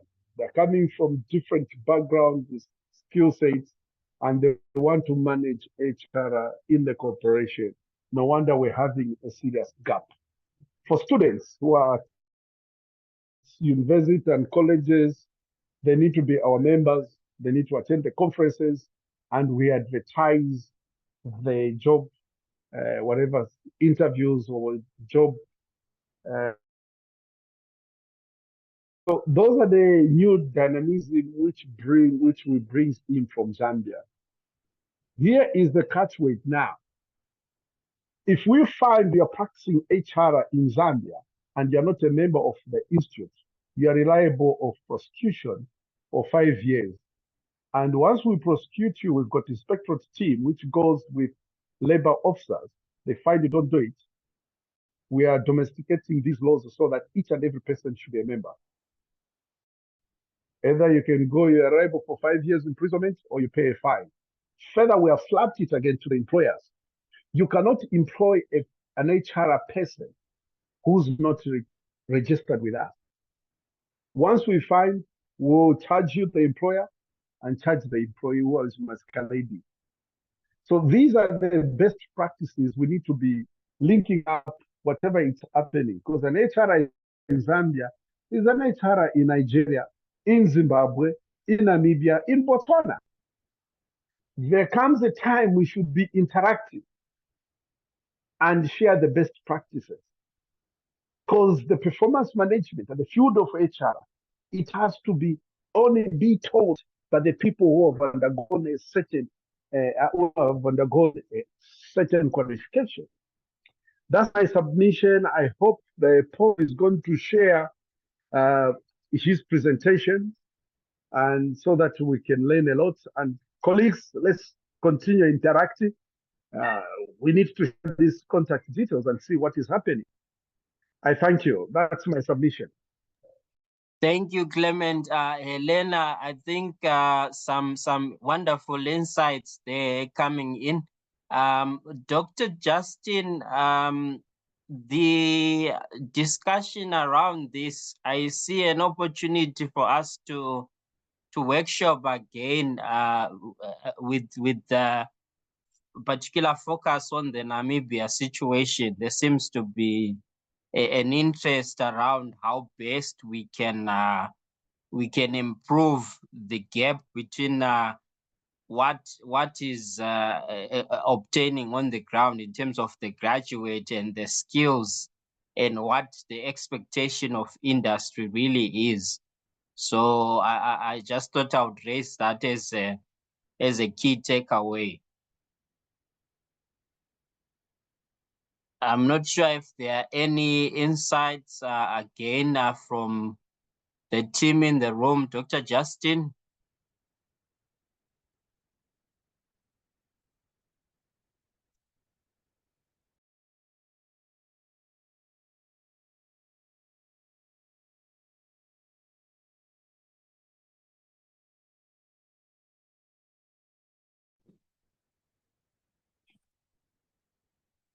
Thank you very much. May I speak, please? Yes, you may. Yes, you may. Thank you. I'm Pamela. And I just want to thank Paul for the presentation, the insightful presentation on traditional versus skills-centric approach. But my question is going to Clemens. Thank you for the contribution as well. I just wanted to find out if the then has been a difference, Clement, in Zambia, since now all the HR practitioners have to be registered through you. I mean, is that improved the quality of students, the quality of performance in your industry, and how so? And what exactly do you do besides if you're not registered, then you'll be fined or something like that? What do you really do when someone registers with you that's not being done in the tertiary institutions?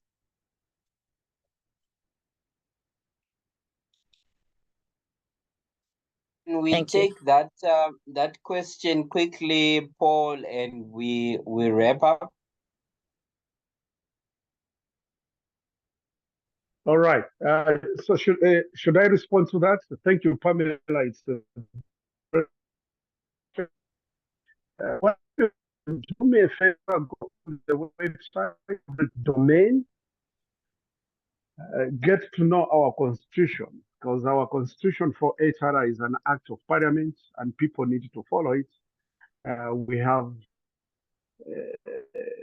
those colleges and universities who are teaching, they need to be members as well. The college itself for university, they need to register with our institute. The students themselves, they need to be registered with our institute. What we're trying to do is we're trying to clean up in this field.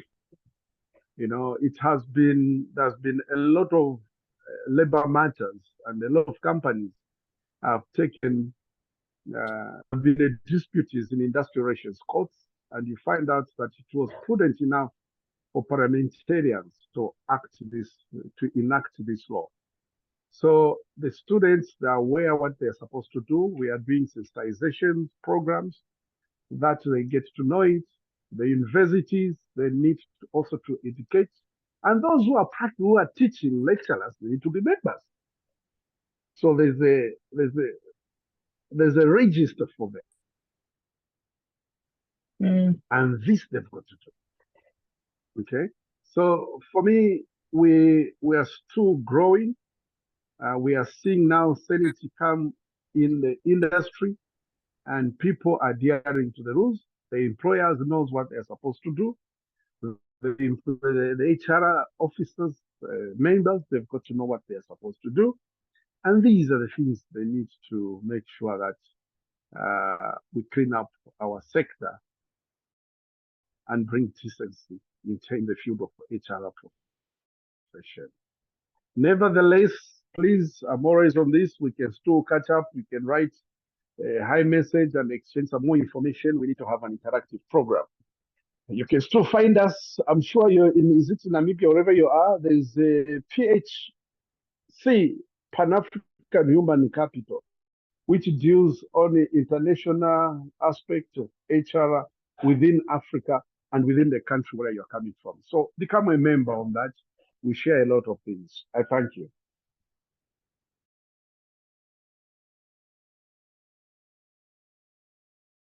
Thank you so much, Clement, for those insights. Helena, I'm sure you will link up with Clement. I think at this point in time, we thank Paul for his presentation, and may we allow Tanya to present.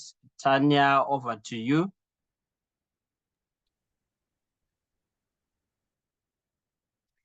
Hello, hello, everyone. We're so happy to be with you. We just want to see if Emmanuel or Dr. Justine are doing a brief introduction. Hello, Sei. We see some wonderful names and faces. We encourage you to turn your video on if you can, and we understand we'll be able to see a video of who's in the room. So maybe we can just give 1 second for the tech to support our connecting with each other. And what you'll see, Stephen's posting in the chat, please turn on your videos and let us know if you're online, where you're calling from, where you're logging in from. Hello, Paul, great to see you. Hello, Helena. Okay, now we have the room. If we can ask the people in the room to wave. Hello, Michael.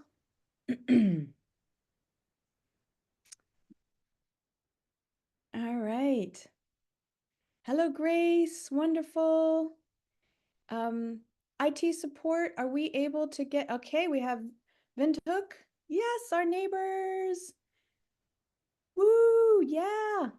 All right, this is day 2 of the conference, actually 2.5. And we are all about a community of change and OD. So tell us how your weather is, where you're calling in from. And in Gaborone, we want to see you. We want to hear you. All right. In person. Fantastic. Who's in the beautiful green dress? You can wave at everybody online. Okay, let's see. Let's see if we can get some more videos on. We always love to see you. Jane from Dubai, fantastic. It takes a village, a global village of OD practitioners, researchers, learners, lovers. Yay, there we go. Our sister. Okay. All right, well, we started a little differently than we anticipated, but this is day 2.5. And you all have been filling your minds and your cups. And so can I invite everyone? We would love to only start once we can see the room. We are so excited that 30 people are in person. And just to let you know, in the field of OD, what we often talk about is mirror neurons. Hello, Petronella, fantastic to see you. Yeah, we got away from Michael. So here's what we know through the neuroscience in OD is that there's mirror neurons, and they help us mirror flourish. So what that means is being able to see each other, even if we're not in the room, allows us to mirror and connect with each other. And so even if we can't see you, for those who are online, can you use your emojis? So find that reaction button at the bottom. And if you can give each other, yeah, Helena, lovely. So Patrick, Dawn, Dotun, we just heard some great voices before. Fantastic presentation, conversation. We have new people joining. IT support, are we able to get a visual on the room? Is that possible? And if we can get, are we able to get some sound in the room? Oh, good find, Stephen. If you notice, Stephen found Africa, our continent. Hello, Fate, welcome. So great to have you. And Fate is inviting us to do something. Can we do something together? So if you're in the room or if you're online, we've just been learning and being with each other. If everybody can just stand up. Fate, are you standing? I think you're standing. And if you can, stand up. Don't be shy, because our bodies need oxygen and they need each other. Okay, and I wish I had some music because I am dancing with Saeed. Go ahead, Helena. Do whatever you need to get some oxygen in. I know if you're in the room, I'm sure you need to stand, give yourself permission, do a little stretch. Show me how far you think you are from Jane in Dubai. I feel like I'm that far. Yeah, Michael. Oh, Michael's going down. Nice. All right. Do you feel the oxygen coming in? And can you just give yourselves a hug? Because we wish we were together. And but we are. We are both in spirit and in mind and in our field of practice. So this hub across the world into the room. Thank you so much for hosting us. We're so happy to be here. Okay. I know we can't see the room, but we can feel the room. So we are going to go ahead and get started with our introductions. Perhaps since I've spoken so much, thanks for the hearts. Keep the emojis going. They keep us connected and mirror flourishing. Maybe, Stephen, would you like to introduce yourself first? Thanks, Tanya. That was lovely. Even I've been walking around, but just getting up and having a chance to wave my arms, which is my version of dancing, was great. So it's lovely seeing who we can see and knowing that we're here with everyone else. I'm Stephen Reed from Johannesburg in South Africa, and I am currently in Boston in the US, and that's the reason why I'm not in the room with you today, face to face, but rather virtually. I'm really excited to be sharing some things with you today. Thanks, Tanya. Wonderful. So, so network challenges, absolutely. We know we have limited bandwidth. So Fate, thank you for letting us know. Don't worry if you can't have your video on. You can use emojis and you can use the chat. And I'm going to ask Dr. Justine and IT support and anyone else who's in the room, if you all can type into the chat anything from the room so that we can feel and ensure that we're connected and really engaging everybody who is online. So I am Tanya Cruz Teller. I've founded and the president of Spaciousness Works. It has been my life joy and passion to build strong and inclusive organizations that can change the world. And yes, Grace, thank you. Thank you so much for that feedback. Really great to hear you're connected. Wonderful. So that is why we were so excited to be able to support OLDN from Zimbabwe and now in Botswana. We're your neighbors in Johannesburg.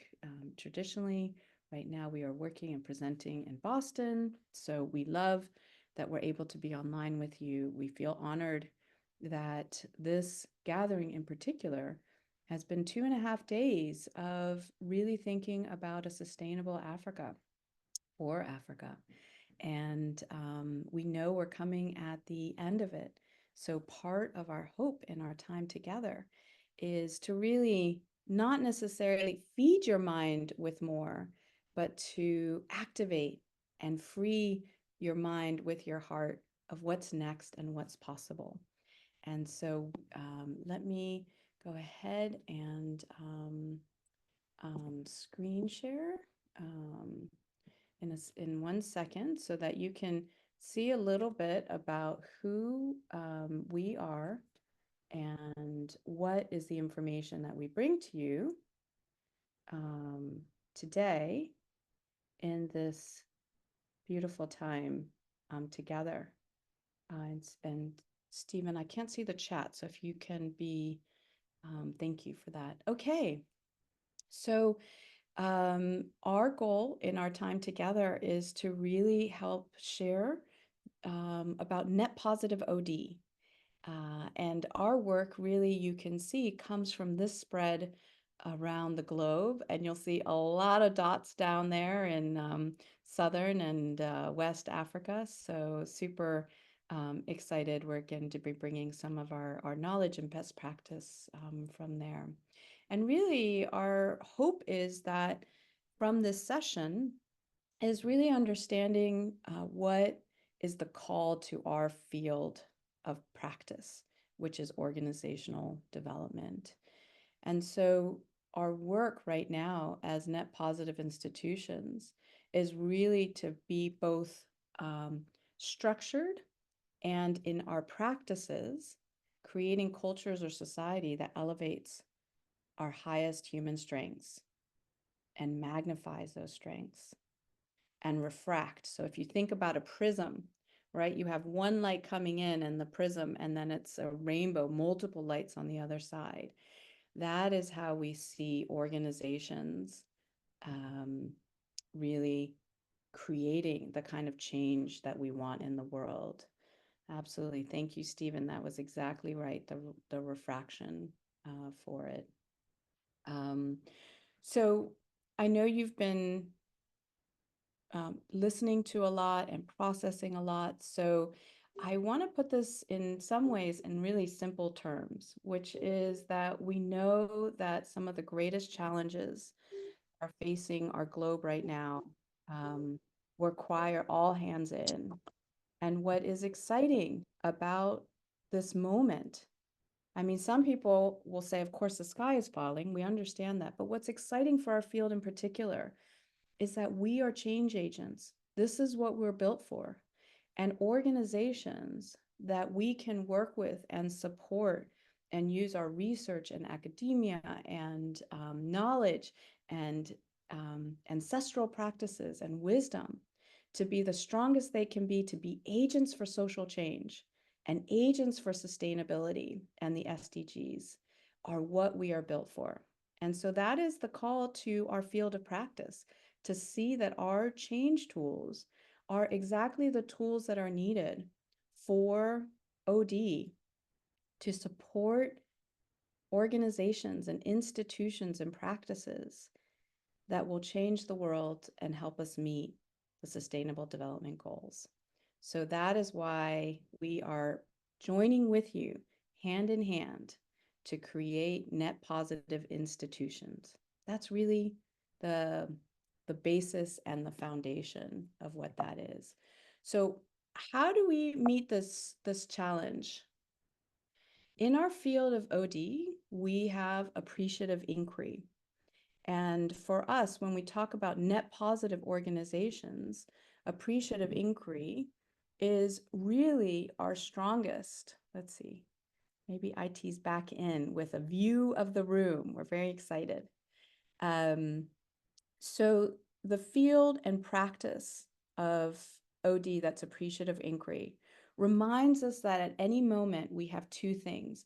We have this ditch and we have this mound, right? So even when we look at the Sustainable Development Goals, even when we look at what's facing our continent, we can agree that there is both big challenges and at the same moment, which we know working in our countries and working together, that there's a huge amount of assets. And what we're inviting in the field of OD and appreciative inquiry in particular is to not overuse our deficit focus muscle, right? But to build and work together to really look at and create and amplify our asset focus. And so part of creating net positive organizations is to be able to be asset-based and to use those assets to become agents of change in the world. So that is what we want to share with you right now as just a basic foundation. And in our time together right now, there's three things we'd like to do, is have you understand net positive OD and appreciative inquiry. So that's the basics of it, but then we're going to get into examples. And we would love for you to reflect on some of the practices and institutions that you've been hearing around the last day and 2.5 days that are building a sustainable Africa. And then we want to connect with each other. It's really important for us, and really at the heart of our time together is connect with each other as a community of courage with a shared vision that organizational development is creating these agents of change that will help us meet not just the SDGs, but also the IDGs, which I know you talked about. So let me hand it over from that to Stephen. Great. Yeah, so just want to, as Tanya's mentioned before, just to honor that this is 2.5 days so far, and you've been fed, your hearts and your minds have been fed with lots of delicious information, knowledge and wisdom over the last 2.5 days. And you may feel like your cup is overflowing with ideas, and your body may be a bit tired, even though your spirits are lifted. So we know, because we've been in a room before with Emmanuel and Dr. Justine, that on some days it just feels that there's miracles being created, and almost brings us to tears. So just want to honor all of that. So let's take a few minutes now to connect both the need and even more to the enoughness that is within us, and between us, to create a better world for all.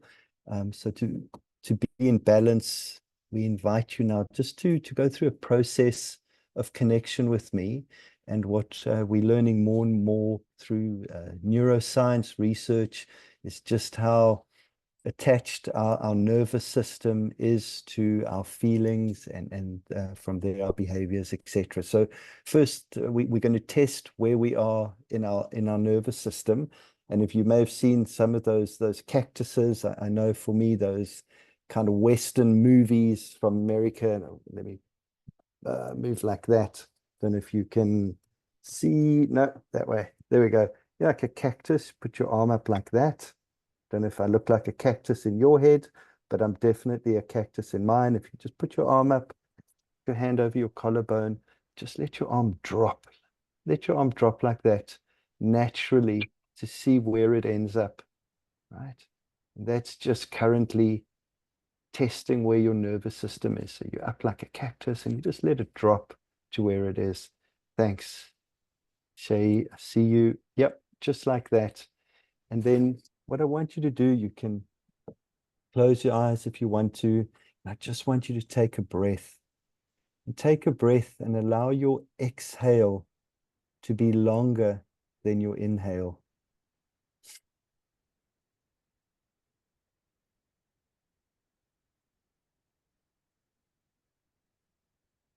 And just do that again. And then allow your breath to naturally come back to its natural state.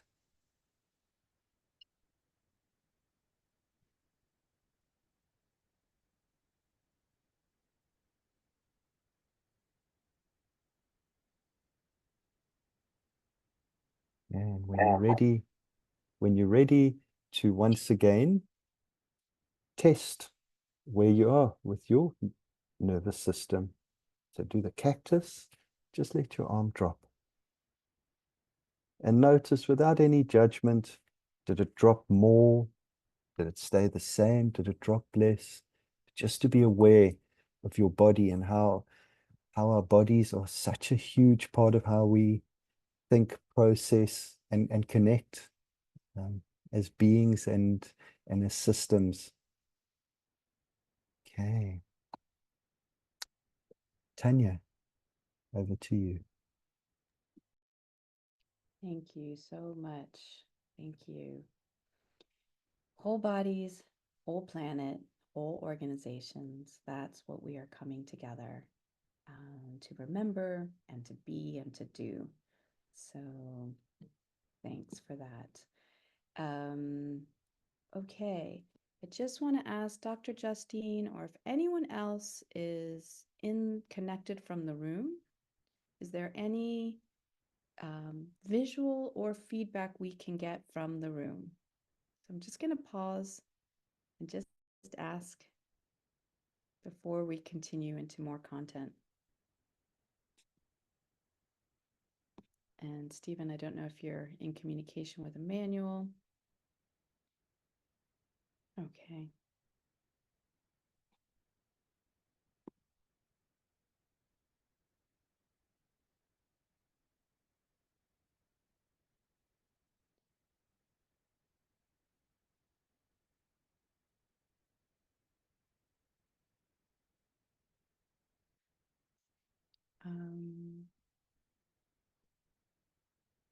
Should we wait or should we continue, Stephen?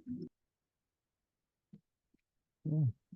Anyone in the room can just give us some feedback? Can you hear us in the room? How's that for a start?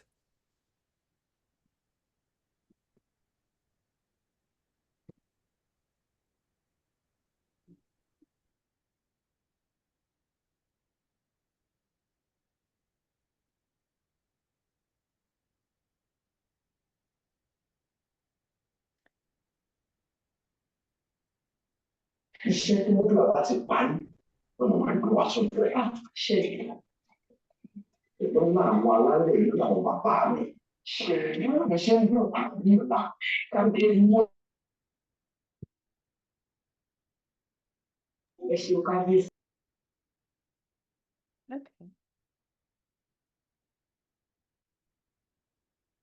Okay. Well, I think we should move forward. I don't have any data from the room, but we're just going to be in trust and hope and faith that 30 people gathered are able to both see and hear. And we're going to focus on those of you all who are with us online and can give us some feedback. So let me go ahead and get us back to where we're at now. And let me just screen share.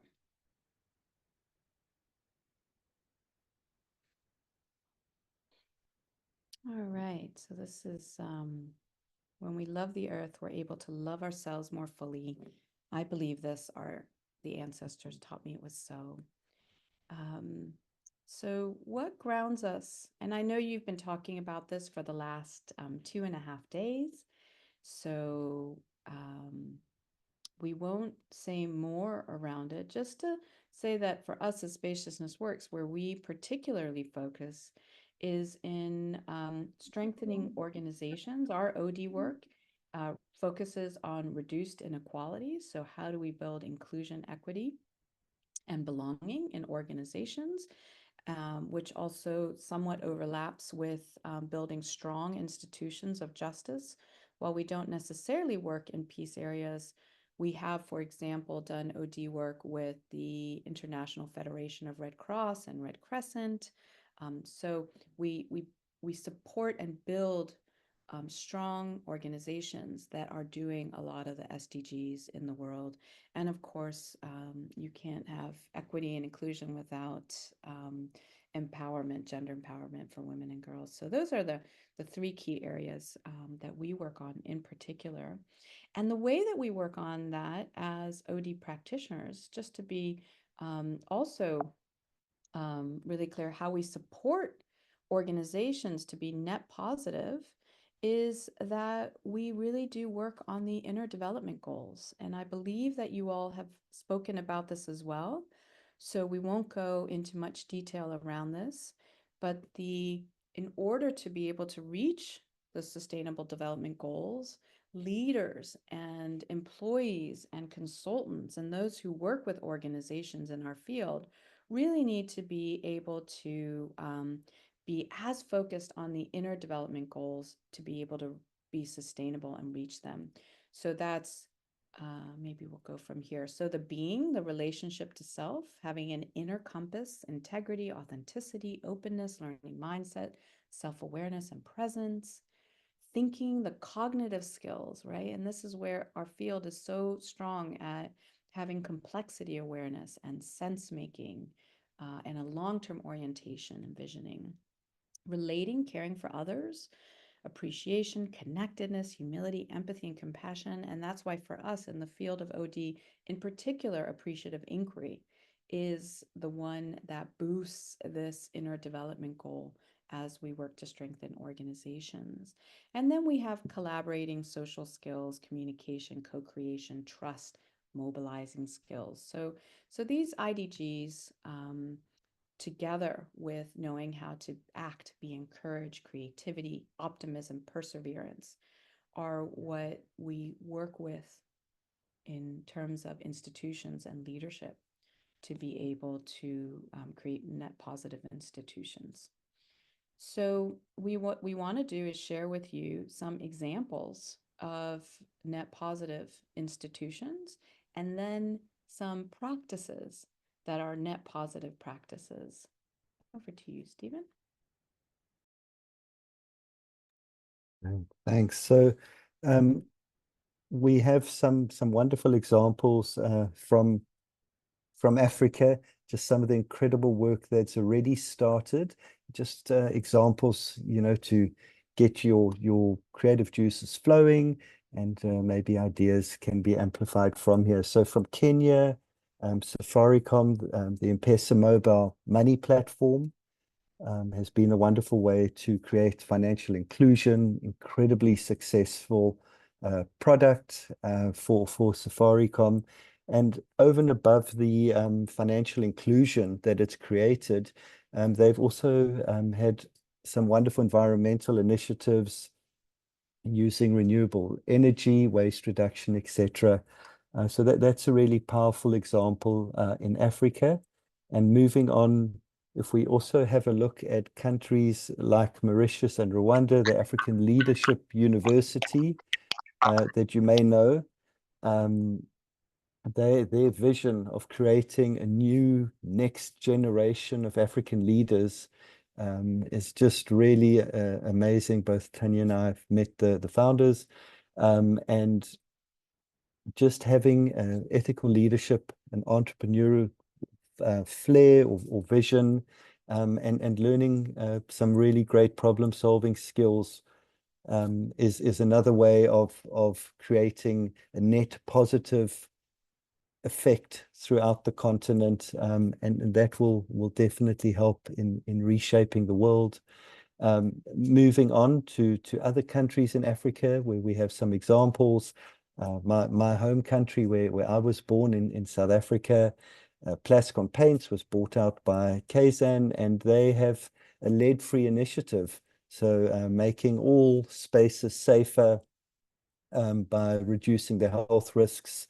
And if you think, especially for children, you've got young kids in a classroom, and we're all so grateful when our children can be in beautiful, safe, healthy environments. But that's, you know, when that safe, beautiful space is harming the kids, harming adults, harming everybody. It's a wonderful initiative again, and a commitment to environmental health, and demonstrates a net positive impact on our environment and our public health systems. So well done to them. And again, some more examples from, I think it's Uganda, Tanzania, and Nigeria. So those participants, Sei from Nigeria, Solar Sister, women-led solar energy solutions. They're doing amazing work in rural Africa, providing, women with clean energy solutions to sell into their communities. And, you know, just having energy is one thing to create an incredible economic impact in a community. And then just to double down by having clean energy is an amazing initiative that really just speaks to net positive. Great. So those are some wonderful examples that we have across the continent. Excuse me. And what we're going to look at now as well is what we've done. We've got various practices that explore a net positive, a strength-based way of working with organizations, with leaders, leadership teams, groups of people.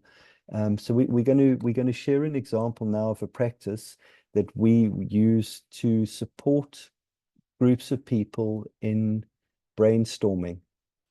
So for some of us, it's easier than others. And this process we call the yes and process, because innovation stems from a desire to improve on an obvious initial idea, right? So we've got an idea, and how do we then grow from that? And it requires a couple of things. One is just being able to let go of the initial ideas, and then moving into a space of generating more ideas, and being inclusive of diversity. You know, all the different ideas that we can have as a group. If you think just where all these different people that you're sharing the space with come from. We've got from Dubai, Nigeria, South Africa. Tanya and I are sitting here in Boston. You're in Botswana. You know, there's a massive diversity, and of course we need to be curious, and activate our active listening, and really listen in on what people are saying. And so the power, the strength in the game is the space of yes and and I'm just going to ask Tanya just to leave the slide there and not to move through the deck anymore. So I just want to really just speak to this yes and. So what we have is we often have a judge. I'm calling it a judge. How we judge ourselves, our abilities, whether we've done things well or not, whether we're competent enough or not. And we judge others, other people's ideas in the space and so on. And then, of course, we judge the circumstances. Well, yeah, I could come up with better ideas, but I haven't had enough coffee. It's late, it's early, whatever those are. So we have all these judgments, and what we're looking to achieve is to get into what we call a sage space, just to get into really a space of joy, of curiosity, of happiness, and all those type of emotions allows creativity and emotion to flow. When we sit in judgment in any shape or form, it really just constricts our ability to generate the wonderful ideas that often sit inside us. So we want to move to a place where we are going to use this process, but we're going to be doing that later. And right now, what I'd like to do is just take us from that space of creativity and openness and joy to moving us into pairs, to be able to introduce ourselves to each other and just share from all that you've heard in the conference so far over these 2.5 days, and from your own work, right? Your own experiences and wisdom, what you've been involved in, what are promising or best practices that you know of. So we're just going to take 5 minutes. It's going to be really quick. It's part of now just taking a deep breath. It's not enough time. That's okay. We're just going to introduce ourselves really quickly and just share what are the promising or best practices you think or know of from this conference and from our work. So everybody's going to get kind of like 2.5 minutes each. We will let you know in the rooms how much time you've got left, when to swap over, and then we'll come back and just connect again and share a little bit more. Tanya, anything you want to add before people move to their rooms? And for those in the main session, the big room, if they're just going to turn to a partner, somebody next to them, maybe somebody they haven't spoken to before behind them or whatever, and connect like that. Anything you want to add, Tanya? Yes, please have grace with technology and each other. We're not sure, we haven't heard from everybody online through the chat. So we're going to move you into breakouts. If somebody's not there to have a conversation with you, why don't you come back into the main room and we'll try to pair you up with someone new. And of course, for people in the room, we'd really love you to turn to the person next to you. And this is a very quick conversation just to get connected. Thank you, Stephen. I'm going to open the room now. Great. And just be prepared to be surprised. One room may have 3 people. All right. So from all you heard in the conference and this work, what are the promising or best practices that we know of net positive organizations?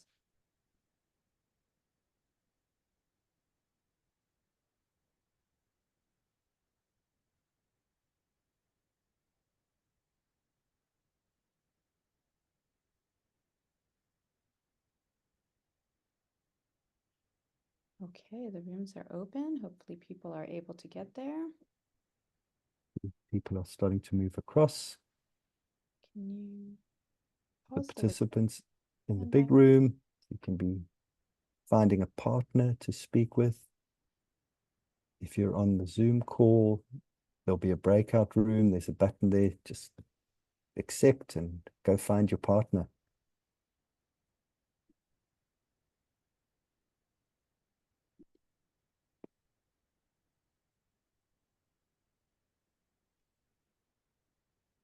Shay, are you there? We just want to check. Patrick is in the room, ready for you. Maybe I'll move Patrick to room 3.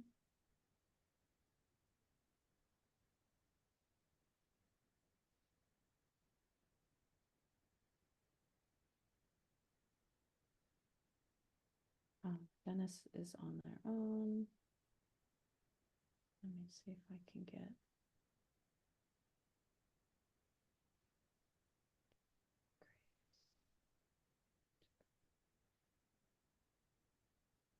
Grace, give me a second, trying to get you to room 4.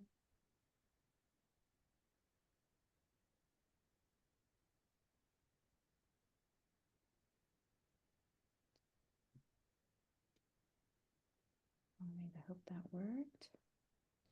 Michael, are you with us? I want to make sure you're in a room.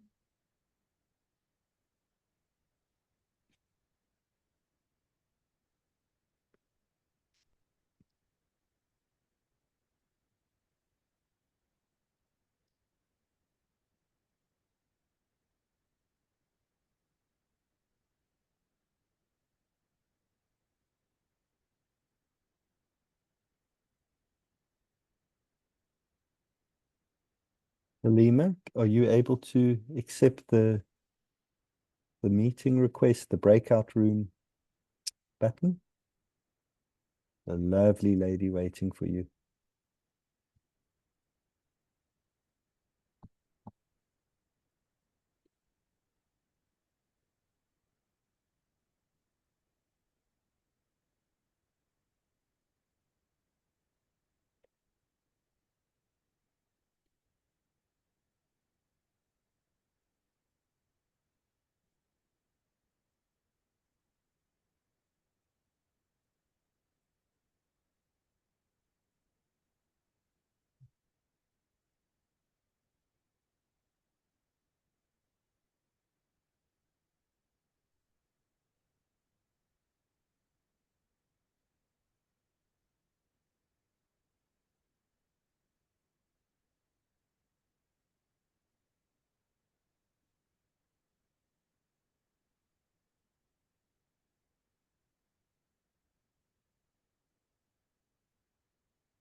Stephen, how much time is left out loud for the group in the room? Right, there's 2 minutes left. 2 minutes left.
Okay, everybody's coming back online.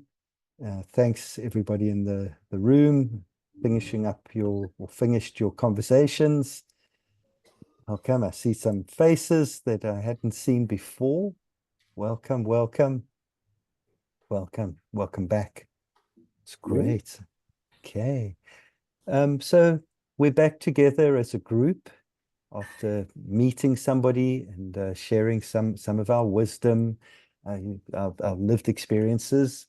So just want to get some feedback. Anybody want to share? They can type in the chat. If you're in the room, ask Emmanuel or somebody for access to the microphone so we can all hear you. If you want to speak out on Zoom, you're welcome.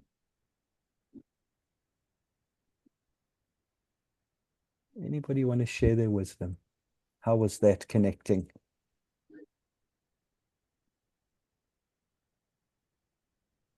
Okay. Can I go, or do I need to raise my hand? Or no, Don, you're the man. Off you go. Okay. So I was in the room with two others, Helena. We didn't get to hear from the third person, but we discussed appreciative inquiry and how we had used it in our areas and what we have been able to do with it and how it impacts on the organization and the community and all that. So first of all, I'm Vitus Dono, and I'm a certified OD consultant from the Institute of Organizational Development. And also I work with CCOD, the College for Community and Organizational Development in Ghana. So we talked about the AI and how it had been used. And from my point, I think that point of collective visioning has been a major transformative point in our sector, where you get people to be able to come up and share their vision of the future, and you are able to tap into it and create a future that everybody hopes for. There's a model that Dr. Gabriel Benaku, the president of CCOD, had put forth, which was appreciative leadership. So it kind of tied AI into appreciative leadership, and that has been a major form of transformation for the systems and organizations that we have worked in. So those were some of the insights that we shared, and probably Helena might be able to also talk about some of the things that she has done. Thank you. Right, Don. Thank you. Thanks for sharing out there. It's lovely. Seeing you getting some applause on with emojis. That's wonderful.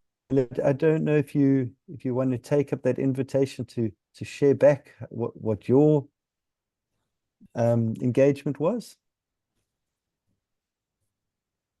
Yes, the engagement was great. I am in academia, and I am a certified OD practitioner. And I shared that we just developed, or last year we implemented a new program called Bachelor of Education in Organization Learning and Development, and we needed to reskill and upskill ourselves to remain relevant and be able to deliver. So I am using the appreciative inquiry with my students when I'm engaging with them, so that they appreciate the new way of doing things and thinking, rather than doing the traditional way, which is constantly failing us. Thank you. Wonderful. Thanks, Helena. Okay, that's great. And I hope everybody had enough time just to be curious, just to share a little bit. For those, I heard there was 3 in that room. I knew one of the rooms there were 3 people.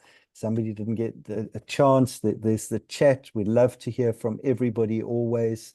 And what we get is always just enough. So what we're going to do now is we're going to move into a further discussion.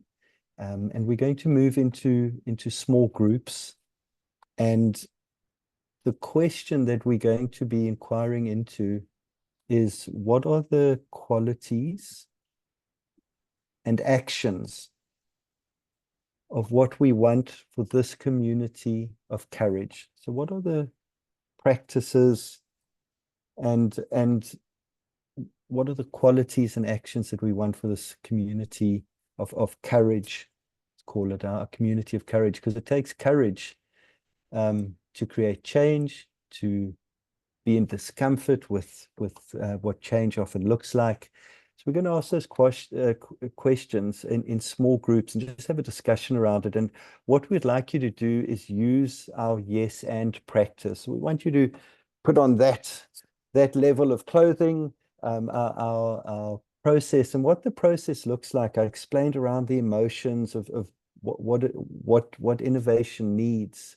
We tested our nervous system. We took some breaths. We got into a space. We've now connected with each other. So we've done a lot of practice around getting to a space where we are open to generating ideas in a brainstorming session. And what we're going to do is we're going to be throwing out ideas there, and we're not going to be evaluating them. That's not what the process is about. The process is about generating ideas, more and more ideas. And the positive aspect, the net positive creation from this, from our process is that we are taking 10% of what we hear the other person say, and we're going to build on that. So what it looks like is somebody shares an idea, and your response, because you're using your active listening, would be, what I like about your idea is, and you're going to feed back to that person that 10% of the idea that you like. If you like nothing about the idea, you're going to look deeply into what they've shared and what you've heard, and find at least 10% that you do like, and you're going to try that on. So what I like about your idea is not, I like your idea, right? That's 100%. We're not looking for the 100%. That's their idea. We want your wisdom, your genius, your creativity. So what I like about your idea is, and then you share your idea, what's generated from theirs, and how we're going to be multiplying and amplifying from each other's wisdom. Okay, so it might sound a little bit strange. Be curious, just try it on. The question is, what are the qualities and actions that we want for this community of courage? What are the practices and the actions that we want? And somebody's going to start, and then we're going to build off that. What I like about your idea is, and you're going to share. Tanya, anything you want to add before we put everybody into groups? Just an invitation, as the conference is now coming to the last 2 hours, to come together as a community and brainstorm this community of courage that it'll take to create this future together. And so we're offering a beautiful process Stephen talked you through. So hold that both and. You're trying a process, a net positive OD process, as you are envisioning and creating and co-creating, as Dawn was speaking about, this community of courage that it will take for us as OD practitioners going forward. So hold that both and we look forward to your input when you come back. And I will go ahead and open the breakout rooms. And if anyone is in the room, we look forward to you giving us feedback as well. Opening the rooms.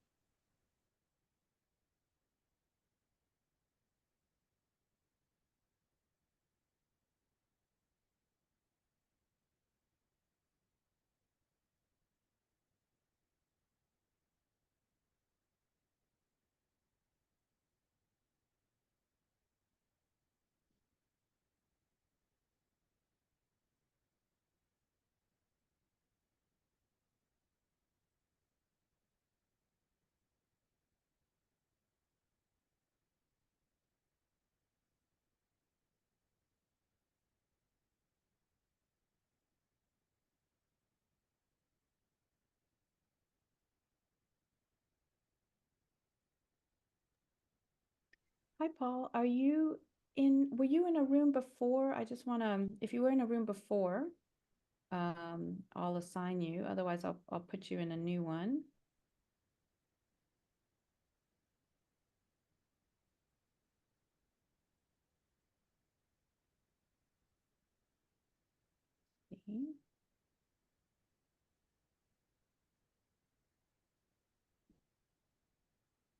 putting you in a new room.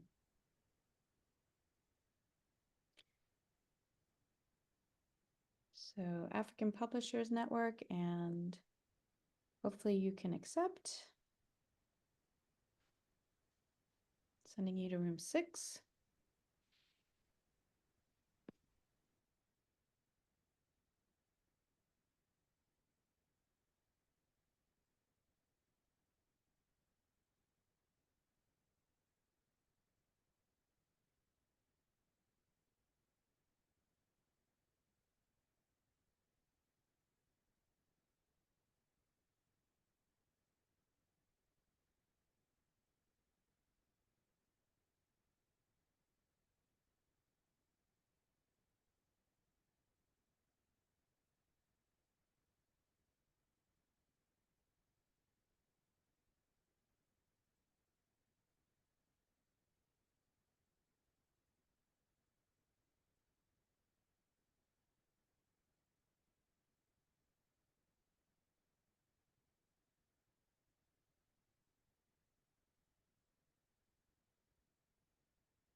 For those in the room, please enjoy your last 2 minutes, your conversations, and we're going to come back together in 2 minutes.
All right, welcome back. We are back. Oh, Halima, you are off mute. We'd love to hear from you and say you first. We can get some highlights. What is this community of courage and vision? What are some ideas and actions? Halima and Shay, do you want to? Yeah. Thank you so much. The kids are blurring the boundary for me, please. Just forgive me. So, coincidentally, she's much more experienced, but we belong to the same field, organizational behavior. So I'm just, trying to step into OD. But one of the things we have come up with that we both agree is about the applying the local wisdom to solve our problems as Africans. Because when we make appreciative inquiry can only work when you know the people inside out and you know what they want. And just like in the chat yesterday, I said something about feeling valued. So when you feel valued and you have that sense of belonging, then change can easily be accepted. Change is hard. Change is always, difficult to implement. But once the people agree with you that it is for the best, they are more likely to listen and agree. So we both agree that it is enough of this received wisdom that we use in Africa. It is time for Africans to stand up, and solve Africa's problem. I think that was our conclusion. She can come in now and, add more. Thanks. Thank you. Indeed. Yeah. Okay, so I just add to that. Thank you, Halima.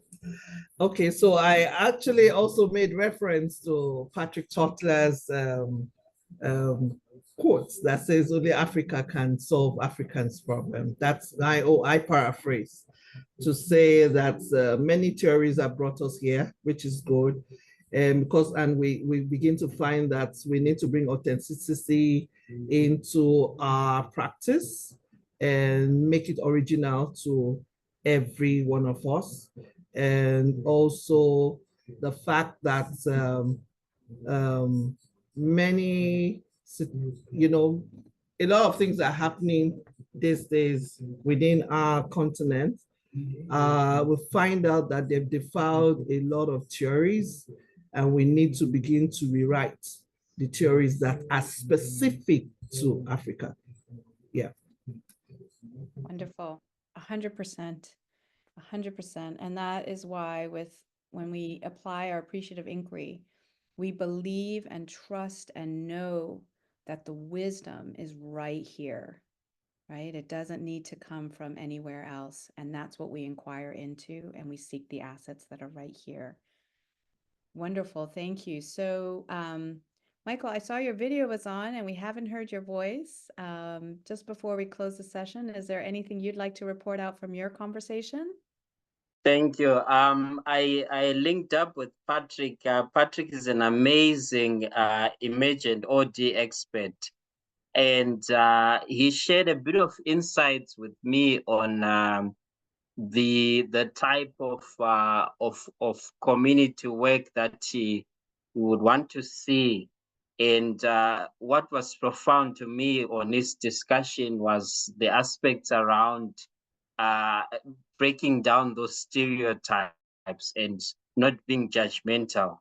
And then using the yes and approach, I said to him that I like his approach. And what I would add to it is that we need to collaborate more as OD practitioners, because we come from diverse backgrounds and we can only get even more stronger as a community in terms of this practice as we break down the silos. So that is the outcome of our discussion. Thank you. Fantastic, fantastic. Okay. Don, go ahead. So I'll pick up from where Sayi said Africa can solve Africa's problems. And then in OD, we say the people who cause the problems have the solutions to those same problems. So looking at what we discussed in our group, and I was with Helena again, and we spoke of constant engagement and open-mindedness as a way to keep the focus and also to understand that there are no wrong answers. Okay, when you are open-minded, you get to see deeper into what people mean. You get to delve deeper. You're able to fish out that 10% that makes a lot of meaning in everything and focus on the positives. When you focus on the strengths, the negatives are irrelevant. Thank you. 100%, Don. Thank you for your appreciative leadership. Okay, so we actually would love to hear from everyone and of course from the room, and we are over our time. So we just, I'm going to hand it over to Stephen to close us in a second. What I want to share with you all, I know I started talking about mirror flourishing and mirror neurons, right? So when we come together as OD to build this better world, we're the most potent, the strongest force on the planet, right? And it's what every leader wants, and it's what we want for our countries and our continent. So if we have an offer for you all, if you'd like to learn more about Net Positive OD, there is a whole article on the OD review that was a special issue around it. And this is normally $30 to buy for it, but we are happy to avail it to you.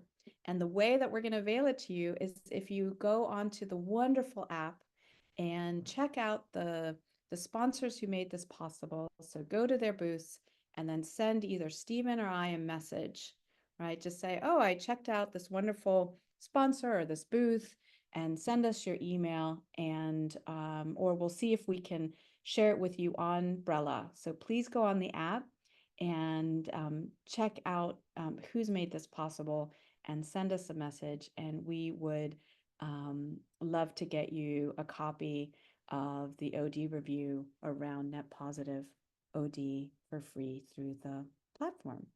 So that's all from me. Over to you. And thank you so much. Over to you, Stephen. Thanks, Tanya. Yeah, absolutely. That article is amazing. Please go check out the people who've made this all possible, the sponsors, and connect with us. Connect with us on Brella. It's been wonderful. I see some people that I've met before and had wonderful conversations with, and then there's new people. Please just write to me. I love meeting people. I'm going to find you all on LinkedIn and wherever I can. So thank you. And I want to thank Emmanuel and Dr. Justine and the OLDN for making this possible. Just the vision, the passion and execution is amazing. We're truly grateful. And we're feeling the African love all the way out here in Boston. In the US, and we're sending our love back to you all. And I just also want to thank Patrick for his flexibility. As Tanya said, we are over time, and just looking forward to him sharing his wisdom. Thank you all. Enjoy. Take care.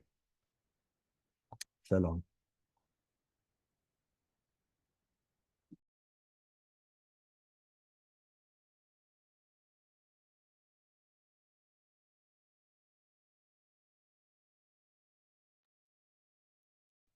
Patrick, I'm not sure if it's over to you directly. I can introduce you, or I'm not sure if anybody is taking over. Patrick Trottier. I think let me do that. Let's hand over to Patrick. Thank you, Stephen. Thank you, Tanya. Wonderful, wonderful, wonderful. Over to you, Patrick.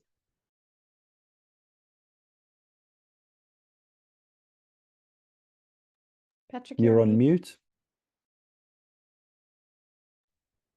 Can you hear me now? We You good? can unmute, Patrick. I'm supposed to be unmuted. Are we good? Yeah, we can hear you We now. hear you. Excellent. So thank you, Michael. Boy, I've enjoyed so many people here with so many ideas. I can understand when Justin says we have the resources, we have the wisdom, we have the knowledge, we have the community. Let's create it even more. Let's manifest it.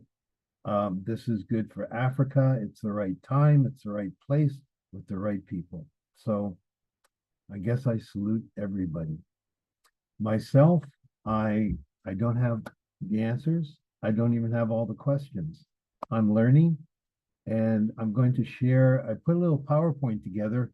Hopefully it has some meaning to some people, and we'll explore this subject of reframing mindsets, of innovation, et cetera, et cetera.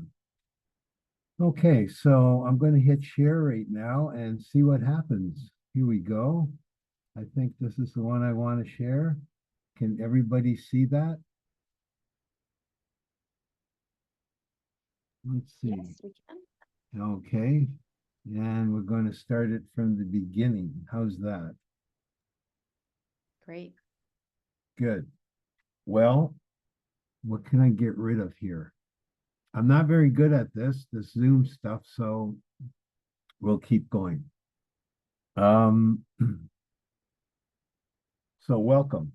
We're going to talk about whole system mindsets and heart set transformation. And a little bit about emergent change and emergent OD in relative to insights and interventions for sustainable development. So big honor to be here with you. Yes, I'm going to use notes. So we will proceed. First thing I want to ask is just to introduce myself. I know some people here, and maybe you've read some of the writings, and we'll see where this goes. So have patience with me. I've gotten a couple hours sleep each night, and I'm still here. So about me, I grew up in steel factories and auto factories, and that was what was expected of me for my whole life. And only education opened the doors to get me out of that hideous labor experience of factories and foundries. But I learned a lot. I learned a lot about organizations, culture. This is before I even opened up a book to OD. I am now in my 44th year of in the trenches, what I call it, OD practitioner. I did all the traditional OD, and then about 15 years ago, I started writing about and exploring emergent change. And we'll get into the reason why and the difference between. I'm presently the founder and director of the Institute of EODC and a collaborative partnership with OLDN and COLD since 2018. To further introduce myself, how did I get here? How did I get here? I live in Vancouver. I spent some time in Spain, but basically, I'm not African. I'm not from Africa. I'm a white guy from Canada. So how did I get here? I got an email to join and talk to Dr. Justin and Dr. Dutton somewhere around the end of 2018. I guess they liked some of the things I said on LinkedIn, and they wanted some gadfly thinking. They were looking for something that makes a real difference with the sphere of OD within it and full transformation and social change. What can really impact making a difference in people's lives, not just at work, but the whole culture in a social sphere. We talked about this for almost 2 years every week. I've really enjoyed those talks. We talked about many things: traditional OD, emergent change, emergent transformational processes. I got to get rid of something here. Ubuntu. In fact, the first question I asked in our initial get-together conversations was, What is the value system that transcends all the cultures and all the geographics and all the history of Africa? What is that shared value? And that brought me into the journey of understanding Ubuntu and the principles that are behind it. That led to only Africa can create OD for Africa, and then Africa OD. We talked about the current state of affairs in different areas of Africa, social change, topics to explore like self-agency, a living culture, a living vision, innovation, culture, leadership, sustainability, a whole myriad of conversations. And where does OD fit into this and the approaches of OD and what can make a real difference? Rather than having nice conferences, nice luncheons, nice speeches, which I call just, preaching to the choir, everybody goes home, everybody feels good, and then staying in the same place, thinking the same way, and nothing really changes. Somehow in this conversations, they must have liked what I said because, well, I'm still here. I want to recognize Dr. Dutton, Dr. Justins, and many of the other efforts that have come a long way. They've come a long way since 2019, 2018, and this will continue as that collaboration of partnerships and collaboration of collective networks continue. So that's just a little bit about how I got here. Okay, I have a question, and please speak up, because what do you want to talk about? I can go through my PowerPoint, but I'm not sure if it fits. So is there anything that a person here wants to talk about in the initial, I don't know, steps of this presentation? What do you want to talk about? That you've heard, that you found interesting, that you're curious about, you want to challenge. You've heard many perspectives, many subjects. Tanya and Stephen said also, you've heard a lot and how to ingest that, how to understand it, how to use it. So does anybody want to share? And we'll talk about it a bit. We'll just have an open conversation about it. Anybody? I guess I should open chat. See if anybody's, well, just put your speaker on and talk to me. This could be about many things. It could be about reframing mindsets. It could be about, as Alette said, local concepts, transformation itself, the degrees of change. What do you actually do? How do you prepare yourself for going in to initially talk to a potential client? Anything?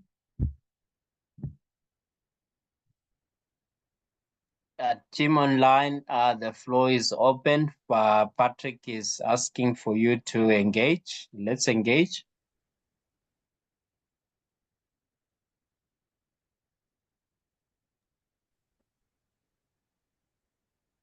Okay. Well, then I will continue. Just sit back and we'll see what happens.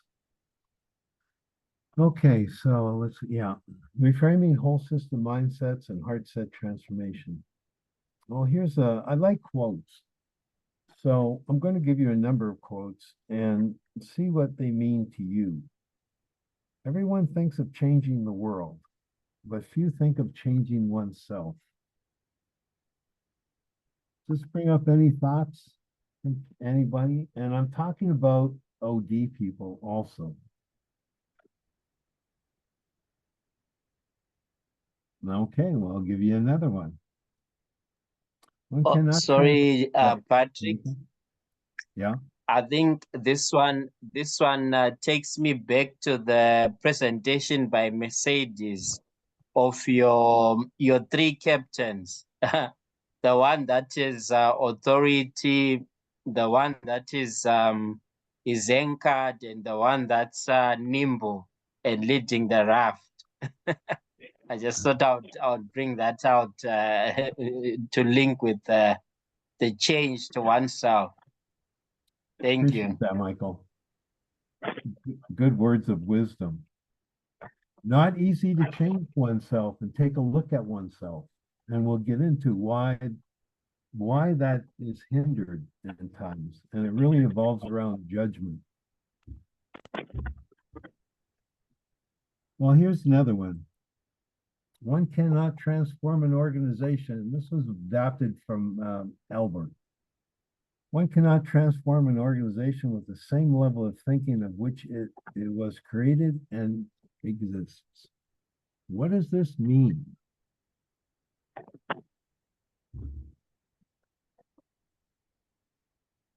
And think of both people in the organization as well as OD practitioners.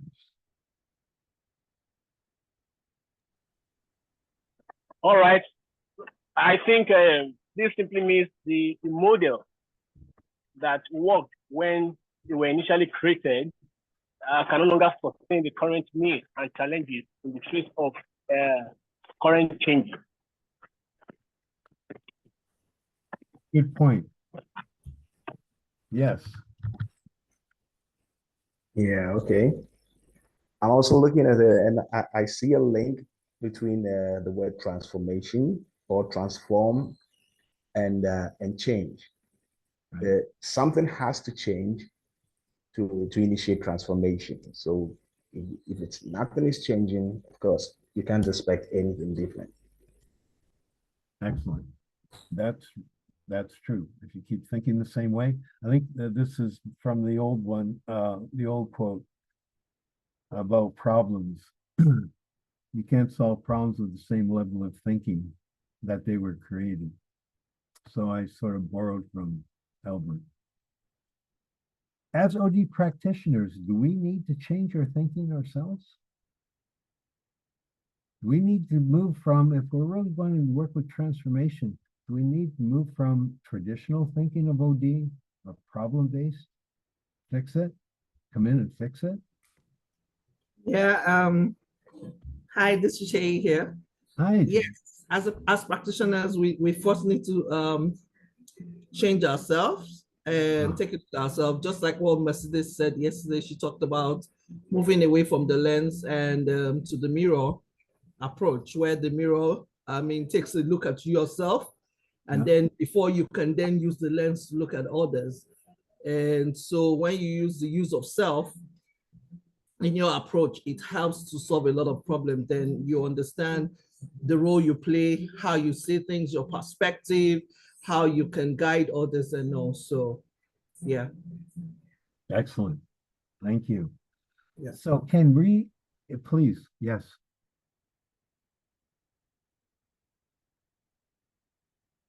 Go ahead.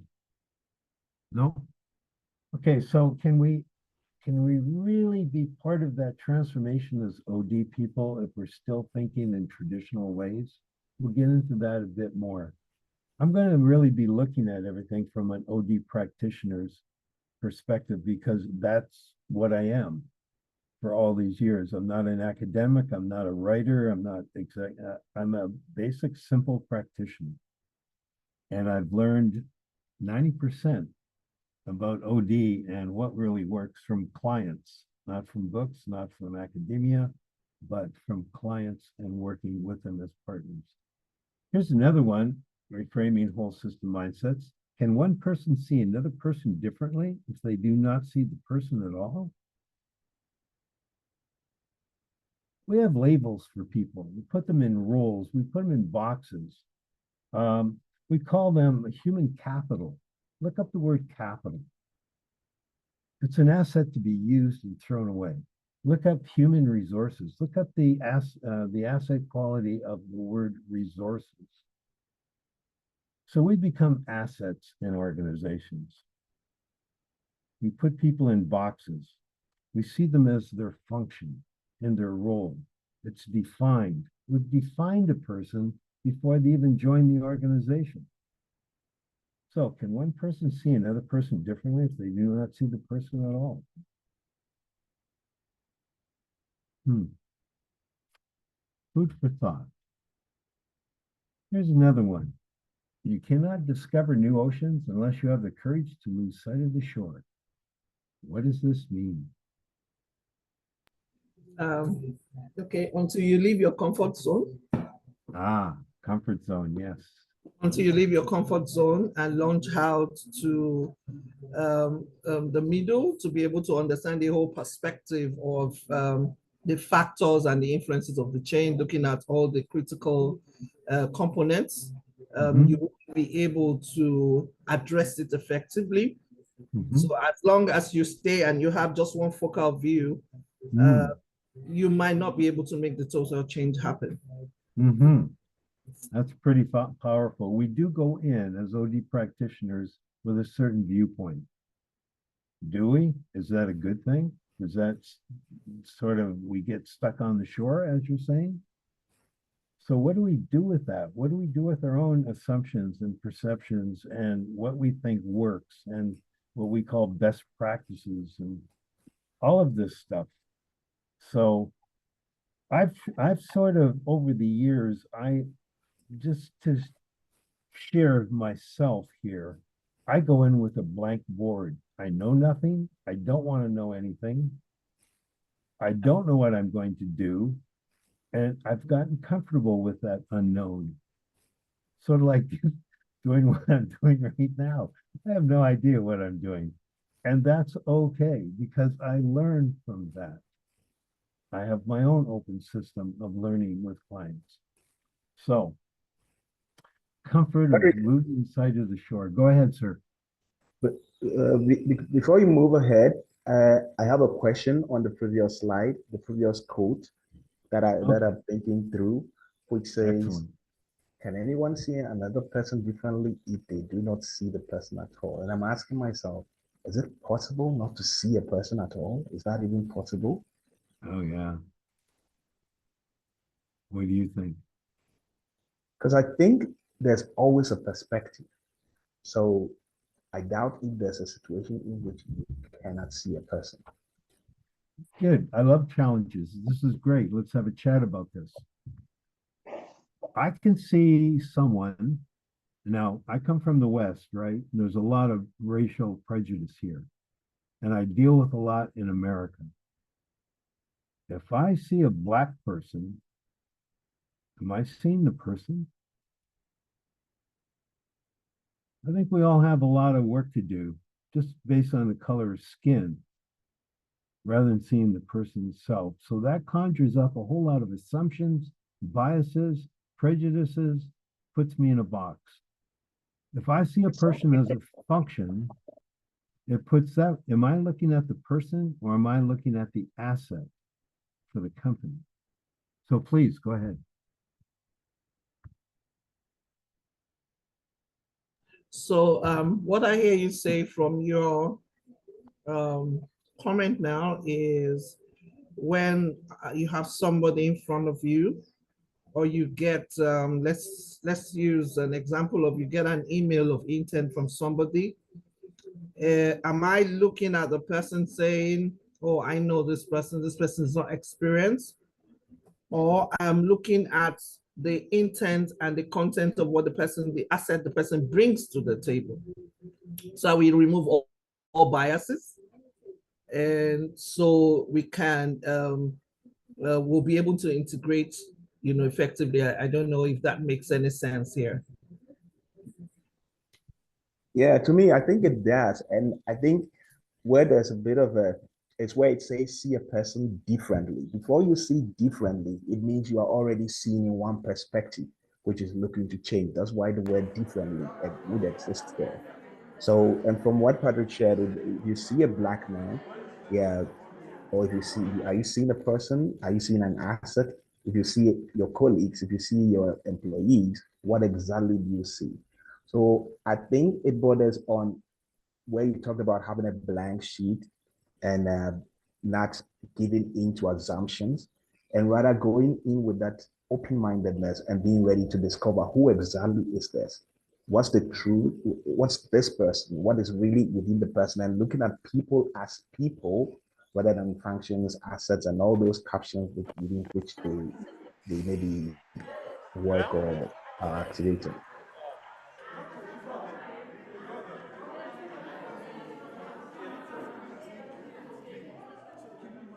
Okay, so whoever has there, thank you very much. Don, you said it very well. Couldn't have said it better. Yeah, we all have our assumptions and our biases and our discriminations, and those are natural things. But do we really see the whole person? So just food for thought, kicking ideas around. And we've talked about this one. What's the next one? I think this is the last one on quotes. What and how a person sees oneself and one's world is what one creates or what one destroys. So this goes to cognitive and emotional frameworks. What does this really mean? What and how a person sees oneself and one's world is what one creates or what one destroys. If I see you as an enemy, what do I do? If I see you as a threat, what do I do? If I see myself as less than myself, if I see myself as unable or unable, what do I do? Okay, so this brings me to one of my own analogy, in which I use the knowledge as water. So I always say knowledge takes the shape of the room it finds itself. Excellent. So and what that means is like the water, if the water is in the ocean, it can spread wide and reach wide as far as it can.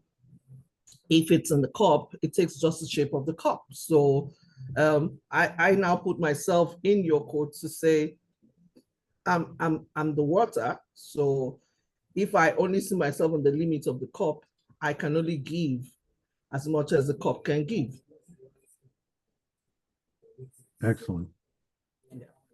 So we may limit ourselves how we see ourselves.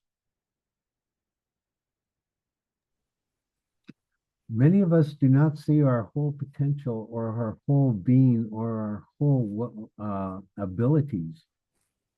And our negative thoughts and our sense of who we are and what we can do, we're just limiting ourselves. So what are we really doing? We're destroying our abilities by just how we see ourselves. We restrict ourselves. We're limiting ourselves, what we can do. And how we see the world, well, if we want to see it as a threat, we want to control it, we want to manage it, we want to tell people what to do, we want to have that sense of security based on control. It's an illusion. So just something to think about. Go ahead, please. Okay, so I was going to say, your fear is your limit, kind of aligns with this. You can only go as much as you can. So your fear becomes your limit point. And I think it exists not only as leaders, but even in our organizations and with the people, they can only go as much as they see themselves. So the models like Johari and the other ones, which help people to unearth themselves and open up into areas of discovery, might be areas where we would want to help our employees and our organizations to discover themselves more and be able to tap into that reserve of abilities and capabilities that might be hidden within them. Excellent, Don. And thank you for bringing up the Johari window. It's a very powerful little tool. Joseph Luft, who was one of the two that created that, was one of my profs in grad school. So you're bringing up good old thoughts of grad school and Professor Luft. Patrick Halim's yes. hand up. Yes. Go ahead, please. Okay. Yeah, I love the quotes because I've read something close to this somewhere, that if you come in collision with someone and you are carrying a cup of water and it mistakenly spills, what spills is water. but what comes out of your mouth sometimes is the trauma you carry around, the emotions that comes with it might just go beyond ordinary water, because when you feel that someone has stepped on you and you act out angrily because of the trauma you are carrying. So it depends on what you carry in your chest is what spills when you are in contact with another person. So I think we should all try to carry, the softer part of us all the time, especially when we are dealing with others. Thank you. No, that's very important. Yes. Wow. And we all do that, don't we? We all shoot ourselves in the foot at times. We all approach things based on our emotional reactions or fears. And what we're doing is just destroying the potential of both connection, relationship, and creation. So, excellent point. Anything anybody else would like to, before I move on to? I think. Yes, sir. I think one of the most instruments OD has always been advocating for is the use of self, because the more, and thanks also for the earlier who also brought about the Johari window, because the more awareness we have about ourselves through feedback, maybe that helps to change our mindset, that helps to change how we behave and how we even see others and the world. So when we optimize the use of ourselves, we'll be able to.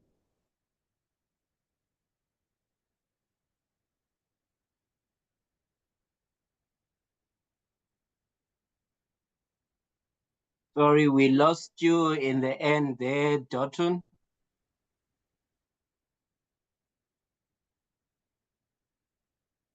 Maybe Dutton will come back. Patrick, okay. Oh, sorry. I have network issues. Sorry? Okay, so I was not thinking Hey, already. The more we optimize the use of self, the more we'll be able to make the world better, and we'll see the world better as an agent of change rather than an agent of destruction. Thank you. Thanks, Dutton. Always good insight and wisdom from you. Thank you. So really, it seems like things begin with oneself. Seems to be pretty simple. Okay, let's move on then, unless there's other comments about this one. This is very relative to reframing one's mindset. The more comfortable with reframing one's mindset, the more effective one can be with creating things and working with people. So as OD people, I think we need to, it'd be good to get very comfortable with the unknown and see ourselves without judgment. And we'll talk about judgment in a little while. So everybody talks about leadership. So I just wanted to mention one thing about leadership and what you think. And it goes back to a number of comments we just talked about and people inputted. I really believe the fundamental core of leadership, and when I'm asked about leadership, and been asked probably 1,000 times, what is the core of leadership? It's really, to me, and what I've learned is know thyself.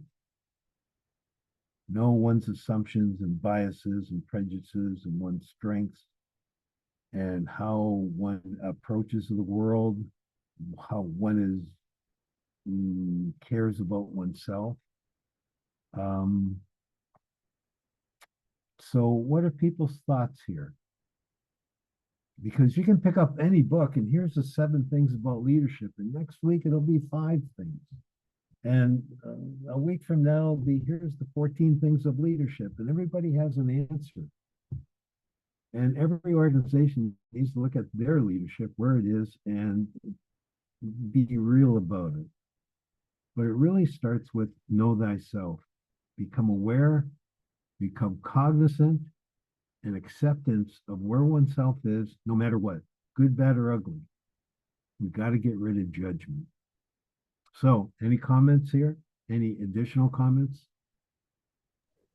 Okay, so this is one area that I'm always very fascinated about understanding yourself, knowing your limitations. So one of the things I always advocate, and I do to myself most times, is using my SWOT analysis at every point in time and be honest to myself, knowing my limitations and also recognizing the strengths in others that would help my own inadequacies. And so at that point in time, I would be able to offer the right leadership as I should. One of the things I also find out about leadership is leadership is not about having the alpha mindset that makes you feel like you can solve all the problems. So using oneself means to me also helps you understand that it's okay for you not to know. It's okay for you not to have, like I said, an idea, and also asking questions, adopting the why strategy, always asking questions around the room. It's okay, so it's very important. Thank you. And yeah, so it's important that we're true to ourselves. Yeah. Excellent. And I want to mention, use the word limitations. Limitations, understanding and being aware of one's limitations is not a negative thing. So I like to get away as much as possible from negative connotations. Limitations is just what it is. To accept, yeah, I have limitations. So what? What do I want to do with that? That's the key thing. So I think we have to, I'm going to stress this so much, get away from judgments. We grow up on judgments. We're taught to judge what's good, what's bad, what helps, what doesn't help. It's just what is. And if we accept what is just on the fact of itself, then we can do something with it. We don't have to excuse ourselves. We don't have to rationalize. We don't have to hide it. It's just what is. So anybody else wants to chat about this little I thing just about, quickly had to buttress Yeah. what you just said now is, I hear you say, focus on your uniqueness. yes, the What makes you uniqueness of the stand out? people. What makes you unique? Yes. And I remember one of my teachers many years ago would say to me, focus more on what you are able to do and not what you are not able to do. Right. You know? Yeah. And then looking at the last statement from Say, where you said you got to be true to yourself, and also when Patrick talked of limitations, I saw a questionnaire from one Dr. Edwin Moreno, the Human Intelligence Workplace, where he asked this assessment of the leader assessing himself and the team assessing the leader. So I think leaders need to be careful about what they perceive as the truth of themselves, because it's possible you see yourself one way and think you know yourself, but you're actually projecting a different perspective. So we need to be able to close that gap and be certain which is the true self. Is it what you think or what your people perceive you to be? We need to look at that. I think, in my opinion, yes, you have raised a very valid area that most times we misjudge. And that's why, if you recall earlier, you have said, you have raised the issue of Johari window. Because if you see Johari window, it's applying the area that is dark about us. I can't see my back, right? Or somebody else sees my back, and he says, hey, see your back. So my readiness to take that, which is awareness. Awareness comes through feedback. The best way we can be aware of ourselves also comes through feedback, because there are black areas we are not conscious of. Hey, you stop. Really, I'm not conscious, but somebody who hears 2, 3 people who live with us, who work with us, our spouses, children, colleagues, in-laws, nephews, community people, they see us daily. And when they point this black spot to us, we must be humble enough to agree, to admit, and to look through it again and say, these are areas I truly need to work on. And you are very correct that when we get feedback from people, it will help us to compare what we assume we have and what they see about us. And when we pick this, it makes us a better person. Thank you. Excellent. Thank you, Dutton. I think this all goes to in people's points here, and Dutton just also brought it out. I don't know what I don't know. So yes, 360 feedback, it's great. And then look at gap analysis. What I think I am, how other people see me, what do I need to learn, how open am I? So lots of stuff going on here. Excellent comments, really appreciate it. So before we start out here as OD practitioners to look at reframing emotional and cognitive mindsets, just want to bring up a couple of things. And a number of people have brought this out of what I've heard. And Lucy Marowa probably said that wrong. I'll just say Lucy brought it out, and that is the emotional side of being human. So here's what I have to say here. We're mainly emotional beings. We put our cultures, our education, our organizations, our institutions have legitimized prestige on intellectual, linear, analytical mindsets, of which people have a tendency and a legacy to hold on to and reinforce the knowledge that they've learned. Reinforces their status, their position, their power, their beliefs, as well as manifests their own identity, safety, and comfort. We take comfort in what we know, and that is a closed system. Point here is that we are mainly emotional beings. Physiological psychology, what's called now neuroscience, most of our processing of information and decisions are filtered through our emotional states first. They can now test this. They can do research, cognitive research, or mental or brain research. First, the sensation of stimuli moves towards the limbic system, which is the emotional system of the brain. It first gets registered there. Isn't that interesting? And then it moves to the prefrontal cortex, of where we logically relate to what we're feeling, perceiving in order to understand things. So why am I bringing this up? Because we are driven, our thoughts, our actions, how we learn, everything about us is basically through our emotions. Emotions are what makes humans human. We talk about humanizing the workplace, but we have to understand that people are mainly emotional beings.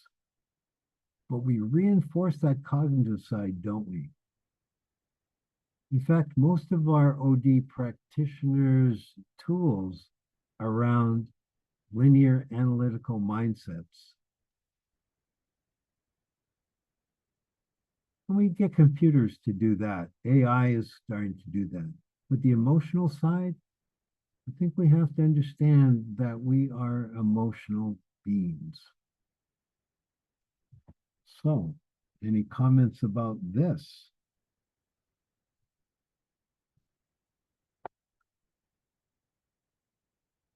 Please challenge it. And why is this important to reframing our mindsets?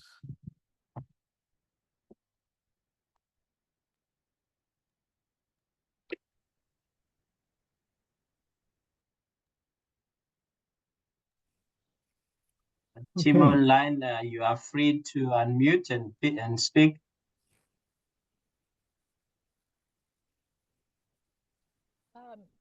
Hello, everyone. Good evening. Hi, My name Joy. is Joy.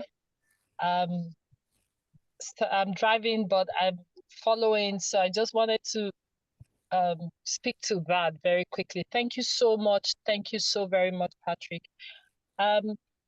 What this reminds me of is the fact that how I feel, you know, how I feel, how someone or some situation makes me feel is something that is registered very strongly in my mind or in my being and stays longer than even logic, you know, or yeah.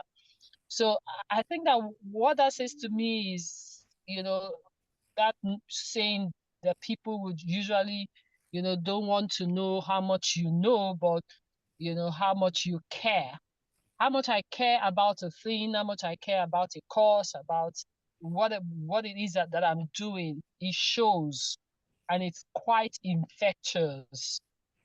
You know, so I guess as OD professionals, we should constantly try to create, you know, that emotional safe space. Knowing this now that you're sharing with us is really, really important for me personally.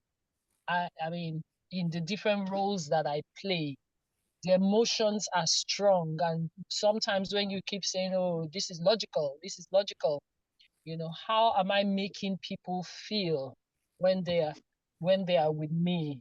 Because that would really last long. The memories that I have, the place that I gravitate towards are places where emotionally I feel safe and strengthened.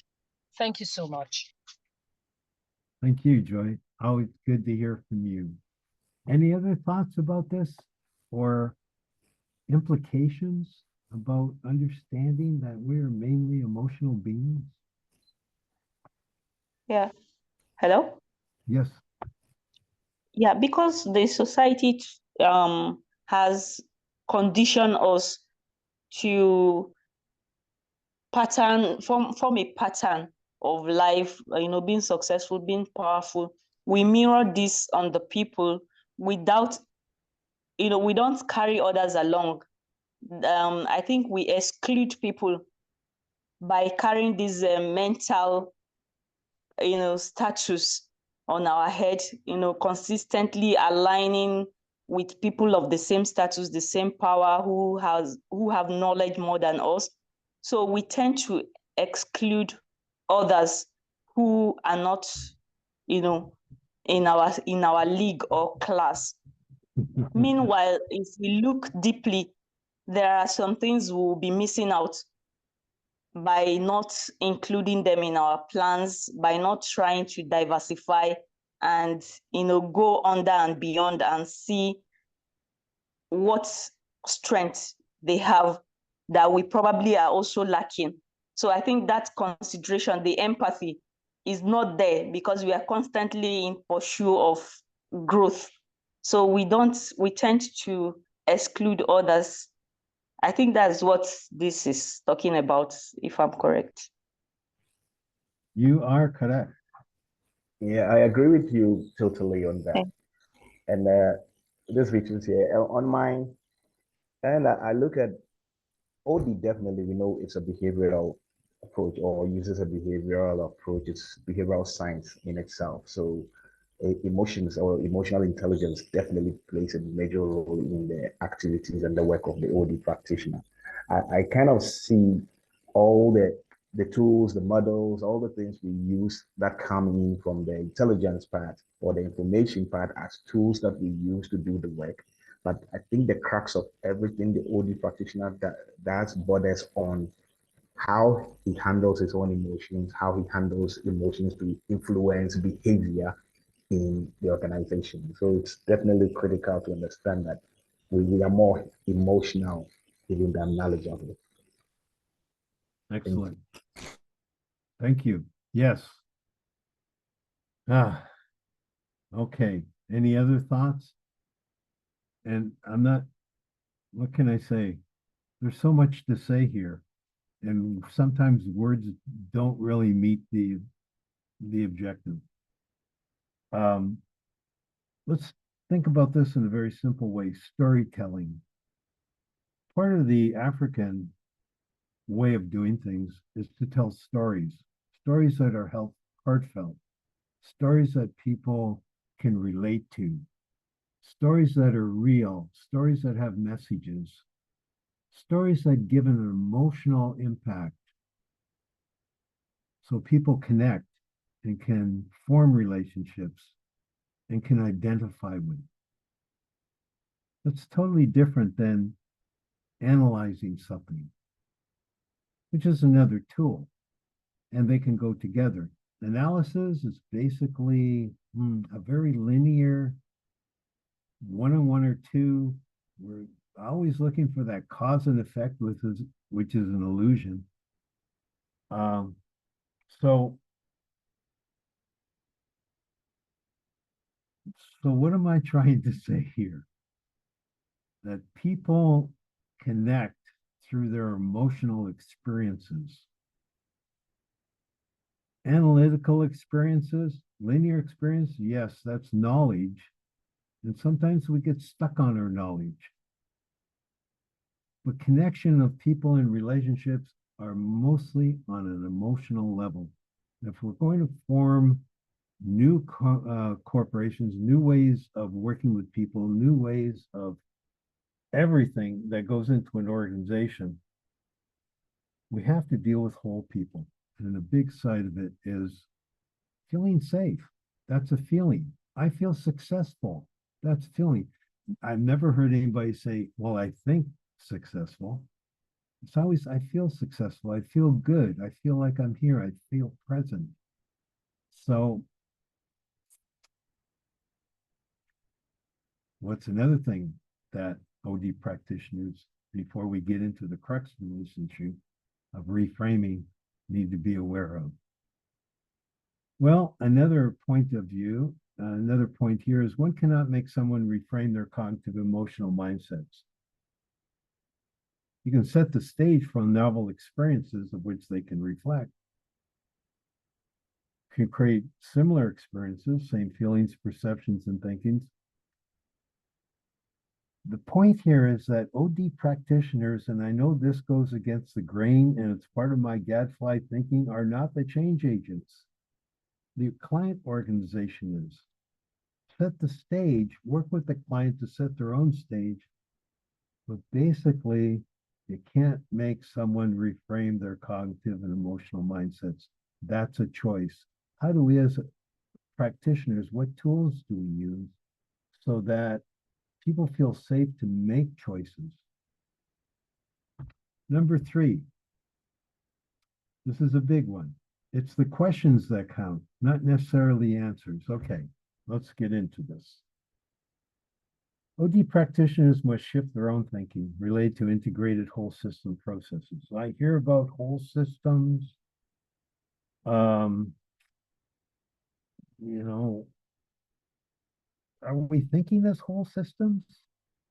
Are we thinking in systemic ways, symbiotic ways, emergent ways, patterns, integrative relationship ways, drivers, trends, influences, disruptors, determinants, networks type of thinking?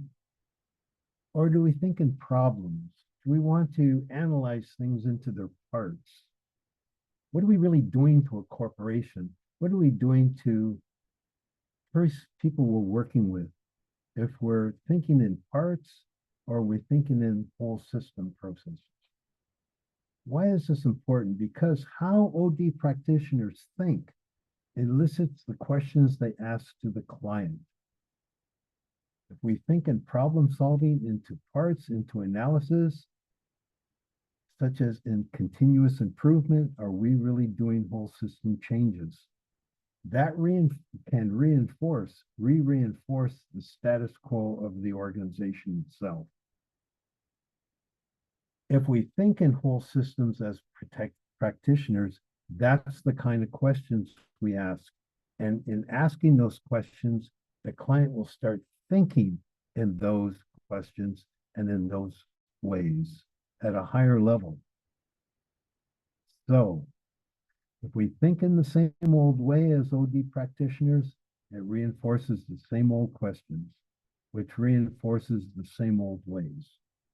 So my challenge and thought to OD practitioners is, how do you think? What questions do you ask? Are you into parts and solving problems? Or are you into creation and asking questions about the organizations and how different parts relate as a whole system? So, any comments here?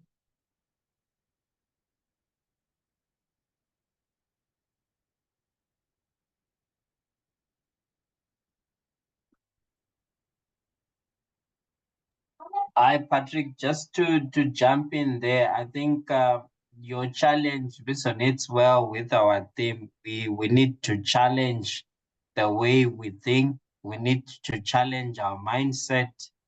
We need to introspect really in an outward, inward way, using the mirror that Say mentioned, instead of always looking through the lens. We also need to look in the mirror and see what we reflect. There's a term that is called cased. Cased, I think, is also another term that we need to think about is OD practitioners. What aura are we reflecting when we are out there, you know? So I resonate with that challenge and add to it that we need to challenge the way we think. I see there you mentioned also novel experiences, which talks to innovation, which is really the emergent OD that you champion. So I like that and I gravitate towards it.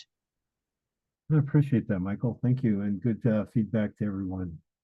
I think for time, I don't even know how much time I have, but we're going to move on. And thank you, Michael, again. This is something every OD practitioner needs to think about. What kind of questions am I asking? What does that do to reinforce new thinking, novel thinking,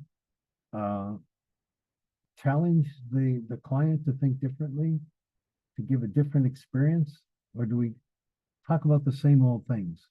Parts, analysis, as opposed to networks, and how synergistic questions, integrated question, pattern thinking. So to move on, a thought. I really believe this. An OD practitioner's job is mainly to create trust in a relationship. The rest will follow. What does this mean to people? Is there any value of this?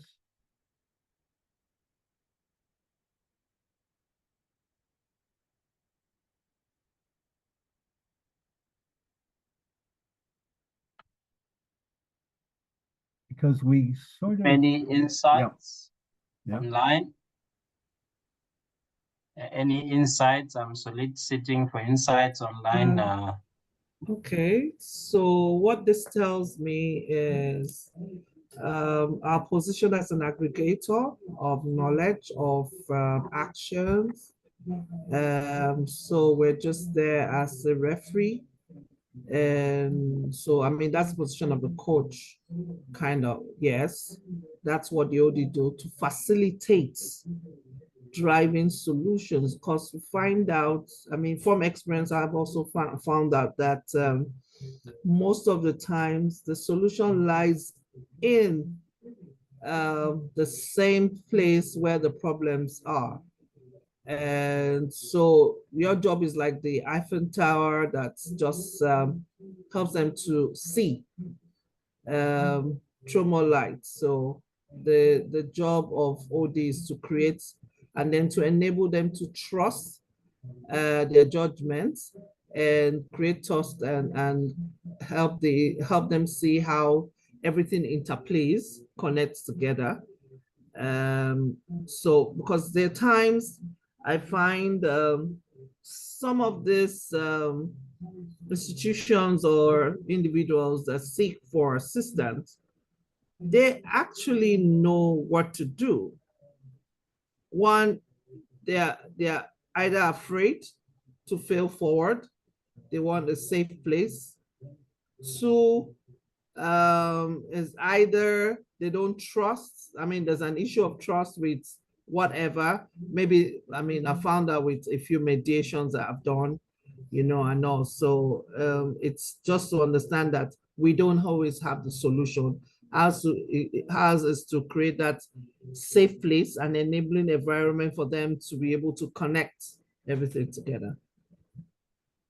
Excellent. Any other thoughts? Yes, you're right. Any other thoughts? When I go in to an organization, I know that trust and relationship is the foundation to ask the tough questions that other people are afraid to ask, to get into conversations that run deep, to become a confidant, that one can trust, that one can throw ideas against the wall and not be judged. And the rest will follow. Figure out together and design a process no matter what the situation is. But unless that trust and relationship there, then you will get, I don't know, the quotes from their mission and vision, rather than real deep conversations of being human and make a connection with clients at every level. Because people will take risks with the person they trust and the relationship is built. The rest will follow. You'll figure out what to do together.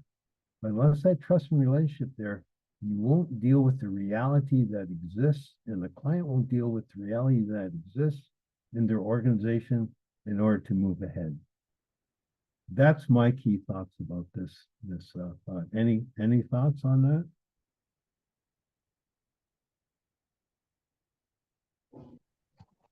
Hello. Yep.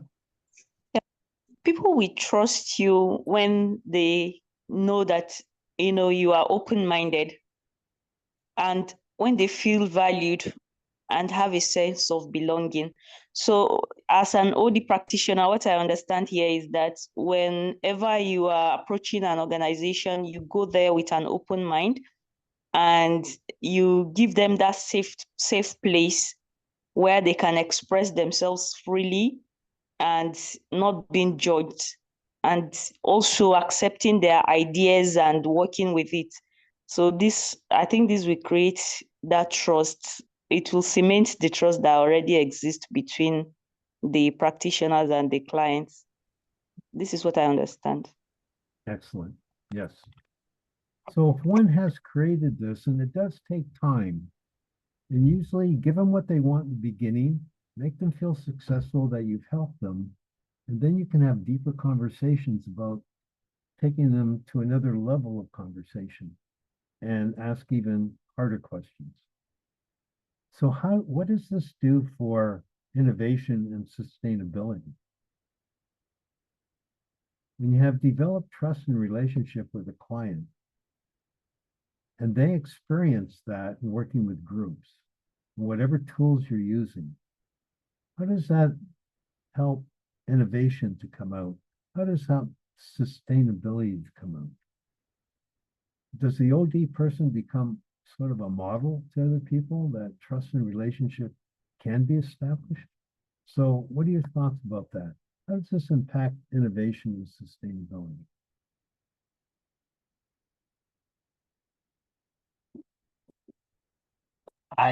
Patrick, just to come in there, I think the element of trust there is critical in relationship building, because when you trust a process, you believe it will give you results. So you are willing to go through that transformation process to make the changes that make you aware of or realize the results that you are looking for.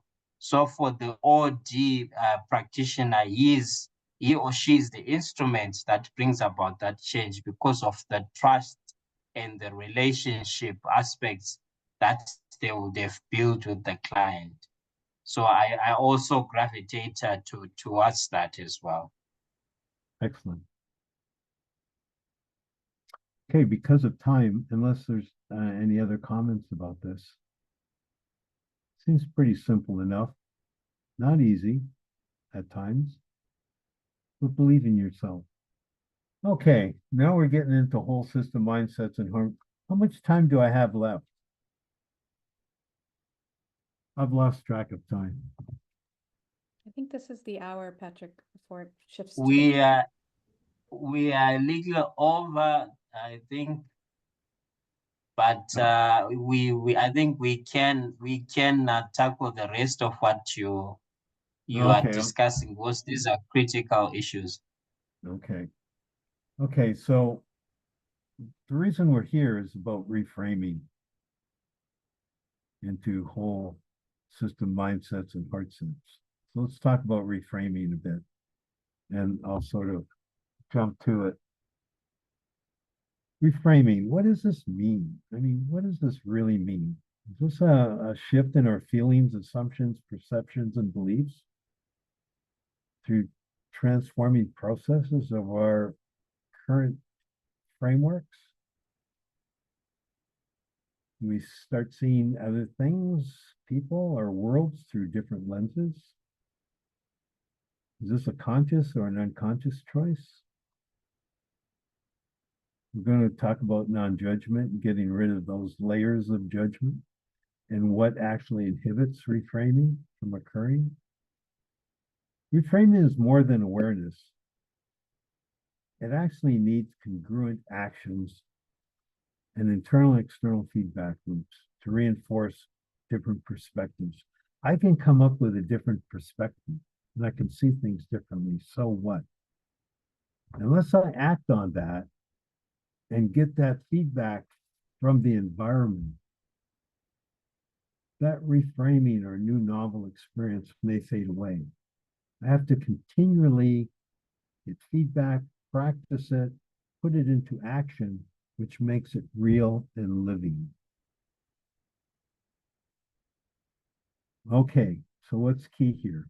When people begin to gain a comfort with reframing, how they see themselves and others, continuous emergent change becomes natural versus holding on to defend their positions, their territory, their sense of self.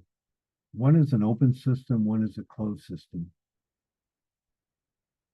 So, as humans or effective, or whatever you want to call, if we get comfortable with reframing our own perceptions, it becomes natural to us. And that works with continuous emergent change. So emergence becomes a natural, normal, fluid process. Lots in there. So we talk about this reframing thing, but let's understand some of the dynamics involved here. So why is reframing important? Well, we've talked about this. Can't solve problems with the same level of thinking that we create, and we can't transform organizations with the same level of thinking that we create them. So I would give this little exercise here. If you look at this picture, what do you see? Anyone? Hi, Patrick. Yeah. I actually see two figures, two images, rather. Sorry. Yeah. I see the image of a face, and I also see a man with a saxophone. Well, you're so smart. You're right. So since you're here, let me ask you a follow-up question. If you see a woman's face, or you see a woman, or a saxophone player, would you not act differently towards such, depending on what you see? Sorry? Would you not act differently towards what you see? If you see a woman, you would act differently or tell a story differently about that than if you see a saxophone player. Yeah, true. Because I'm looking at the face, the silhouette of the face. Yeah. I'm tempted to say it looks like a feminine face, you know, and then it's a man blowing the saxophone. So basically, you would have assumptions. You would interpret this. You would tell the story or create a story or behave differently depending on what you see on this picture. If you see a woman, you would certainly interact differently than a saxophone player. You would make up a story about a woman that relates to you, that maybe you can identify with, the history or a story about a woman. Whole different story of a saxophone player. So this just is a simple way of looking at, realizing this. How we see things is what we create. We create stories based on our biases and assumptions, depending on what we see. So this is why reframing is important. Our stories change, our assumptions change, our biases change. So very simple. We've talked about this before, so I'm going to move on quick. So what hinders reframing? In my experience, these things inhibits. Judgment is huge. Judgments by others and by self inhibits reframing. Our judgments come from our assumptions, our culture, our ego status, fear of punishment, positive reinforcers. So what are we going to lose? What are we going to gain? So, okay, let's think of working with management, a manager, or a CEO, or some principal of an organization. It's a lot of pressure on these people. There's shareholder pressures, there's board pressures, there's the business model, it's the culture. And that keeps us, I mean, I got to put a roof on the head. I got to feed my kids. I have a mortgage to pay. I have a car to pay. I'm not going to reframe things. I'm not going to change. I may lose something. I may lose my bonus. In fact, I may get isolated from my peers or my boss. So they may start judging me different. I may start judging myself different. There's a lot of inhibitors here that really inhibits reframing. So what do people think about this?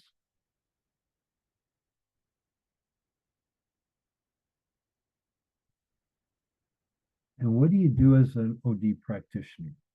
When you start realizing that this individual or this group finds it very difficult to look at things differently because they may, I don't know, because they've been very successful in the way they are, I'm not going to change. My ego says, my status says, if I do, I'm going to lose. I may be punished. Maybe I'm not going to gain much. Any comments about this? Does this make sense at all?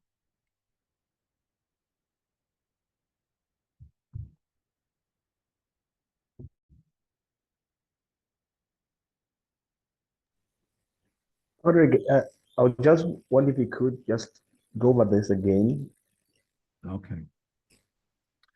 So, what inhibits people to reframe, to reframe their cognitive and emotional framework, to see things differently? What inhibits them from moving into novel thoughts versus keeping status quo thoughts, keeping it the way it is? I find that judgment inhibits people from looking at things differently because they have assumptions about things, because the culture doesn't allow it. Because their own ego and their status says, I'm going to lose something. Maybe I'm going to lose my status here. Maybe the relationships I built based on status quo won't be there anymore. Maybe I'm going to lose my bonuses. Maybe I'm going to lose my relationships with senior management because it's a risk. And I don't realize the positive reinforcers of the gain by changing things or changing myself. So I'm going to, if I step out of the status quo, I'm going to be judged by others. I'm going to judge myself what I'm going to lose and what I'm going to win. These things inhibits the openness to reframe and feeling safe to look at things differently and do things differently. I think that's what, hopefully I'm being a little clearer there. Sure, Anybody? thank you. Can anybody relate to this? There's a lot of drivers and pressures in organizations not to change. Go ahead. Well, this just reminds me of study of psychology when you start thinking of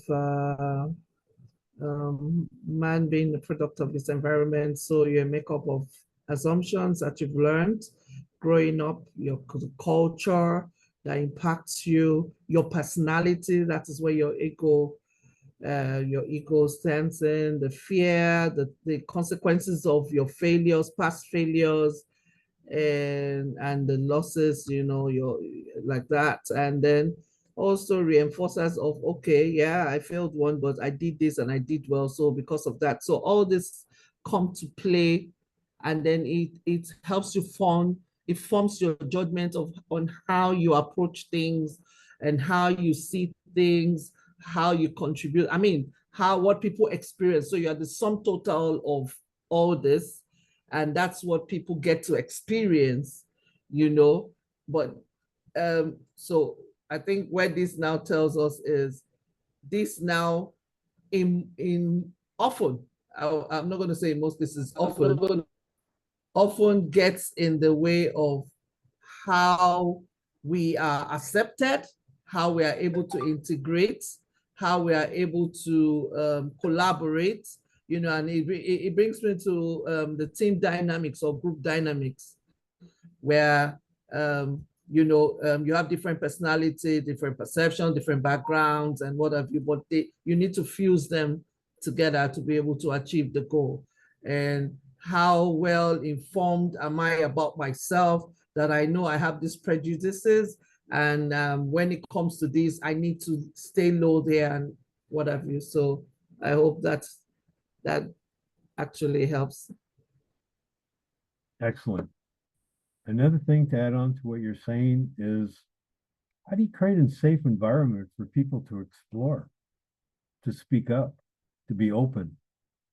And it's okay not to know, or it's okay to not, you know, being there, well, this is what I think, but I'm not clear, to be real about themselves.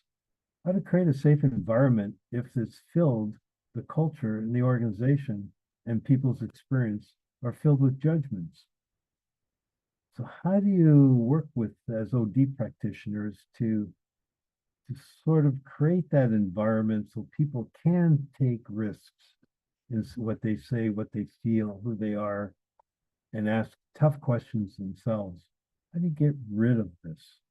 I'm not looking for the answers. I'm just saying, let's be aware of what layers of defense impact people from looking at things differently and acting on things differently. So keep that in mind, unless someone has some other comments to say, because time is important. Okay. Okay. How are we doing on time? I think we can proceed, Patrick. There's a contribution from Joy. Joy, quickly, if you can. Yeah, I just noticed that. Joy, please. Okay, I'm going to make it really quick. Sadly, I'm still driving, and so you know, every time, Patrick, you always take it a notch deeper. You know, so there's a lot of reflection going on and questionings, even as you share these things. You know, But I just realized that truly, we are always, most times, trying to put a front in most of apparently in most of the communities that we function. And that is because from all you're sharing, that it's unearthing for me is that there are, fronts that we have to maintain. There are things that are expected of us, even of our children. I'm just thinking as you speak, I think we really do need to work hard at, because there are places I was just thinking, there are places I've been, very different tables I've sat down in or at, and I realize that I do have things to say, but I am not free to say them. Because yes, it might change the perception of the leadership in quotes or the leadership position that I occupy, or the general acceptable norms, but again, I'm questioning. Norms are important. I mean, they are important because they sort of create boundaries for us to have a sane society. But the truth of the matter is that there are questions that are raised in my mind, and I'm just wondering, because I'm trying to relate this with my children, truly, how free are they, to express a different opinion, even as much as I say, and even in my organization where I worked for many years, as much as we say that, oh, you are free to express your opinion, but there are some written codes that are there and have been accepted for so many years. And we have propagated, we have pushed, so questioning them sometimes we are reluctant to do so. And yeah, because we believe it's just good that way. It keeps things smooth and keeps things going. Yeah. So it does sound simple, but it's not as simple as when I get like 5 whys.